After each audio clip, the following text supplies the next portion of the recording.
Welcome to the Manhwa world. Please like and subscribe my channel, thanks. My burning at the stake was a grand spectacle. The roar of the flames was deafening, but not loud enough to drown out the hatred of the crowd. "Burn the witch!" they screamed, their voices twisting into a single, chaotic chant. "Die! The wicked witch! Perish!" As the heat licked at my skin, my mind fractured, drifting back to the moments that led to this fiery end. Am I being punished for the sins I've committed?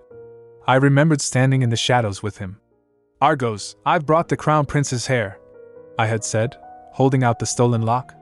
He had smiled, that charming, deceitful smile. "Oh, my beloved Riri. You've done it. If we cast the curse with this lock of hair, my brother will soon meet his end. But first," he had said, his voice dropping low, "we should get on with the ceremony." "All right, Argos," I had replied, hesitant. "But isn't it a bit sudden?" "Well, you see," he whispered, the memory warping into the present reality of the execution. "A burning at the stake is far easier to arrange than a wedding." The memories assaulted me. First, for conspiring in the death of the crown prince, all for the man I loved. Then, the moment of my capture. "At last! The witch has been captured!" "What?" I had gasped as the doors slammed open. "Seize her at once!" a voice commanded. I looked up, bewildered. "Ari! Me, a witch? What do you mean?" "Silence!" Ari shouted, holding up the evidence. "With this very lock of hair, you cast a wicked spell upon my brother!" I fell to my knees, tears streaming down my face. "Ari! What have I done wrong? Please don't do this, Ari!" Second, for clinging to him, unable to accept his betrayal. I remembered looking through the bars of my cell and seeing a familiar face. "Kanna, you came!" I had cried out with hope. "Rinette, could you please call Ari for me? There must be some misunderstanding." But Kanna, my adopted sister, only looked at me with cold pity. "My poor sister. Even now, you understand nothing." She stepped closer, her expression shifting. "It was I who orchestrated everything." "What? Kanna, this isn't the time for such jests," I stammered, gripping the bars. "I am the one who caused our parents' deaths," she whispered, a cruel smile playing on her lips. "And the one who set fire to the house on the day our mother passed, leaving you with that scar." Something sparkled on her finger. I froze. That diamond ring, it belonged to Argos's late mother, could it be?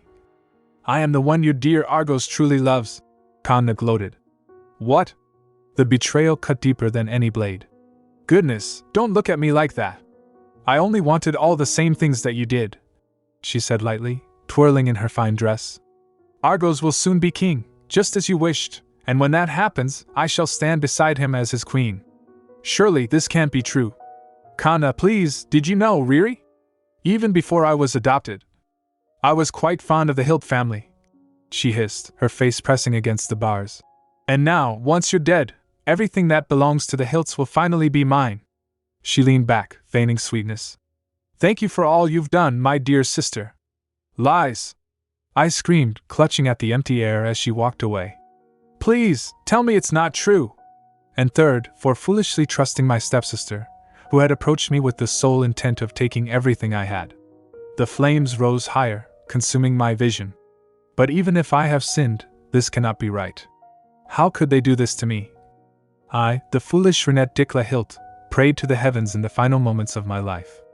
"Oh, Almighty God, have mercy upon me! Grant me the chance to atone for my sins and rewrite this wretched fate." The fire swallowed me whole. "If you truly exist, I beg you, look upon this foolish soul with pity."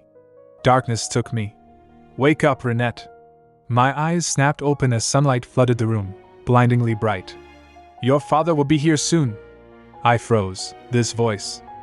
"Hurry, Rinette." I turned slowly, my heart pounding against my ribs. It was a voice I had never forgotten. "Mother!" There she sat, alive and well, bathed in the morning light. I threw myself into her arms, burying my face in her dress. "I've missed you so much, Mother." She laughed gently, stroking my hair. "You speak as though we haven't seen each other in years. Did you have a bad dream?" "A dream."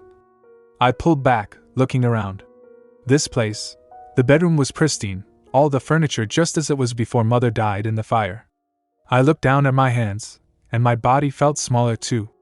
You must have dozed off, my sweet girl, Mother said, smoothing my dress. Now come. Let us get ready to greet your father. I stood up, my mind reeling.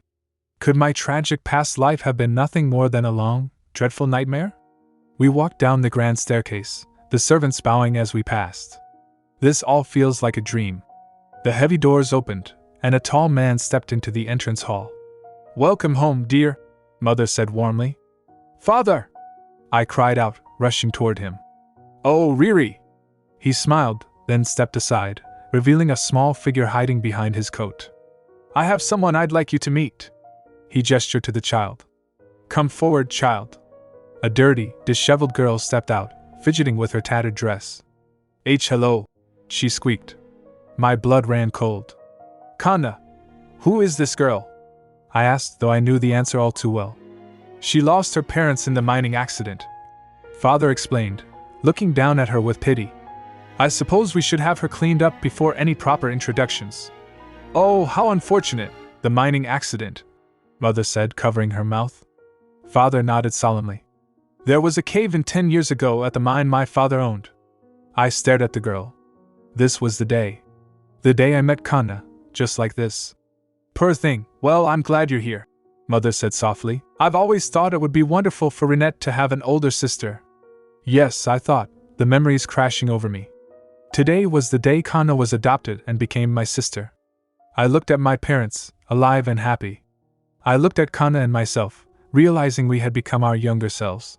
The memories of the burning stake, the betrayal, the prison cell flashed through my mind with agonizing clarity. Perhaps my past life wasn't just a dream. Grant me the chance to atone for my sins and rewrite this wretched fate. I had prayed, and now I realized the truth. I'd been given a second chance. I looked at Kanna, who was trying to look pitiful and shy. Oh, I said aloud, realization striking me. Oh, I see. You've bought me a personal maid, haven't you, Father? Kanna flinched as Father looked surprised. As a gift for me, I added brightly. Well, Father hesitated, looking between us. I suppose making her your personal maid wouldn't be such a bad idea. Kanna's face flushed, her eyes widening in shock. But I already have Riley. I continued, my voice sweet but firm. I don't need another maid. I stared directly at Kanna. If I've actually returned to the past, then this time I'll make sure you have no place in our family. Why not send her to the tanner instead? I suggested innocently. I hear he's looking for a worker. Kanna went pale, knowing the tanner was infamous for grueling, filthy labor. Father stroked his chin, considering it. That sounds like a good idea. I smiled, a genuine, sharp smile. Thank you for accepting my opinion, Father. Because this time, I thought as I watched the color drain from Kanna's face, I'm going to destroy you. You must be weary. Please get some rest, Father said, patting my shoulder. All right. I'll see you at dinner. As I walked away, leaving a stunned Kanna behind, my smile faded. I should have realized it then, that believing I could change everything simply by returning to the past was nothing more than my own arrogance. What death taught me had only just begun. I always knew I was different. Unlike the filthy coal mine where I grew up, my ivory hair held an air of nobility, and I didn't want to go home to that wretched hovel. You call this dinner? A man's voice roared from inside, followed by the crash of a bowl. How am I supposed to cook anything without money? A woman screamed back. Go out and earn some. You wretched woman! How dare you speak to your husband like that? I stood outside, listening to the violence, knowing I bore no resemblance to my lowly parents. From the crack of dawn until I collapsed into bed at night, I toiled endlessly, my hands and feet worn raw and aching. There was no way a life as grueling as this could be mine. This wasn't where I was meant to be. God must have sent these trials to test me, I told myself, clutching my chest, and so I must endure. I will endure. Then one day, chaos erupted in the village. There's been an accident, someone screamed. What? What happened? The mine has collapsed. I watched as people ran toward the dust cloud. The entire area around the mine had been buried, and apparently the rescue efforts were proving too difficult. Now they were telling us to give up on recovering the bodies. What are we to do? How could this happen? Amid the despair, a strange calm settled over me. God has delivered me. A sleek, expensive carriage pulled up. That must be Lord Hyperion Hilt, the Baron of Troken, a villager whispered in awe. My lord, an official said, bowing to the man stepping out. We should begin with the areas that have the highest chance of. I saw my chance and rushed forward, falling to my knees at his feet. What are you doing? A guard shouted. How dare you touch the Baron's shoes with those filthy hands? Forgive me, sir, I whimpered, using my tattered sleeve to wipe the dust from the Baron's boots. I only meant to wipe the cold dust from your shoes. That does not excuse your insolence. I am sorry. Who is this girl? The Baron asked, his voice deep and authoritative. No one of importance, my lord, the guard scoffed. There is no need to concern yourself. My name is Kanna, I interrupted, letting a tear roll down my cheek.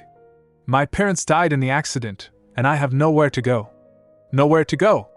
The Baron looked down at me, his expression softening. Poor thing. Would you like to come with me to my estate? He asked gently. I feigned shock. Pardon? I couldn't possibly, my lord. That wouldn't be right. I feel for the loss you've had to bear, he insisted. It's quite all right. Come along. Thank you, my lord, truly, thank you, I sobbed, bowing my head. You are as generous as they say. As I climbed into his carriage, a triumphant smile touched my lips. I knew it. I was always meant to be part of the Hilt family. After all my trials, God had finally sent him to me, and the moment I laid eyes on the grand estate house, my instincts confirmed what I had always known. I had finally arrived where I truly belong. However, you've bought me a personal maid, haven't you, father? My heart stopped. A girl with dark hair stood in the hall, Rinette. I don't need another maid, she said coldly, glancing at me with disdain. Why not send her to the tanner instead? I hear he's looking for a worker. That sounds like a good idea, the Baron replied thoughtlessly. Just as my true destiny was about to unfold, that pesky girl dared to stand in my way. They say the finest things in life come wrapped in hardships. She stood there draped in a gown as elegant as an angel's wings, her hands soft and unblemished, her hair glossy and perfect. Even her laughter was pure, untainted by hardship or despair. Everything she possessed were things that should have been mine. I stared at her back as they turned away, understanding at last. You must be my final trial. The smell of the tannery was overpowering. I told you, we have no use for a girl, the tanner shouted at the man who had delivered me. The Baron himself requested that we take her in and paid handsomely for it. The messenger replied, shoving a bag of coins at him. The tanner spat on the ground. She's as skinny as a twig. What work could she possibly do? A few silver coins aren't worth the trouble. We'd be better off selling her to a brothel. My eyes widened in terror. What? I worked in the mines before coming to Troken, I blurted out desperately. I can read and write, and I'm a fast learner. I can do anything you ask. The tanner's wife laughed. Knowing how to read won't do you any good here. No, it will, I insisted, my mind racing. Because writing things down helps preserve memory. If you keep records of who ordered what and who paid, you'll avoid losses because your transactions will be more accurate. The tanner paused, considering this. Besides, I eat little and work hard, I pleaded. Please, ma'am, give me a chance. I can't end up in a brothel, I thought frantically. I should stay here for a while and find a way to return to the Hilt estate. It would be wise for you to speak less, the woman snapped. I can't stand chatterboxes. Now put on some gloves and start by cleaning that shelf. All right. Thank you, ma'am. I hurriedly pulled on the rough gloves and approached the shelf lined with glass bottles. Are those all different chemicals? I asked. Yes. Why do you ask? They all look so similar in shape and color. I think it would be helpful to label them to avoid confusion. That won't be necessary. Just focus on cleaning the shelf, she scolded. You might break something if you're not careful. Are the chemicals that dangerous? Yes, the woman said darkly. If you touch the wrong one, you could die. Aha, I whispered, staring at the bottles. I see. Back at the Hilt estate, Rinette sat across from her father at the dining table. You said you'll be attending the graduation ceremony tomorrow, right? She asked. I can't believe it's tomorrow already. Lord Hyperion sighed, cutting his steak. Time certainly flies. I'll be leaving early since it's quite a journey to Borden. Rinette's grip on her fork tightened. I remember now. Borden National University always held its graduation ceremony around this time of year. If her predictions were correct, both princes would be attending this year, Crown Prince Pinburk and Prince Argos, the bastard who abandoned her so cruelly in her past life. Father, may I accompany you to the ceremony? Rinette asked suddenly. Hyperion looked up, surprised. It's quite a long journey by carriage. You get terribly motion sick, Rinette. I'll take medicine for it, she insisted, her eyes burning with determination. Please, father, let me go with you this time. He mused. If you wish to go, then very well. But be sure to prepare properly. Yay! Thank you, father! She cheered, clapping her hands together. Inner thoughts swirled behind her smile. In the past, I had no interest in the graduation ceremony, but this time is different. She stared at her reflection in the polished silverware, knowing the truth. Because for my master plan to succeed, I must meet you now. The grand hall buzzed with the chatter of nobles and the rustle of fine silks as light streamed through the high-arched windows, illuminating the celebration in honor of the crown prince. Congratulations, your highness, a noble said with a bow, his voice booming with forced cheer. May blessings follow you in all your future endeavors. May you be the light that illuminates the kingdom with your wisdom. The crown prince, a man with sharp features and dark hair, smiled graciously at the crowd. Thank you all. Standing amidst the bustle, Lord Hyperion turned to his daughter, Rinette, who stood stiffly in her pale blue gown, clutching a large, vibrant bouquet of tulips and daisies. Father, Rinette said, her voice small, I also wish to present a bouquet to His Highness. Lord Hyperion smoothed his mustache, considering her request. Very well, my dear. But once you've handed him the bouquet, step back quietly. Don't worry. Rinette nodded, her grip on the flowers tightening as she took a breath and moved forward, though her approach was less a graceful walk and more a nervous dash. Perhaps I should have taught her a proper greeting, Lord Hyperion thought, watching her rapid advance with mild alarm. Rinette came to a sudden halt before the crown prince, her shoes clacking against the stone floor, and bowed deeply, almost too enthusiastically. I humbly offer my congratulations to your royal highness, the crown prince, the radiant light and guiding wisdom of Cantrones. Rinette recited loudly, her head still lowered. With unwavering loyalty and devotion to our kingdom. The crown prince blinked, surprised by the intensity of the greeting. Rinette? Oh my! He let out a soft chuckle. Thank you. What is your name? Rinette straightened, her cheeks flushed. Rinette Diclahilt, your highness. The prince smiled, amused. Ha! Lord Hyperion, it seems you have encouraged the young lady Rinette to prepare an overly elaborate congratulatory message. Rinette's eyes widened in panic. Your highness, She paused, realizing the implication. My father didn't instruct me to say these words, your highness. I composed the message myself, carefully choosing each word to express my sincerest admiration. Her shoulders slumped slightly. I apologize if it was excessive. The prince waved a hand gently. And no, that's not what I meant. Please forgive me, your highness. Rinette interrupted, bowing again. I shall be more mindful in the future. Goodness, it seems you won't allow me to explain myself. The prince said warmly as he stepped closer, looking down at her kindly. Tell me, what must I do to make you feel better? Rinette blinked, surprised. If you have indeed forgiven me. She hesitated, then curtsied elegantly. Would you consider accepting my invitation? I would be honored to host you in Troken, our barony. The prince hummed thoughtfully. Your highness, before you return to the capital. He smiled. Perhaps then. Rinette felt relief wash over her as he nodded. It seems the crown prince has accepted my invitation. What a relief. If I can avoid being the one to deliver this, then I'll have achieved all my goals at this. Suddenly, a figure stepped out from behind a pillar, interrupting her thoughts. Ari! Rinette whispered, her eyes widening. A tall man with disheveled blonde hair and a red cloak strode forward. It was Argos. I humbly offer my heartfelt congratulations to your royal highness, the Prince of Cantrones. Argos began, his voice dripping with sarcasm. The crown prince's expression hardened instantly. Spare me the formalities.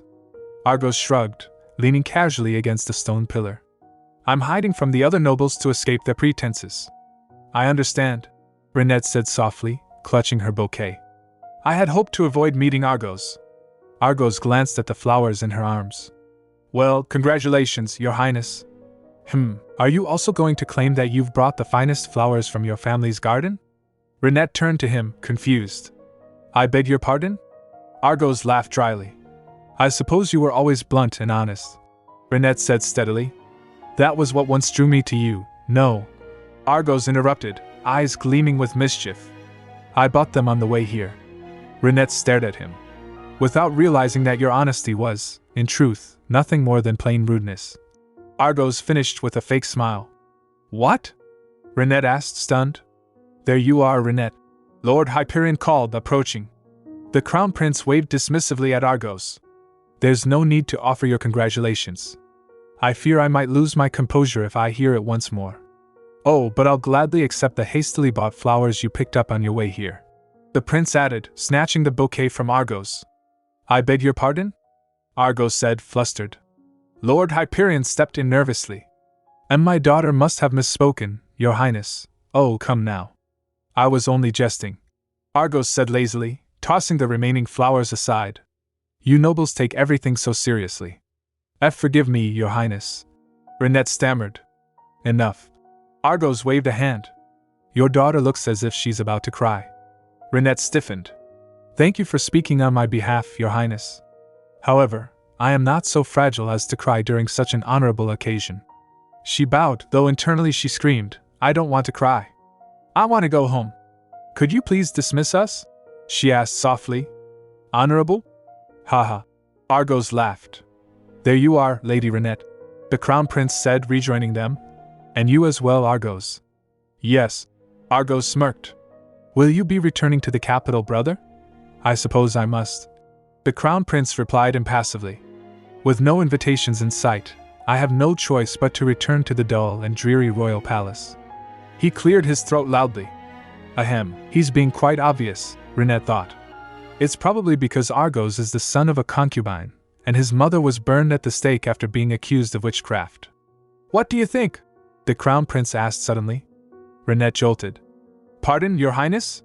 Is it better to spend such a once-in-a-lifetime occasion in solitude, or to seek company even if it means being an unwelcome guest? Argos hummed thoughtfully. I've made up my mind. He pointed at Rinette. You shall invite me to your estate. Rinette froze. Why now? Of course not, Your Highness, she said quickly, forcing a smile. It would be a tremendous honor to have both of you visit our estate. A few days later, the estate bustled with activity as music filled the ballroom. Your Highness, a woman said, fluttering her fan. I heard you majored in medicine. Pin Burke smiled modestly. I simply fulfilled my duties as a student. Guests continued to praise him as Argos watched with disdain from the corner. Suddenly, the doors burst open and a maid rushed in, pale with terror. My lady! Something is wrong with Lady Rinette. Pinburke's expression shifted. What do you mean? She took motion sickness medicine, but hasn't woken up. Have you called the doctor? Hyperion demanded. None have responded, the maid sobbed. Where is she? Pin Burke asked sharply. Her bedchamber. Take me to her at once. In Rinette's dim room, Pin Burke examined her labored breathing and fever. Did she take her usual medicine? No, the tanner's wife made this one. Pin Burke lifted a vial of thick green liquid, watching it drip slowly as it glowed unnaturally in the light. There, he murmured, smiling coldly. What a beautiful color. Wouldn't you agree? Do you know what ingredients were used? Prince Pin Burke asked, his voice sharp with urgency as he held the small vial of green liquid up to the light, scrutinizing it. The maid trembled, wringing her hands together. I am sorry, Your Highness. All I know is that Madame Margareta prepared it herself.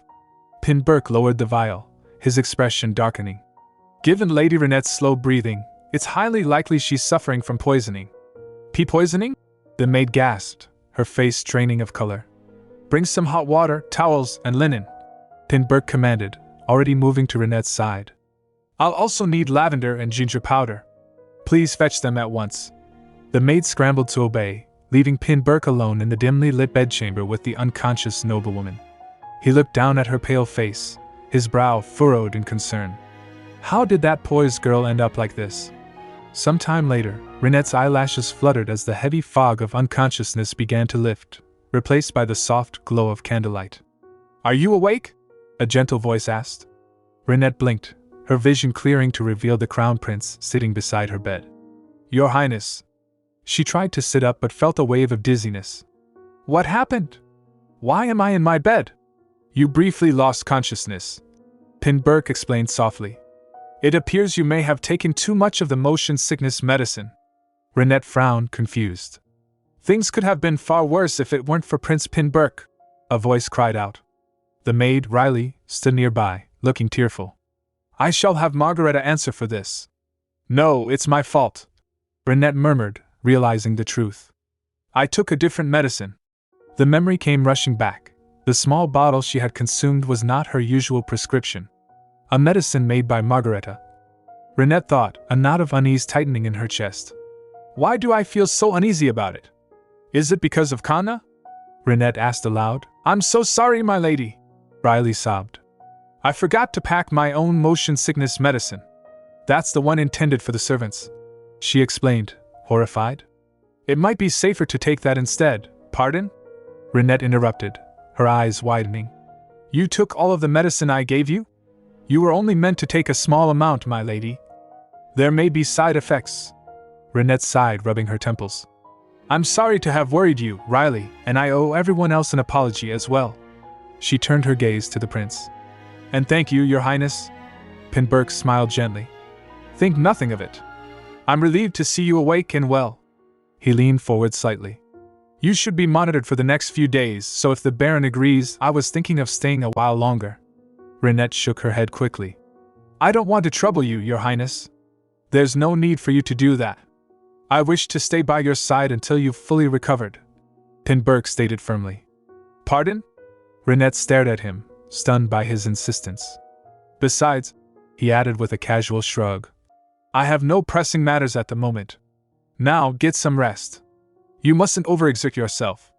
Once the prince had left, Rinette rose and prepared herself. "I'll freshen up and come downstairs shortly," she told the maids. "I feel much better now." As she adjusted her dress, a strange sense of calm settled over her. It all worked out for the best. I didn't want to return to the capital anyway. She looked at her reflection in the mirror. The man who died because of me in my past life has saved me. It's true I invited the crown prince to the ball to get closer to him, but I never intended for things to unfold this way. Her resolve hardened. "I will repay the debt I owe you for the wrongs of my past life." Rinette descended the grand staircase and entered the hall. "I heard you nearly died," a familiar, mocking voice drawled. Rinette turned to see Prince Argos leaning against a pillar, his arms crossed. "And yet here you are, flitting about as if nothing happened." "Argos? He's still here?" Rinette thought, suppressing a grimace. "See? You still look quite pale," Argos observed, stepping closer. "Wait, was he waiting for me?" "Not surprising, considering you didn't receive proper treatment," he continued.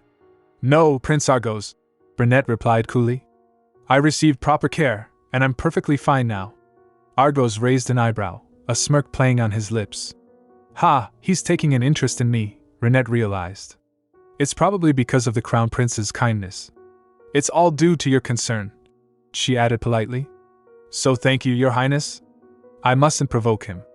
If I seem dull enough, he'll soon lose interest." "Is that so?" Argos mused. "Well, if you're feeling well, why not join me for a dance?" Rinette blinked. "Why would I do that?" "It would be an honor to dance with you, Your Highness," she said, curtsying deeply. "But I wish to share my first dance with the person who saved my life." With that, she turned and walked away, leaving the blonde prince standing alone. Argos stared after her, dumbfounded. Did I just get rejected? Did she dare turn down my offer? He let out a sharp laugh of disbelief. Ha ha ha! Impossible. He ran a hand through his hair. She must be grateful for the medicine my brother gave her, or perhaps she can't stand being in someone's debt.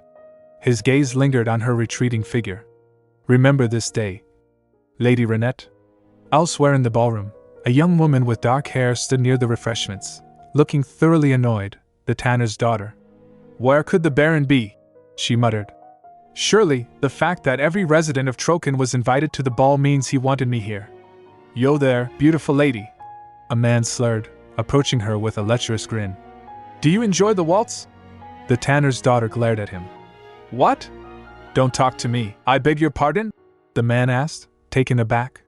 Didn't you hear me? I said don't talk to me, she snapped, turning her back on him. She fanned herself aggressively. I can't believe a courtesan has come to the ball. How appalling! Absolutely appalling. She mimicked the whispers she had heard earlier. The things I had to go through just to be here today. She clenched her fists. How dare he try to dance with me? He should know his place. That damn Tanner. Her mind drifted back to the grueling work she had done to afford her dress. I can't believe I had to finish a week's worth of work in a single day to attend the ball. Does he think I can't do it? A malicious glint entered her eyes. Anyway, I wonder if anyone has taken the medicine the Hilt family's maid bought. She took a sip of her drink, hiding a cruel smile. I can't wait for someone to fall ill and for Margareta to take all the blame. When that happens, I'll be able to return to this estate. Well, you almost look like a real lady. A voice interrupted her thoughts. The tanner's daughter rolled her eyes. Pisco? A young man with scruffy hair leaned next to her. Who would ever guess you're the tanner's daughter? Well, you still look just like a black market dealer's son, she retorted. Pisco chuckled. Why are you all alone, even at a party? Oh, are you giving the whole world the cold shoulder again? Go away. I didn't come here to see the likes of you, she hissed. Oh? Then who did you come to see? Is it the Crown Prince? Pisco asked. What? The Crown Prince is here? She perked up instantly. Yes, over there. Pisco pointed. She followed his gaze and gasped as Pinburk stood across the room, looking regal and handsome. A prince, just like the ones I read about in fairy tales, she whispered, her heart racing. I suppose fairy tales are real after all. He's perfect. Then her eyes shifted to the woman standing next to him. It was Rinette. But oh no, looks like there's already a princess by his side. Pisco noted. The tanner's daughter scowled. You again, Rinette? Princess? Please, she spat. She's just the Baron's daughter, not a princess. And what about you? Pisco teased. You're not even a Baron's daughter. Oh, shut up, she snapped. Pisco leaned in closer. Listen, darling. There are things in this world you have to accept whether you like them or not. Objectively speaking, who do you think looks more like a princess? You or her? He gestured toward Rinette, who was smiling at Pinburk. I've never seen anyone as beautiful as her in my life. The tanner's daughter gripped her fan tightly, her knuckles turning white. No. She's only beautiful because of what she has. She glared at Rinette with burning envy. It's her wealth and her background that make her who she is. I should have been in her place. She turned to Pisco, a dangerous determination in her eyes. Pisco. How about a bet? Are you really alright, Rinette? Crown Prince Pinburk asked, his brow furrowed with concern. He held her gently, searching her face for any sign of the weakness that had caused her collapse days prior. You mustn't overexert yourself. I'm fine, Your Highness, Rinette replied softly, offering a reassuring smile. She gazed up at him, her expression turning earnest. But there's something I'd like to ask of you. Would you grant me this favor? Pinburk blinked, intrigued. Favor? May I? Rinette hesitated, then gestured toward the dance floor where couples swirled to the rhythm of the orchestra. Have this dance? Pinburk's face softened into a warm smile. Yes, of course. As Pinburk led Rinette onto the floor, the atmosphere in the ballroom shifted. Rinette's gaze sharpened momentarily as she spotted a figure entering the hall. It's Kanna, Rinette thought, watching the familiar silhouette. I knew she'd come. The music swelled, the melody shifting into a specific, repetitive tune. Pinburk noticed the transition. I see you've requested a change of music, he remarked as they began to move in time with the waltz. Yes, Your Highness, Rinette answered smoothly. It's a favorite of mine. I love it so much that I asked the musicians to play it 3 times in a row. Internally, Rinette's thoughts were far less sentimental. In my previous life, whenever Kanna wanted to draw attention at a party, she would break a glass the very moment the music stopped. Across the room, Kanna stood with a glass of champagne in hand, her eyes scanning the crowd.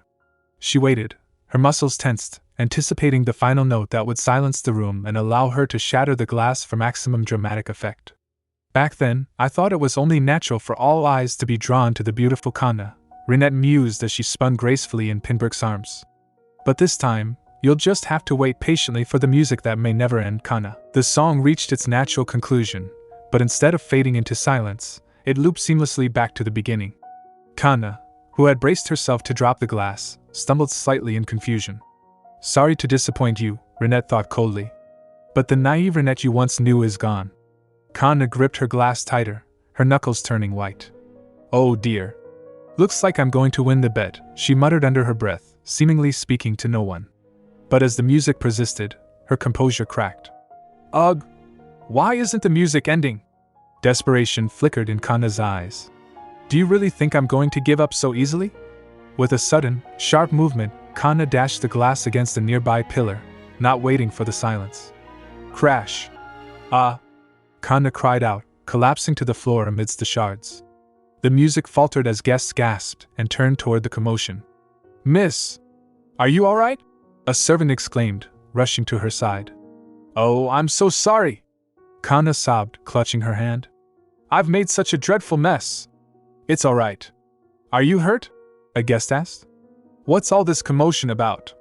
Pinburk asked, breaking away from the dance with Rinette to investigate. Kanna looked up, tears streaming down her face, and spotted the crown prince. Your Highness? She thought venomously, glaring briefly at Rinette before masking it with pain. Not that wicked girl. Goodness, Pinburk said, looking at her bleeding hand. You've been badly scratched by the glass shards. I accidentally bumped into someone. Kanna lied, her voice trembling.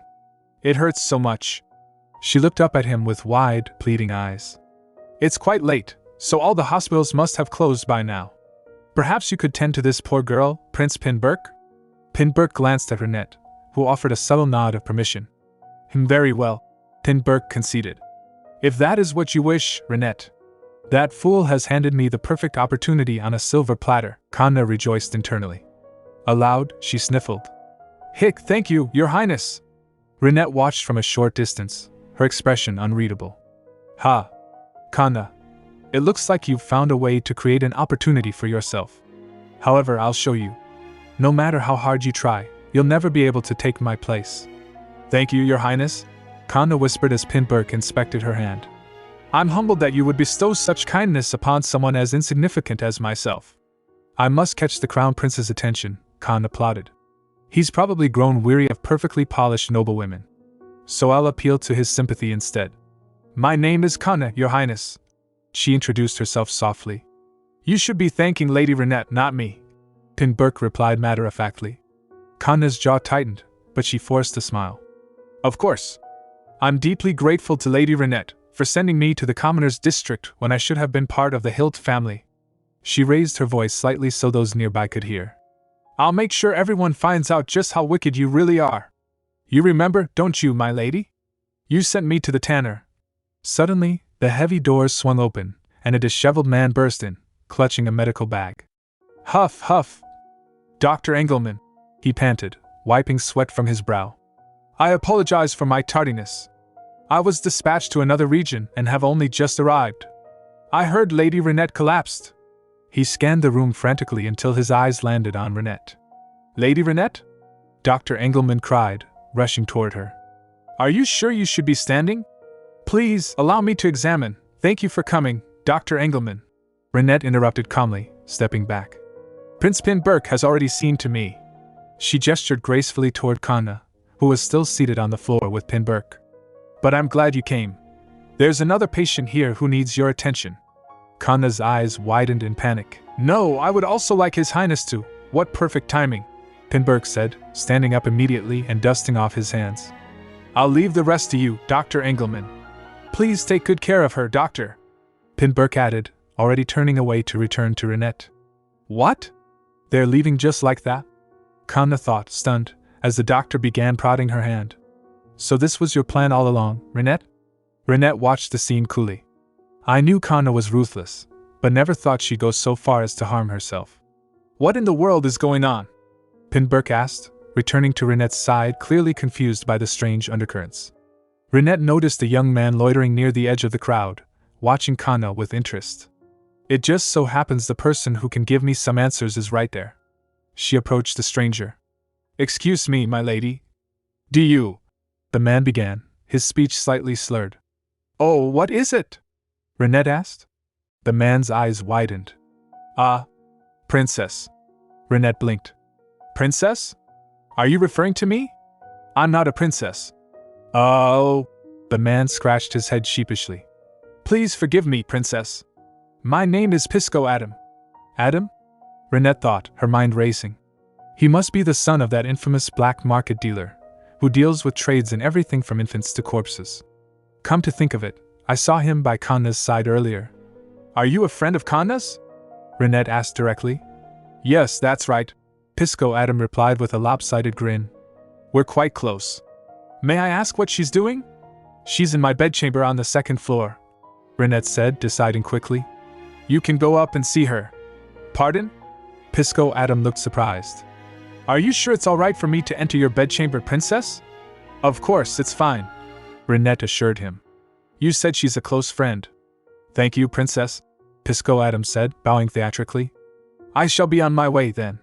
As he walked away, Rinette analyzed the interaction. At the ball earlier, I noticed how Kanna didn't bother to hide her true feelings around Pisco. That must mean he was telling the truth when he said they were close friends. If that's the case. Rinette, you look troubled, Pinburg said, gently touching her arm. Did that young man say something unpleasant to you? No, your highness. It's just... Rinette trailed off, looking down. If you're feeling unwell, please tell me, Pinburg urged. You've been through quite a lot, even though your body hasn't fully recovered yet. I assure you I'm perfectly fine thanks to your attentive care, Rinette said softly. It's just I'm a bit concerned. Kanna should be alright now, shouldn't she? She was injured at a party I hosted, so I can't help but worry. Pinburg gazed at her with admiration.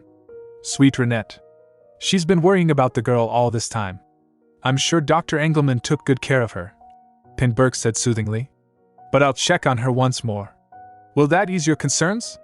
You're far too kind to the people of Troken, Rinette said, clutching her hands to her chest. Thank you once again, your highness. I feel incredibly indebted to you. It's quite all right. Think nothing of it, Pinburg replied warmly. As Pinburg walked away to check on Kanna, Rinette's expression hardened into one of grim determination. Prince Pinburg is a kind and compassionate man, Rinette thought. And Kanna, she knows all too well how to exploit such kindness. So please, your highness, I pray you see the true nature of that devil before it's too late. If you apply the medicine properly and get plenty of rest, you should recover soon, my lady, Dr. Engelman said, bowing slightly as he packed his bag. Now then, I shall take my leave. The door clicked shut, leaving Kanna alone in the lavish guest bedroom.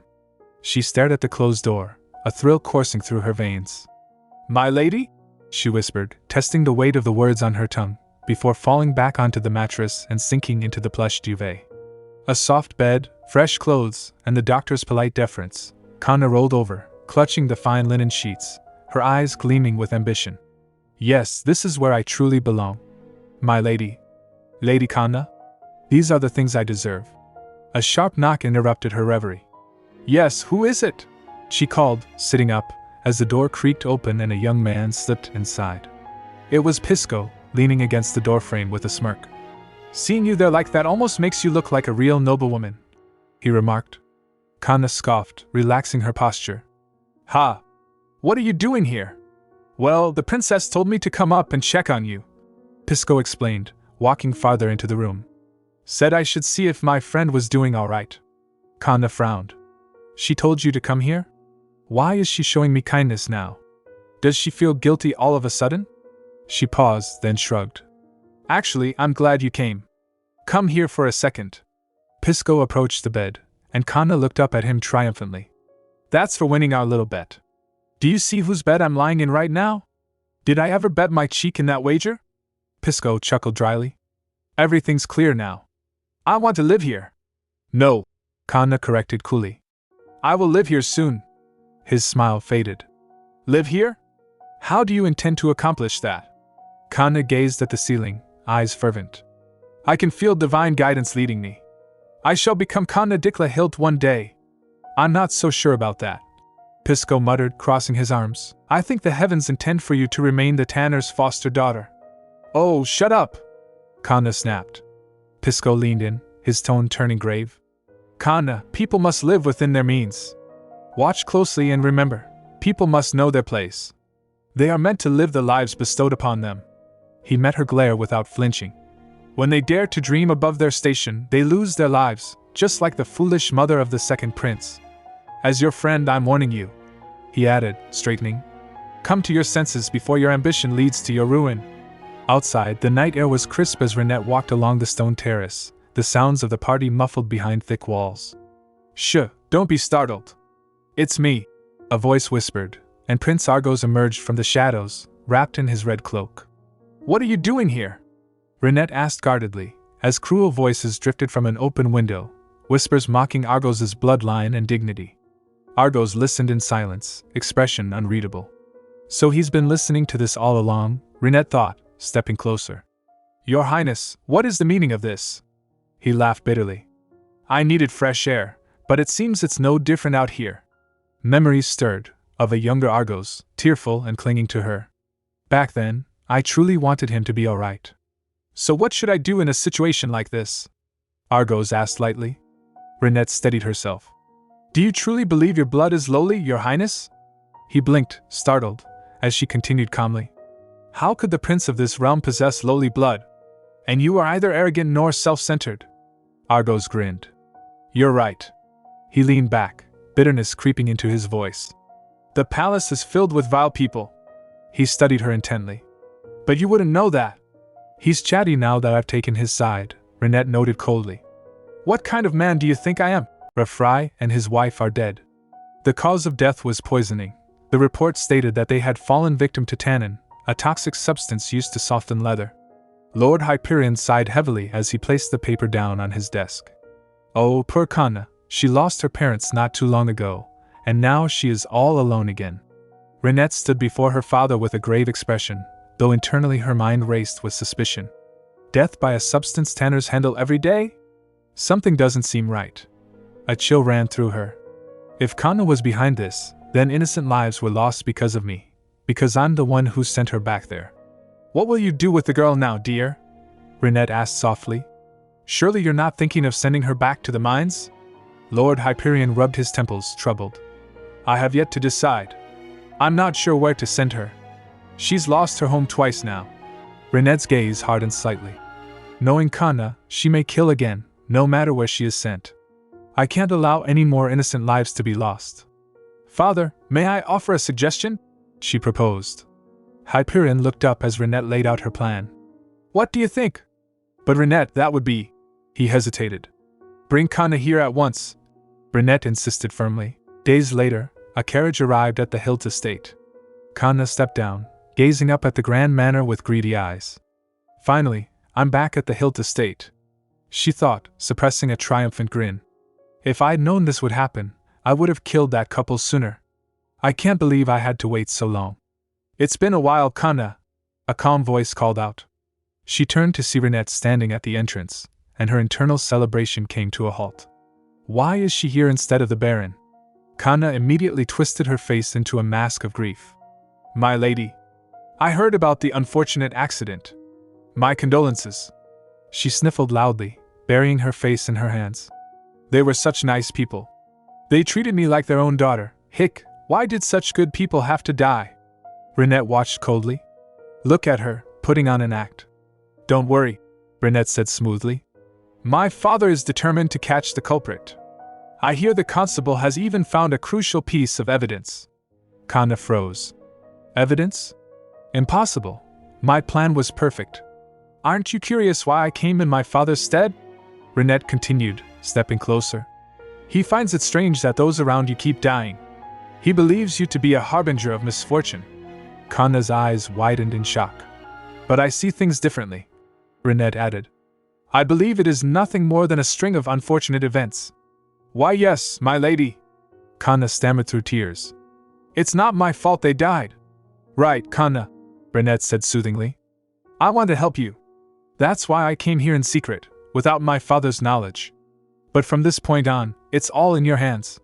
All in my hands? Kanna repeated. Go to the convent, Rinette ordered. There I want you to prove to everyone that you are not a bringer of misfortune. The convent? Kanna's jaw dropped. She wants to shut me away in the mountains, never to return? As long as nothing happens while you are there, all will be well, Rinette explained calmly. However, if someone dies or even gets hurt again, my father may have no choice but to take your life. No, the Baron would never say such a thing, Kanna protested, trembling. Rinette, she screamed internally.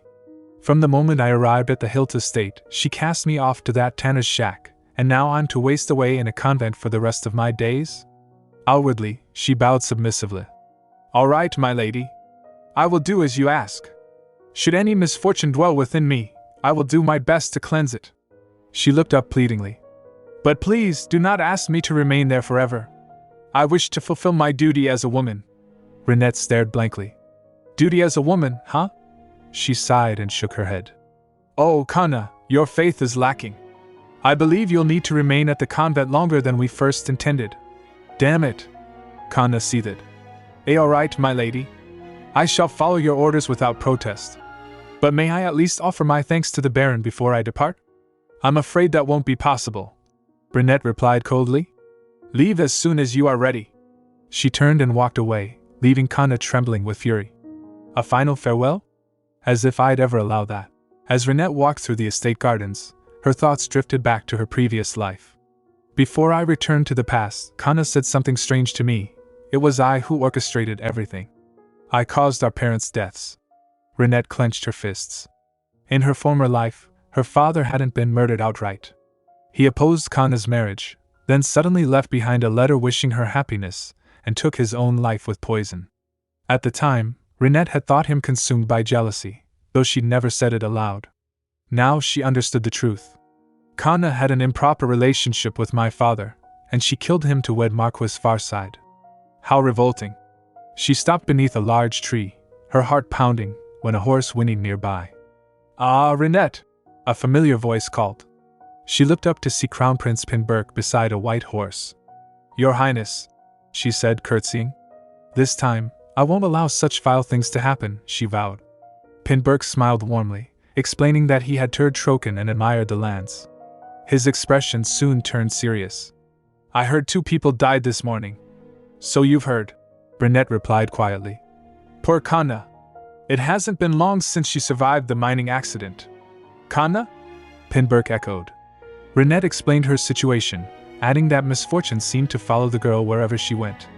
Remembering Kanna's declaration, I shall become Kanna Dikla Hilt one day, Rinette carefully mentioned the suspicious circumstances surrounding the deaths and the ongoing investigation. Pinberk began to speak when his gaze suddenly snapped to the bushes. Drawing his sword, he barked. Who goes there? The bushes rustled, and a young man stepped out with raised hands and a roguish grin. Wait, you're Pisco? Rinette said in surprise. Pisco bowed theatrically. We meet again, princess. I heard Kanna was summoned to the Hilt estate, a hushed voice whispered from the garden path. It's probably because of the deaths of Renfry and his wife. Hidden deep within the foliage of a large bush, Pisco Adam crouched, his ears perked. He listened intently as the estate staff gossiped nearby. It does seem strange for a tanner to die from a substance he had handled all his life, another voice replied. He met such an untimely end. What a pity. Isn't it strange that the daughter they recently took in was the only one to survive? The first voice continued, dropping to a scandalous whisper. Can she even be called a daughter? It's more believable to say she was his mistress. Pisco's eyes narrowed. Margareta mentioned it more than once. That girl, a mistress? Let's hope that's nothing more than idle gossip, he thought, shifting his weight carefully among the branches. If I linger here long enough, I'm bound to overhear something of use. And I might even catch another glimpse of the princess. Suddenly, the rustle of leaves betrayed him. He lost his footing. Upsy-daisy, Pisco tumbled out of the shrubbery, landing awkwardly on the grass. He scrambled to grab his fallen cap. Oh no, my hat! Who goes there? A sharp voice demanded. Pisco looked up to see the cold steel of a blade and the stern faces of Crown Prince Pinberk and Rinette. I suppose I have no choice, Pisco muttered, dusting himself off. He looked at Rinette with a roguish grin. We meet again, princess. Rinette stared at him, unimpressed. This man is... If you aspire to be a noble lady, you must first curb that habit of striking others, Pisco teased, adjusting his collar. I'm grateful for the kindness you have shown my friend. Kanna's friend, Pinberk said, his voice dripping with suspicion. Why is he here? Rinette stepped forward. What are you doing here? I was merely out for a walk, your highness, Pisco lied smoothly. Pinberk raised an eyebrow. And you expect me to believe that? How wonderful, Rinette interjected, a calm smile playing on her lips. Since he is out for a walk, why not have him join us for refreshments, Your Highness? Pinburk looked at her, confused. Rinette, I happen to have a few questions for him, she said, her eyes locking onto Pisco's. Moments later, they were seated at a white garden table, tea steaming in porcelain cups. Thank you for the tea as well, Pisco said, taking a sip. It's very generous of you. Well, you're a guest in my home. Rinette watched him over the rim of her cup. Pisco is the one Kanna shows her true feelings to. If I play this right, I might be able to uncover the truth behind the incident. You must have come out of concern for Kanna, Rinette began. Pisco smirked inwardly. As expected, she's asking about Kanna. She must be eager to hear the real rumors circulating around the district. I wouldn't say I was worried, Pisco replied casually. I am simply curious about the situation. He leaned back, analyzing her. Is she suspected of murdering the tanner and his wife? Or has the benevolent baron merely taken in a poor, lost lamb out of the kindness of his heart? Which approach should I take? He glanced at Rinette's composed face. I wonder if it'd be alright to toy with the naive princess a little. Kanna is here, is she not? Pisco asked. I don't think that's what you wish to ask, Rinette said, cutting through his act. Pisco blinked. I beg your pardon? What you truly want to know, Rinette said, her voice dropping to a steely whisper, is whether Kanna really killed them. Because you've seen the signs yourself. Pisco froze, his playful demeanor vanishing. What? How does she know that? He stared at the young noblewoman, reassessing everything. Tell me, what kind of person is Kanna? Rinette Dikla hilt. I thought she was nothing more than an innocent princess, but if I'm not careful, I might find myself caught in her web. I must stay sharp. Goodness, princess, Pisco chuckled nervously. Am I being interrogated right now? Well, I suppose that depends on your situation, Rinette replied coolly. By the way, you will not be able to visit Kanna as you did last time, as she is to be sent to the convent soon. Pisco's eyebrows shot up. The convent? And she's agreed to go, Rinette added, taking a delicate sip of her tea. Pisco let out a short, disbelief-filled laugh. Quietly, elsewhere on the estate, the afternoon sun bathed the rolling hills in golden light. Prince Argos sat on a grassy knoll, a sketchbook resting on his knees. His pencil moved rhythmically across the paper. Scratch. Scratch. That's enough for today, he murmured, looking at the landscape. He took a deep breath of the fresh air. This countryside town is far better than the capital. No endless you must nots or you should nots. At last I can breathe. But the peace was fleeting. Old memories, like intrusive ghosts, whispered in his mind. Your Highness, you must not take an interest in such lowly pursuits. A tutor's voice echoed in his memory. Do you deem my drawings vulgar and beneath me? I merely offer a word of caution. There are many eyes upon you, Your Highness. Argos grit his teeth as the memory soured. Aha, so the witch's son must know his place. Is that it? Well, why should I? Once father is gone, Pinburk will be emperor anyway. Your Highness, please, I beg you to watch your words. How many times must I remind you? The voices of the court piled on. Your Highness, you must devote yourself to scholarly pursuits, as the Crown Prince does. Your Highness, Prince Pinburk has never behaved in such a manner. Your Highness, you must be mindful of your words and actions. Your Highness. Your Highness. Your Highness. Argos sighed, shaking the voices away. Ha! His pencil hovered over a fresh page, but his mind drifted to a specific face. Why does she keep lingering in my mind? Argos thought, frustration bubbling in his chest. It's irritating. He recalled the ball, Rinette's polite rejection. Under normal circumstances, I would have caused a scene at the ball. How dare she tell me she was waiting for Pinburk? And yet, I couldn't bring myself to be angry in her presence. He sketched the curve of a jawline, the arch of an eye. Instead, I tried to understand her, supposing she was grateful to my brother for tending to her when she was ill. Why, he whispered to the wind. Why does she continue to occupy my thoughts? Determined, he focused on the paper. I want to capture her more clearly. This, at least, is something I can do better than anyone else. As he finished the sketch, movement near the manor caught his eye. He squinted. A figure was stealthily moving along the outer corridor of the estate. What is she doing? Argos wondered, lowering his sketchbook. Why is that girl wandering around the estate in the first place? Inside the manor, Kanna stood before a heavy wooden door. She smoothed her dress and took a breath to compose herself. Knock. Knock. My lord, she called out softly, her voice trembling with feigned innocence. It is I, Kanna. From within the room, Lord Hyperion's voice responded. Come in. Kanna opened the door, a dark glint in her eyes. My lord. The heavy wooden door to the study creaked open. Lord Hyperion, seated at his desk amidst stacks of parchment, looked up, his brow furrowing in surprise. Is something the matter? Lord Hyperion asked, setting down his quill. Your sudden entrance startled me. Kanna stood in the doorway, her hands clasped anxiously before her. She lowered her head, looking up through her lashes with practiced innocence. I apologize if I startled you, my lord. I was simply so glad to see you. How did you know to find me here? She stepped into the room, her voice trembling slightly. I wanted to see you one last time before leaving for the convent. I must win the Baron over today, before that wretched girl finds out. Kanna moved closer to the desk, her eyes glistening with unshed tears. I'm grateful for all you've done for me, my lord. I shall never forget the kindness and generosity you have shown me. Lord Hyperion softened, his expression turning sympathetic. Think nothing of it, may I? Kanna hesitated, pressing a hand to her chest. Pray for you every night? Of course, Lord Hyperion replied gently. I hope only good things come your way during your time at the convent. Good things, my lord. Kanna whispered, a single tear escaping. Do you think such things await me? Suddenly she broke into a sob. Hic sob. Oh, I only meant. I wish to remain by your side, for you have been so kind to me.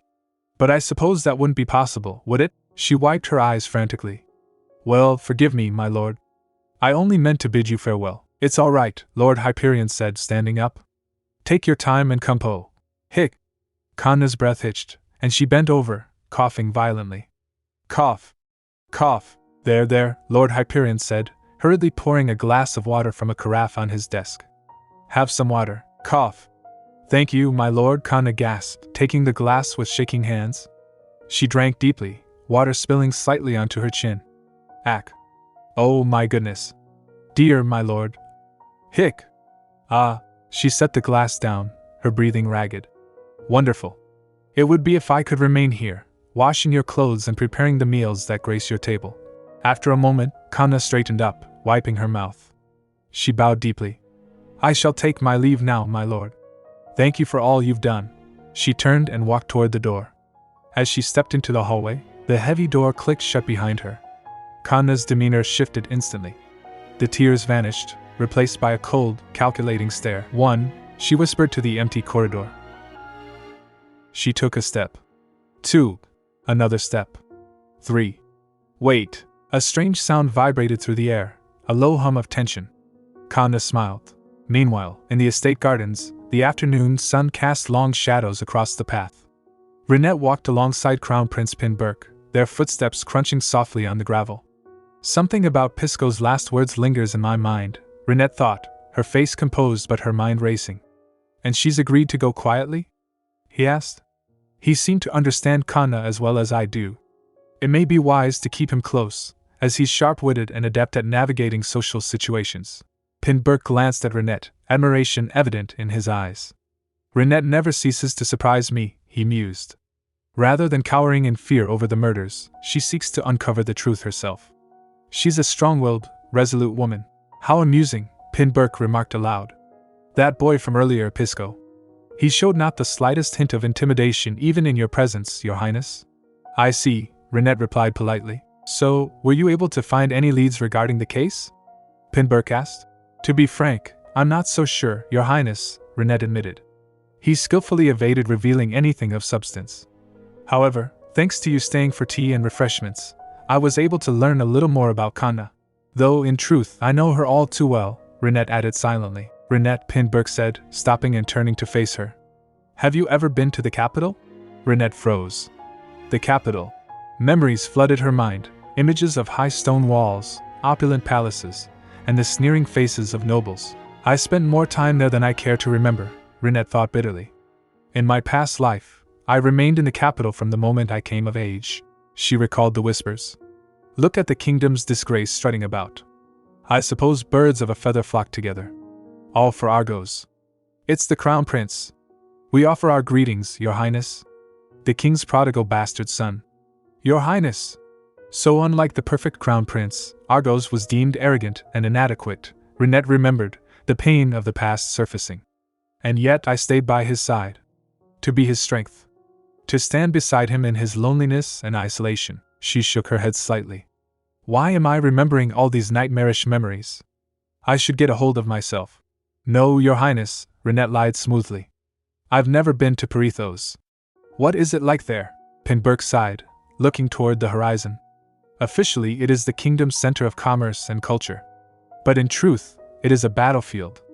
A place filled with nothing but the desperate cries of those struggling to survive. A battlefield, huh? Rinette echoed softly.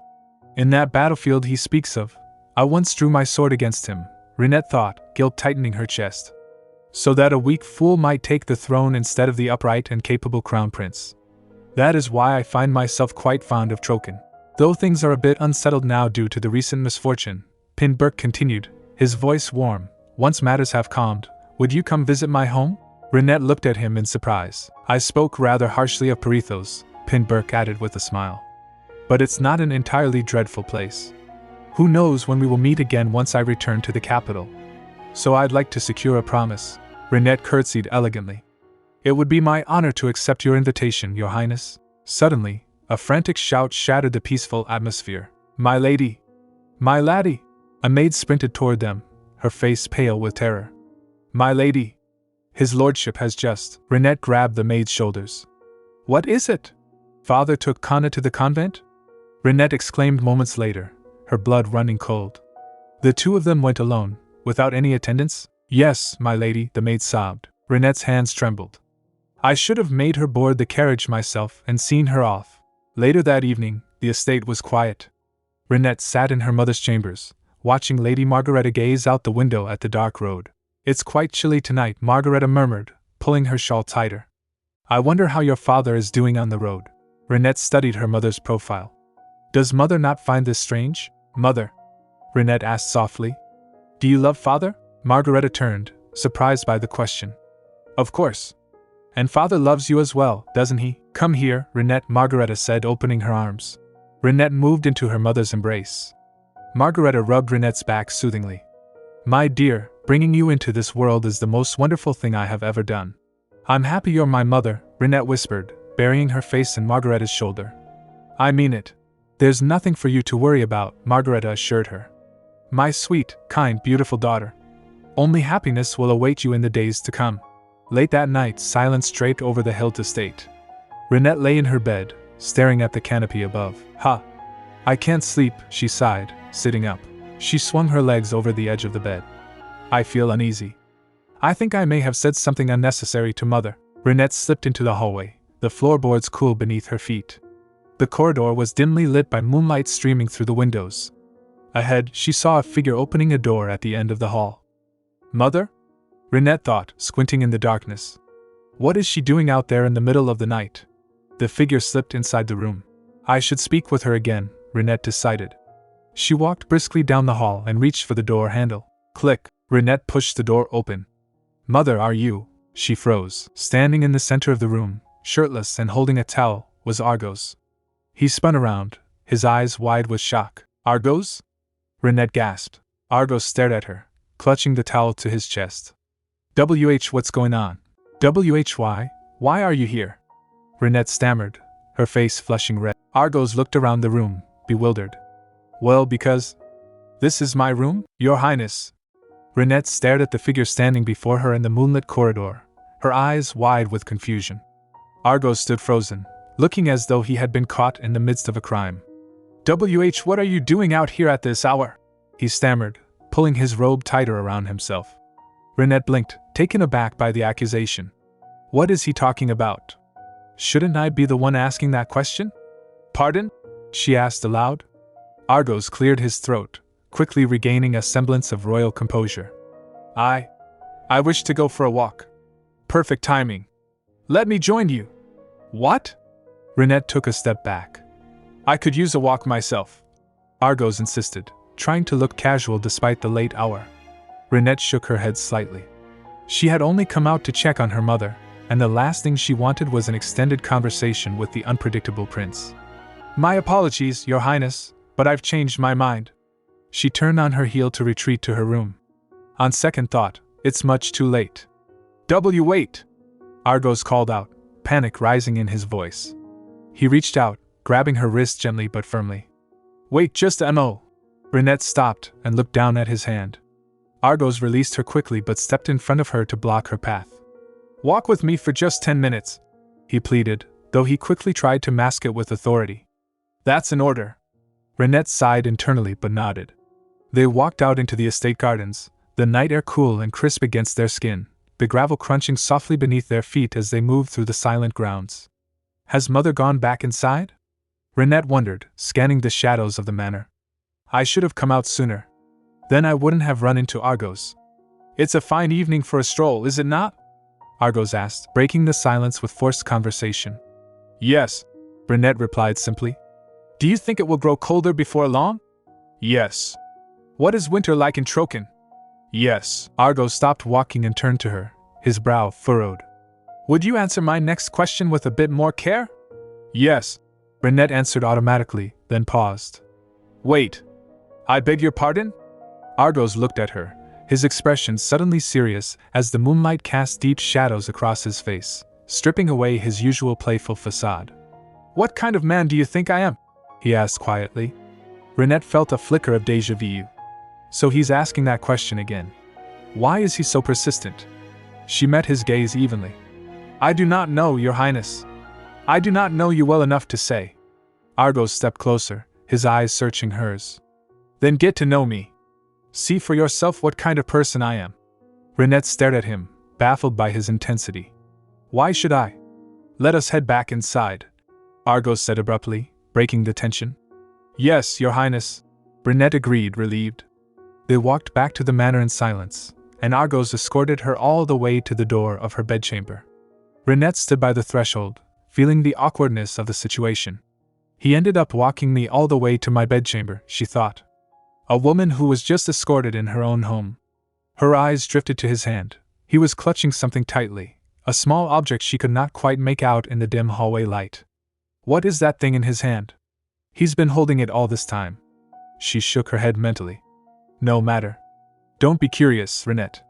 I hope you have a restful night, Your Highness, she said, dipping into a polite curtsy. Good night. She waited for him to leave, but Argos remained rooted to the spot, shifting his weight from one foot to the other. Why isn't he leaving? Rinette wondered, glancing at his hand again. Does he want me to take it? Argos seemed to be wrestling with himself. He extended his hand slightly, then pulled it back, and finally his face turned a bright shade of red. If you wish to know what it is, then come to my chamber tomorrow, he shouted, his voice cracking. Before Rinette could respond, he spun around and sprinted down the hallway, disappearing around the corner. Rinette stood alone in the corridor, utterly bewildered. Is he being playful? What was that about? Inside his own chamber, Argos paced back and forth, the object still clutched in his hand. The room was cluttered with art supplies, pencils, charcoal, and scraps of paper scattered across the desk. I should make a few more adjustments before I show her, he muttered to himself, sitting down and picking up a tool. Rinette will like it, won't she? The next morning, the dining hall was filled with the soft clinking of silverware against porcelain as sunlight streamed through the tall windows, illuminating the breakfast table where Rinette sat with her mother, Lady Relive, and Crown Prince Pinburk. Did you have a good night's sleep, Your Highness? Pinburk asked politely, buttering a piece of toast. I did, Lady Relive replied with a graceful smile. Thanks to your hospitality, Your Highness. Rinette watched her mother closely. Despite the smile, there were faint shadows under Lady Lilivan's eyes. Mother doesn't look too well, Rinette noted with concern. She must have had trouble sleeping. I should have been more careful with my words. Pinburk glanced at the empty seat across from him. It seems Prince Argos will be skipping his meals again today. He hasn't left his chamber of late. I worry he may be ill. If he were truly unwell, he wouldn't lock himself away, Lady Lilivan remarked, taking a sip of tea, but would rather come out of his room. He's not the sort to tolerate even the slightest discomfort. She set her teacup down and turned to Rinette. Rinette, did Prince Argos seem all right yesterday? Rinette froze, her fork hovering halfway to her mouth. Pardon? You went for a walk with him last night, didn't you? Lady Lilivan asked casually. Rinette's heart skipped a beat. Did Mother see us? Pinburk looked up, his interest piqued. Did you go walking with Prince Argos, Rinette? Oh, haha. Rinette laughed nervously, trying to downplay the event. I was out for a stroll because I couldn't sleep and happened to run into His Highness. Perhaps you should go up to see him, Lady Lily then suggested. He may find it uncomfortable if I were to go myself. Me? Rinette pointed to herself, surprised. I don't think that will be necessary. Pinburk interjected smoothly, his smile not quite reaching his eyes. He is my brother, so I shall check on him a little later. Later that day, Rinette made her way to the Lord's study, where her grandfather, Lord Hyperion, sat behind his massive oak desk reviewing documents. I wonder why grandfather wanted to see me, Rinette thought as she entered. He wouldn't have called for me without a reason. Grandfather? She called out softly. Lord Hyperion looked up, his weathered face breaking into a warm smile. Ah, Rinette. Come in. He gestured for her to sit. Your birthday is soon. Yes, Rinette replied, clasping her hands in her lap. Time seems to pass so quickly. Lord Hyperion studied her for a moment, a contemplative look in his eyes. Do you already feel that time moves swiftly? Rinette realized her mistake. She had spoken with the weariness of someone who had lived 2 lives, not a young noblewoman. A little, she corrected herself quickly, rubbing the back of her neck. Oops. I sounded like someone who has lived a lifetime. Haha, Lord Hyperion chuckled. It feels like just yesterday you were a little girl, and now look at you. He reached into his desk drawer and pulled out a small envelope. Well, since we're on the subject, I thought I might give you an early birthday present. Would that be all right? He slid the envelope across the desk toward her, and Rinette picked it up curiously. What's that, Grandpa? Tickets to an opera in a few days' time, he announced proudly. Rinette's eyes lit up. Opera? But there are only 2. Lord Hyperion cautioned, holding up 2 fingers. Which means you may bring only 1 person with you. He leaned forward, his expression growing serious. Remember, Rinette. Once the performance begins, you cannot turn back nor leave midway. He paused, letting the weight of his words sink in. So, choose wisely. Lord Hyperion sat behind his heavy oak desk, his gaze fixed intently on his granddaughter. The room was quiet, save for the rhythmic ticking of a grandfather clock in the corner. Choose wisely, Lord Hyperion advised, his voice low and grave. I wish to know your thoughts, Rinette. Rinette stood before him, clutching the 2 tickets he had given her. Grandpa told me to choose wisely, she thought, her expression neutral. Has he already figured it out? Elsewhere in the estate, Crown Prince Pinburk stood by a window, observing the grounds, his mind occupied with the recent turn of events. Rinette invited the Crown Prince to Troken? Pinburk mused to himself. Yes, I was just as surprised. I never expected His Highness to accept. So Rinette has caught the Crown Prince's eye, to the extent that he agreed to visit a small, remote barony? Pinburk narrowed his eyes. She was never one to stand out ever since she was a child. Yet she accompanied her father to the graduation ceremony and drew attention to herself. I doubt all of this is mere coincidence. He watched as Rinette walked through the garden below. There she is. Rinette. Pinburk's lips curled into a faint, calculating smile. The moment I saw her standing beside the Crown Prince, my vague suspicion turned to certainty. However, one thing troubles me. He thought of his brother Argos. I would be most pleased if you were to think of me for a long time, Pinburk whispered to the empty air. The 2 brothers, eternal rivals, had both set their sights on Rinette, and fortunately, it was not difficult to discern where Rinette's heart truly lay. Pinburk turned away from the window. If the sincerity she has shown these past few days is genuine, then all that remains for me is to quietly support her. Rinette walked through the hallway, the opera tickets feeling heavy in her pocket as her mind drifted back to her previous life. In my past life, I watched this opera in Perithos with Argos, she recalled, a bittersweet pang in her chest. It was truly magnificent.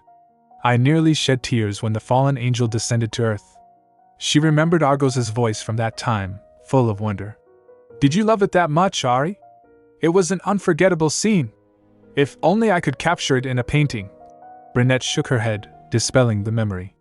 But that no longer matters. This time, I've already decided who I will watch the opera with. A maid approached her, looking anxious. My lady? I heard that Prince Argos hasn't left his chambers at all lately. He hasn't eaten in days either. Rinette stopped, sighing internally. Is that so? He seems to have an endless talent for testing my patience, she thought, annoyed. And he keeps asking if you've come to see him. She remembered his awkward outburst the previous night. If you wish to know what it is, then come to my chamber tomorrow. Why does he keep looking for me? Rinette muttered before turning to the maid. Where is Prince Argos's chamber? Over there, my lady. Rinette arrived at the door to Argos's room and frowned when she noticed the windows along the corridor plastered with sheets of paper, blocking out the light. What are those? Why are there so many pieces of paper stuck to the windows? What is he doing in there? Inside, the sound of frantic scribbling echoed as Argos sat amid a sea of crumpled paper, his hand moving furiously across the canvas. Rinette knocked firmly. Go away! Argos shouted, his voice hoarse. I do not wish to eat. Rinette rolled her eyes. Ugh, not this again. Did you not hear me? I said. Argos began to yell again. Your Highness, Rinette called out, cutting him off. Should I just leave? Please just tell me to go. There was a sudden crash inside the room, followed by a scramble. No! The door creaked open slightly, and Argos peeked out, looking disheveled, charcoal smudged on his cheek. Ahem. Ahem. I didn't know it was you. Would you like to come in? If you'll excuse me, Rinette said, stepping past him.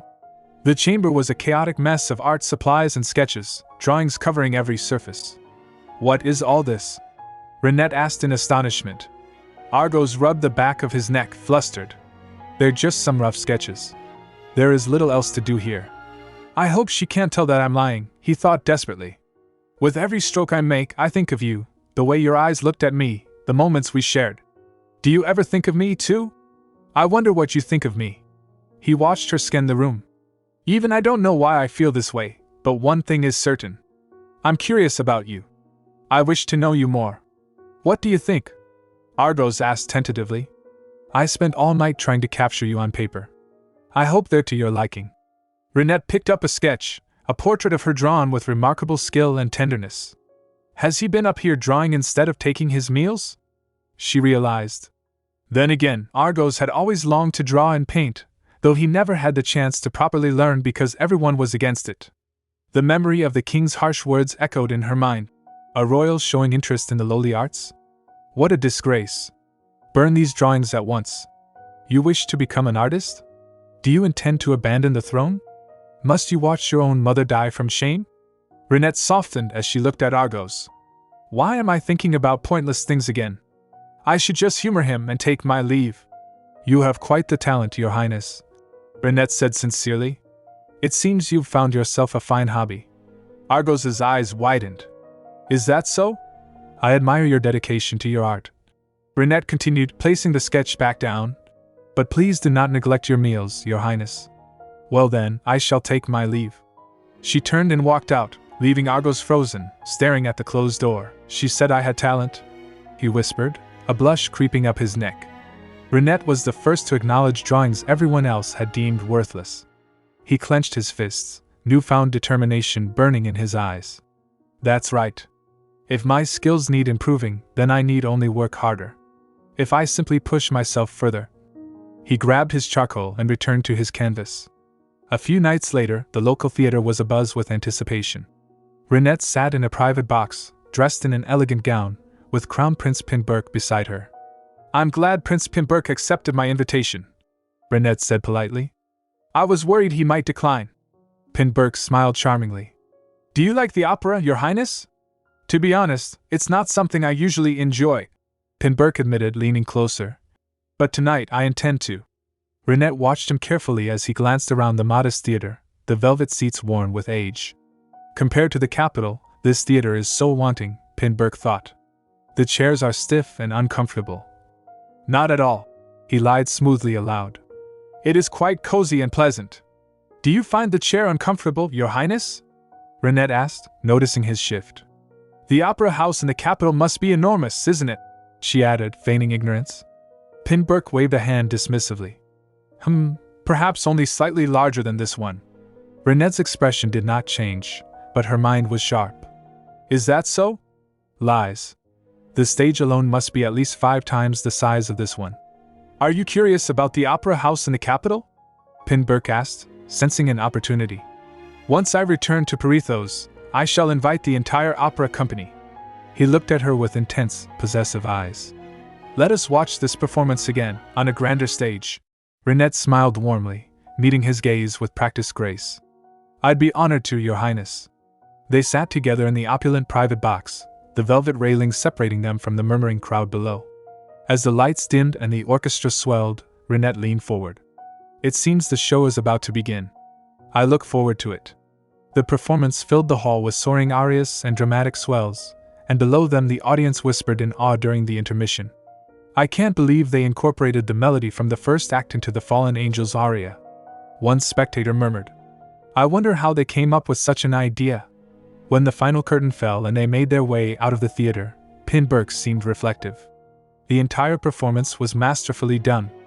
I thought seeing it a second time wouldn't leave much of an impression, but I noticed details I missed before. He turned his dark eyes toward Rinette. You recall so much from a single viewing. It must have left quite an impression on you. Rinette stiffened slightly, a flash of panic crossing her mind. Ah! I grew so excited, I nearly let slip too much. She thought, quickly composing herself. Haha, I suppose so, Your Highness. Before they could continue, a voice interrupted them. I offer my greetings to the small son of the kingdom. Two noblemen approached, bowing low. One, a man with a mustache, stepped forward eagerly. I never imagined I would have the honor of making your acquaintance here, Your Highness. I am Marcy, Lord of Dragonhold. The other man, looking equally anxious to please, chimed in. Ah, and I'm Buffon, Lord of Luan. Your Highness, if we could have a moment of your time. Pinburk's expression hardened into a cold glare. As you can see, I am here with someone today. The nobles flinched under his scrutiny, realizing their error. Here with someone? Who dares stand in our way and keep us from an audience with the Crown Prince? Their expressions seemed to ask. Pinburk sighed, his attention shifting as he scanned the crowd. Your Highness, I see a familiar face over there, he said, turning back to Rinette with a polite nod. Might I step away for a moment to exchange greetings? It's the Crown Prince. The nobles whispered as Pinburk walked away, leaving Rinette standing alone amidst the throng. I should give them some privacy. Rinette took the opportunity to slip away from the stifling crowd, finding solace in the cool night air of the palace gardens. The moon hung high above, casting long shadows across the swaying grass. I must begin my search for Pisco soon, she mused silently, her gaze wandering over the dark grounds. I wonder where I might find him. A sudden rustle in the tall grass caught her attention. She turned sharply. Pisco! A man in a flat cap and suspenders emerged from the darkness, a roguish grin on his face. Good evening, Princess. What are you doing here? Rinette asked, her voice low. I'm here on business, Pisco replied casually, dusting himself off. Business? What kind of business requires your presence this late at? It's best not to concern yourself with the details, he cut in smoothly. He stepped closer, his demeanor shifting. Well, I'm glad to have run into you. There's something I wish to ask. What is it? Have you heard any new rumors of late? Pisco asked, watching her closely. Anything stirring among the residents of the district? No, nothing of note. Is that so? Pisco turned as if to leave, then paused, glancing back over his shoulder. You seem as though you have something to say, Princess. Rinette sighed. You're quite perceptive. There is a matter I wish for you to handle. Pisco smirked. I don't work for free, Princess. I am well aware, she replied evenly. I want you to pay a visit to St. Mary's Convent. She hesitated internally, knowing the risk. I can't place my full trust in him just yet, but there's no one else I can ask. Pisco's eyes lit up with understanding. Aha, I see now. You wish to know whether Kanna is behaving herself at the convent. Yes. Will you do it? Pisco knelt, taking her hand with a flourish. Very well, we have a deal. I shall return within 3 days. He pressed a light kiss to her gloved knuckles before disappearing back into the shadows. Elsewhere in the residence, Prince Argos stood before a mirror, fussing over his appearance. He swept his blonde hair back, then let it fall forward again. Perhaps I should sweep my hair back entirely. No, something more familiar would be best. I don't want to seem as though I put in too much effort. I'm only going down for dinner after all. He turned to a passing maid, his anxiety palpable. You there? Where is Lady Rinette? The maid curtsied nervously. Pardon? Lady Rinette is not home at the moment. What? Argos froze. Where has she gone at this hour? She left to attend the opera with the Crown Prince, Your Highness. The color drained from Argos's face. What? She went where? A dark, jealous pit opened in his stomach. Why? Why Pinburk of all people? Later that night, Rinette walked through the dimly lit corridors of the mansion, her mind still on her meeting in the garden. Pisco is quite a peculiar and curious one. How is it that we crossed paths at just that moment? She reached her bedroom door but paused at the sound of a knock. Who could it be at this hour? Rinette opened the door to reveal Prince Argos standing in the hallway, dressed in an immaculate suit despite the late hour. Prince Argos? She asked, surprised. He's awfully dressed up for this hour, she thought. Are you going somewhere? No, Argos replied stiffly. HM? Oh, I see. What brings you here so late at night? There's something I wish to ask you. Argos stared at her, his mind a chaotic storm of unasked questions. Why? Why did you go to the opera with Pinburk? What did you talk about with my brother? Was it enjoyable? Why did you return home so late? Do you know that I love the opera? I love the opera too. He clenched his fists at his sides. She wouldn't like it if I asked such things. Instead, he forced the words out, his voice trembling slightly. The only thing I can ask is, would you pose for me? Rinette stared at him, baffled. Pardon? No, Your Highness, she said firmly. Argos flinched as if struck. Why you refuse? Yes, Rinette said, bowing her head politely but coldly. I apologize, but I have no desire to be your model. If there is nothing else, I shall head back inside. The door clicked shut, leaving Argos alone in the dark hallway. He retreated to his room, the rejection festering into madness. Why? Why is everything so difficult for me? He whispered, sinking to the floor amidst scattered sketches. Why does it feel like nothing ever goes right between us, as if our paths are always misaligned? You asked me to draw you. You told me I should draw you. Those were your words. He picked up a drawing, his breath hitching. The face on the paper was distorted, wrong. Ha ha. This isn't her. She's more. His eyes widened in horror. Who have I been drawing all this time? Argos, a voice whispered from the shadows of his mind. You must become king. Argos clutched his head. Mother? Only as king can you protect your poor mother, the hallucination hissed. No, Argos whimpered, trembling violently.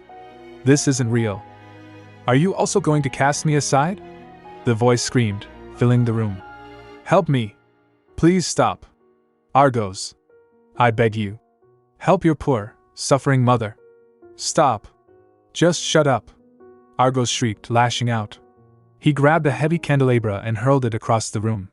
Shut up. The metal crashed against the floor, and the lit candles rolled onto the papers scattered across the rug. The flame caught instantly, crackling as it devoured the sketches. A fire roared to life, casting dancing shadows over the prince's terrified face as he descended further into his nightmare. I prefer this response. The fire started in an instant, born from a fit of blind rage. What in the...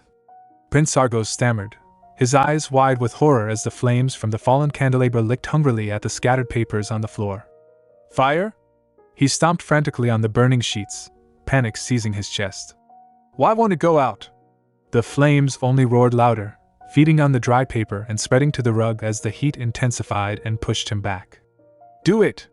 The flames are only growing stronger, he screamed, choking on the rising smoke. As the fire consumed the room, memories of a different time bled into the present, weaving a nightmare of the past. Do you miss your mother, Rinette? A young voice asked, dripping with feigned sympathy. Little Rinette, her eyes red and swollen from crying, looked up. Kanna, this must be so hard for you, Kanna said, leaning in close. You look terribly pale. What am I to do now? Rinette sobbed, clutching her dress. I already miss mother so much. Oh, my poor Riri, Kanna cooed, a sly smile touching her lips. Let me tell you a little secret. Light a small candle when you are alone in a room. If you fall asleep by its glow, then Mother, who watches over us from heaven, will come to you in your dreams. Later, Kanna watched from the shadows, her expression twisting into a sneer. She actually went to sleep with the candle lit. It's almost pitiful how naive she is. What a fool. Then came the screams. Mother! Help! Father! Help! The sound of a loud bang jolted the mansion awake. What was that? A servant cried out in the corridor. I heard a loud bang just now. What's going on? Suddenly, a voice shrieked from the upper landing. A fire! There's a fire! Quickly, this way! Panic erupted as servants scrambled out of their quarters, shouting warnings. Get up! Make your way outside, everyone! A fire? All of you, make haste! Downstairs! Smoke billowed through the hallways, thick and suffocating. Rinette awoke in her room, coughing as the acrid fumes filled her lungs. My eyes, my eyes! She stumbled out of bed, her heart pounding against her ribs as the heat triggered a visceral terror deep within her soul. I lost my right eye in a fire in my past life, she thought, trembling. Will the same fate befall me again? Am I destined to meet the same end? Her thoughts snapped to the one person who mattered most. Mother! She gripped the doorframe, steadying herself. This time, Mother is alive. I must save her! She quickly assessed the situation. Grandpa left for the mines this morning, so he should be safe. I just need to make sure Mother is out of harm's way. Rinette rushed to the staircase, but a wall of blistering heat and roaring flames blocked her path. Ack! I can't go down these stairs. I must find another way. She retreated into the room, coughing violently as the smoke thickened. Outside, the scene was one of chaos, the mansion ablaze and orange light illuminating the night sky. Lady Rinette is still inside, a maid screamed. We searched everywhere but could not find her. We thought she had already escaped. Oh no! Rinette! Lillian stood among the gathered crowd, her face a mask of absolute terror. Mother? She's safe. Rinette realized, looking down from the window as relief washed over her for a fleeting moment. Oh, thank you, God! Lillian cried, struggling against the knights holding her back. No, Lady Lillian! Please compose yourself. Let go of me! That's my baby! Lillian shrieked, thrashing wildly. No, Your Highness! You mustn't! Unhand me at once! A commanding voice bellowed. Your Highness, it's far too dangerous for you to go in yourself. High above them, Rinette stood on the window ledge, the wind whipping her hair around her face as she looked down at the sheer drop, her legs shaking. All that remains is for me to jump, she told herself, gripping the frame until her knuckles turned white. I just have to close my eyes and do it. I simply need to jump, and yet... Her body refused to move, the trauma of her past paralyzing her as her knees buckled. What do? I can't do it. No. She sank to the floor, defeated. I was never meant to escape my fate after all. So this is as far as God has willed me to go. Tears streamed down her face as the flames drew closer. I suppose I will never witness the fall of Argos, and die here. Rinette! A dark figure burst through the smoke and flames, coughing and stumbling into the room. Arg! I finally found you! It was the Crown Prince. Pinberk rushed to her side, his eyes wild with worry. Why have you not escaped yet? What are you doing? Snap out of it, Rinette! He grabbed her shoulders, shaking her gently. Are you hurt? Can you stand? Cover your face. We are leaving this place. Rinette looked up at him, her eyes glassy and distant, and pushed his hand away weakly. No, leave it be. We won't make it this time. I am meant to die here. What? Pinberk stared at her, stunned. I was always meant to die, she murmured hollowly. Even if you had not abandoned me, my only regret is that I won't see my revenge through. Pinberk grit his teeth, refusing to listen to her delirium. No. You are not going to die. He scooped her up into his arms, lifting her effortlessly. Let go! Rinette screamed, thrashing in his grip as the past and present blurred in her mind. Put me down this instant. I will not beg for my life from the likes of you. No, Pinberk said firmly, holding her tight against his chest as he turned toward the exit. I refuse to let you die here. Bring me some water. A voice shouted amidst the chaos, the heat radiating in suffocating waves. There's an injured person over there. The fire raged around the mansion, casting long, grotesque shadows. Pinberk stood outside, staring at the inferno with wide, terrified eyes. What have I done? He whispered, his voice trembling. No. Now! Lady Rinette is still inside. What? A knight beside him gasped. I must save her! Your Highness! The knight yelled, grabbing Pinberk's arm as the prince surged forward. If you go inside now, you'll die. Get off of me. Pinburk snarled, tearing himself free. From this moment on, anyone who dares to stop me will be executed upon my return. Your Highness! You mustn't! But Pinburk was already gone, disappearing into the thick smoke and crumbling debris. Rinette! He screamed, his voice raw. Where the hell is she? He stumbled through the corridors, coughing violently. She's not in the drawing room or any of the chambers, and there's no sign of her anywhere, he thought frantically. With the fire growing, there are few places in the house that are still intact. Where could she be? Rinette, please, he prayed, desperation clawing at his throat, as a dark thought whispered in his mind. See? This is all your fault. Once again, this tragedy has occurred because of you. Admit it, Argos, the voice sneered. In the end, everyone by your side dies. Because of you. No, Pinburk growled, shaking his head violently. I will not let this happen. I refuse to let Rinette die because of me. I will see to it without fail. He pushed through a wall of heat and found her. Rinette! She looked at him with dazed, hollow eyes. Cover your face.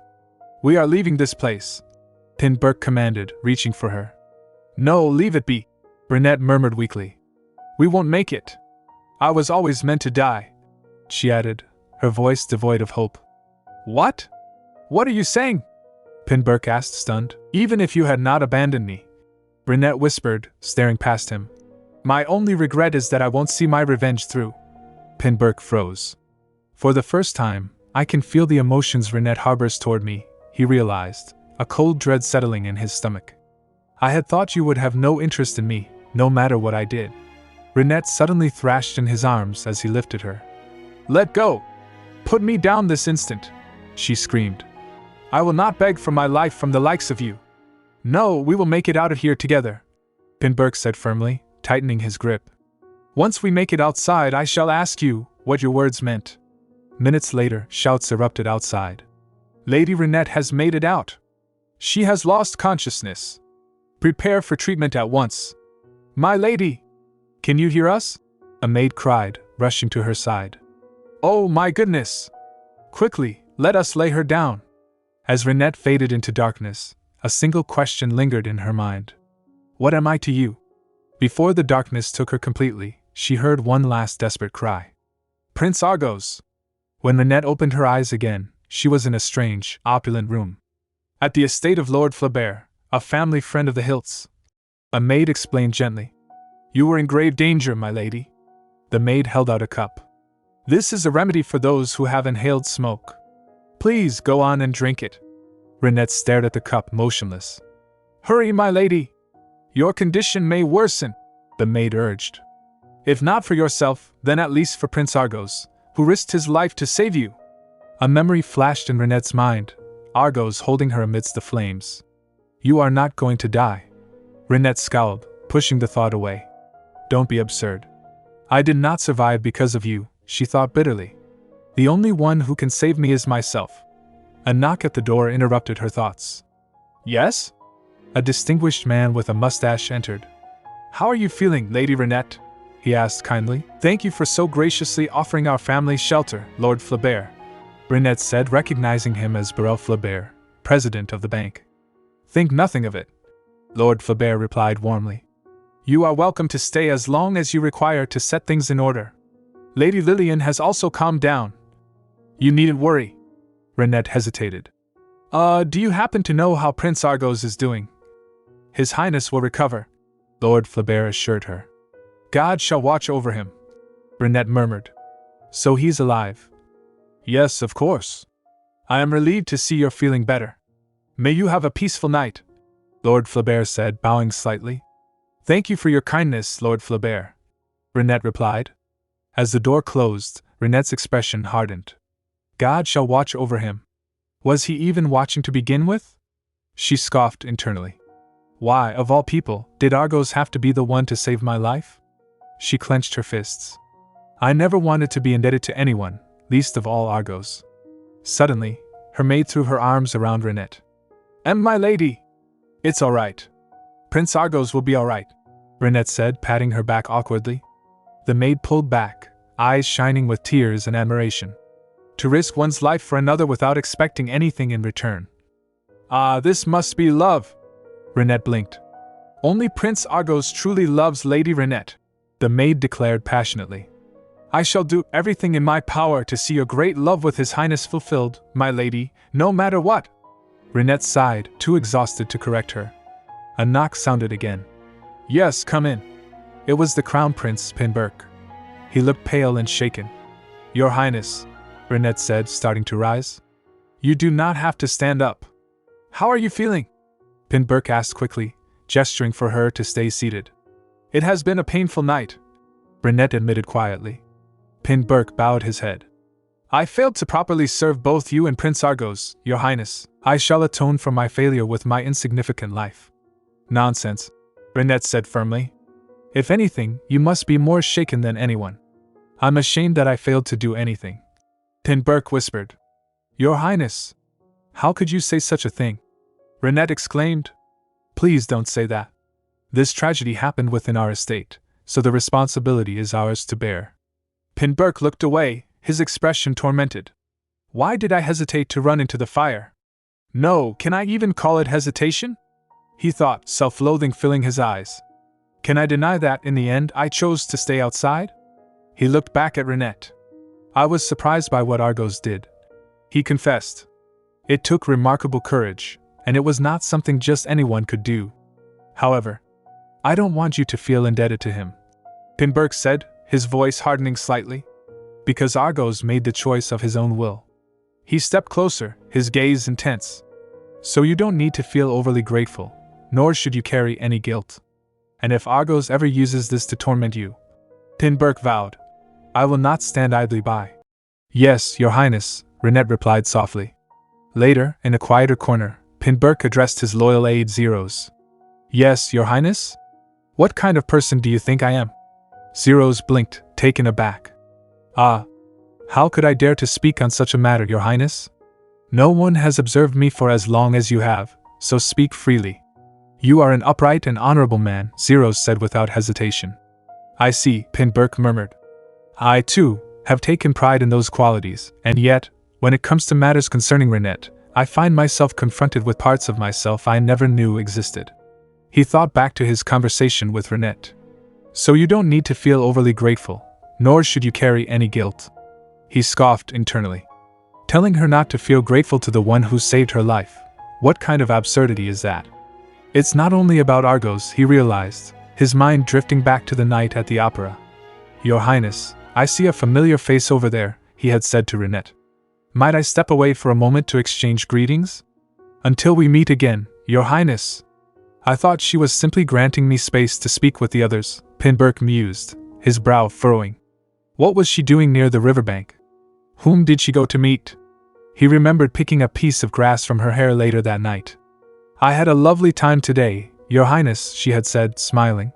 That's... He recalled the name she had mentioned. Pisco. Adam, was it?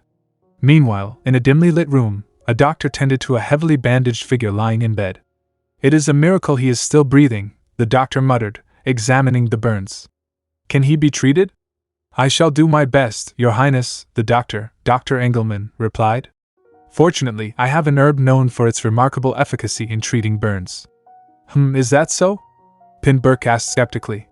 First, Dr. Engelman began his work. Pinburk watched, his thoughts racing. What if the rumors about Dr. Engelman are true, that his skills are not what they once were? Well, he is the best physician around here. His methods are outdated, just as the rumors said. Then again, could a doctor from a small village really be expected to provide proper treatment?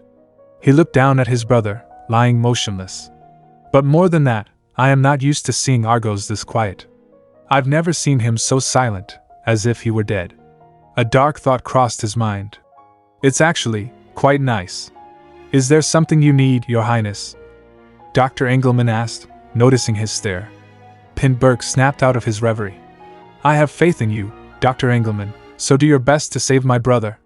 A few days later, Lord Hilt arrived, bowing deeply before Pinburk. Of all times for something like this to happen while I was away. I am deeply sorry, Your Highness, to both you and Prince Argos. It's all right. Please, have a seat, Lord Hilt, Pinburk said calmly. I don't know how I can seek forgiveness. I will accept whatever punishment you deem fit, Lord Hilt insisted. It was an unfortunate accident. Do not dwell on it too much. Suddenly, Pinburk swayed slightly. Your Highness! Are you all right? Lord Hilt exclaimed, rushing forward. I'm fine. You must be exhausted from traveling all the way here from the capital, Pinburk dismissed, steadying himself. Not at all. Your Highness, allow me to at least check your pulse, Lord Hilt urged. Pinburk allowed it, but his mind was elsewhere. The one who was actually injured, yet not a single word has been said about him. It's almost eerie, he thought bitterly. That's right, this is Argos's place in the world. Even if he were to suddenly disappear, no one would even notice. Suddenly, a servant burst into the room. Your Highness! Prince Argos has regained consciousness. What? Pinburk's eyes widened. I apologize for the sudden intrusion, but I thought it urgent. Please forgive me. It's quite all right. Thank you for bringing me good news, Pinburk said, masking his surprise. I must go check on my brother at once. Forgive me, Your Highness, the servant interrupted nervously, but Lady Rinette is with Prince Argos at the moment. His Highness asked for her the moment he awoke. He has ordered that no one else be allowed to enter. In the sick room, Rinette sat by Argos's bedside, watching him breathe shallowly. I heard he regained consciousness, she thought, but he's still having trouble waking up. She stared at his sleeping face, conflicted. Why did it have to be you? You're the bastard who killed me. Argos stirred, groaning. Arg. I finally found you, he mumbled in his delirium. Why have you not escaped yet? No. You are not going to die. Rinette's heart clenched. So why did you go to such lengths to save me this time? She stood up abruptly. Forget it. I'm leaving. As she turned to go, a weak hand grabbed her wrist. Don't go. Rinette froze. Since you've woken up, I shall call for the others, Your Highness. Why did you say those things? Argos rasped, his voice hoarse. What did you mean by? I was always meant to die. Rinette paled. She remembered her words in the fire. I was always meant to die. Even if you had not abandoned me. My only regret is that I won't see my revenge through. So he remembers everything, she realized with dread. I don't know what you mean, she lied, pulling her hand away. I shall fetch some water. Argos let his hand drop, a bitter smile touching his lips. You're back to your old self, back to the Rinette who doesn't care what happens to the likes of me. Outside in the garden, Pinburk walked with Lord Hilt. It's quite peaceful here. Do you intend to remain at Lord Flaubert's estate? Pinburk asked. I'm considering several options, Your Highness, Lord Hilt replied. Repairing our estate must be the first priority. In the meantime, I'll need to find a place for my family to stay. A place to stay. Pinburk mused. Then, how about this? Pardon, Your Highness? You can't keep moving from place to place, as that would exhaust your family and attendants, Pinburk reasoned, and given the gravity of what has transpired, leaving Troken is likely not an option for you. Lord Hilt watched him, puzzled. Why is he hesitating so? I wonder what he is trying to say. You are quite right, Your Highness. That is precisely my dilemma, Lord Hilt said. So what do you propose? Please grant me your wisdom. Pinburk took a breath.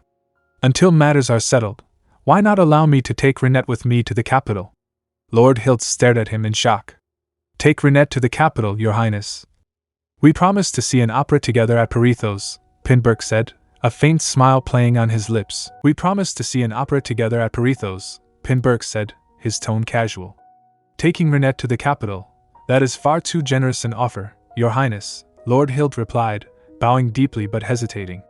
Haha, the opera is merely an excuse, Pinburk said, waving a hand. Visiting Parithos would be a valuable experience for Rinette as well. She could even take this opportunity to stay at the palace. I believe it's quite a favorable offer. Lord Hilt observed the prince carefully. It seems he truly means it, he thought. However, the capital is filled with people who seek to use the crown prince for their own gain. Countless eyes will be watching. Your Highness, I may be nothing more than a humble country noble, Lord Hilt began cautiously, but even I know that Parithos is no ordinary city. Rinette must begin fulfilling her duties as a lady once her birthday passes. I fear idle gossip could leave a stain on her reputation.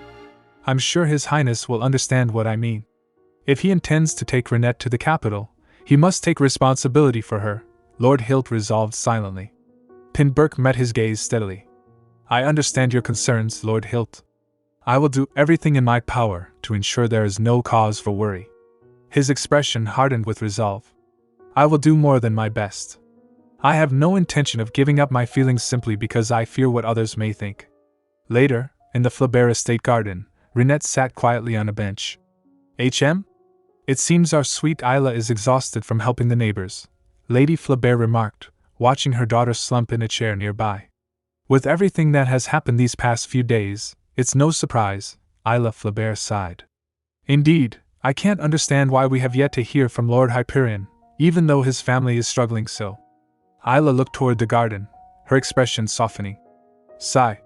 Rinette is the one I pity the most. With even the Baroness shaken by the fire, that poor girl has nowhere to turn. A servant approached quietly. My lord, I believe you should see this. Rinette sat alone, staring blankly ahead. Huh? Mother and father are gone. Did something happen? She wondered, feeling a strange detachment. But more than that. Mother's words keep lingering in my mind. Poor Lady Rinette. She must be so lonely, Isla thought, watching her from a distance. I want to be there for her. She glanced around. Where is father? I think I have an idea of who he is with and what he is doing, but surely he wouldn't ignore news of the fire, would he? She shook off the thought and stepped into the garden. Lady Rinette. Rinette looked up. There you are. Isla smiled brightly. It's the perfect weather for a stroll. May I sit beside you? Oh, Lady Isla, Rinette stammered, surprised. I'm so relieved to see you safe. Did you manage to get any rest last night? You must have been terribly shaken, Isla said gently. You're very kind, Lady Isla, Rinette replied, lowering her eyes. I'm feeling better now. Thank you for everything you've done for my family. Isla watched her, impressed.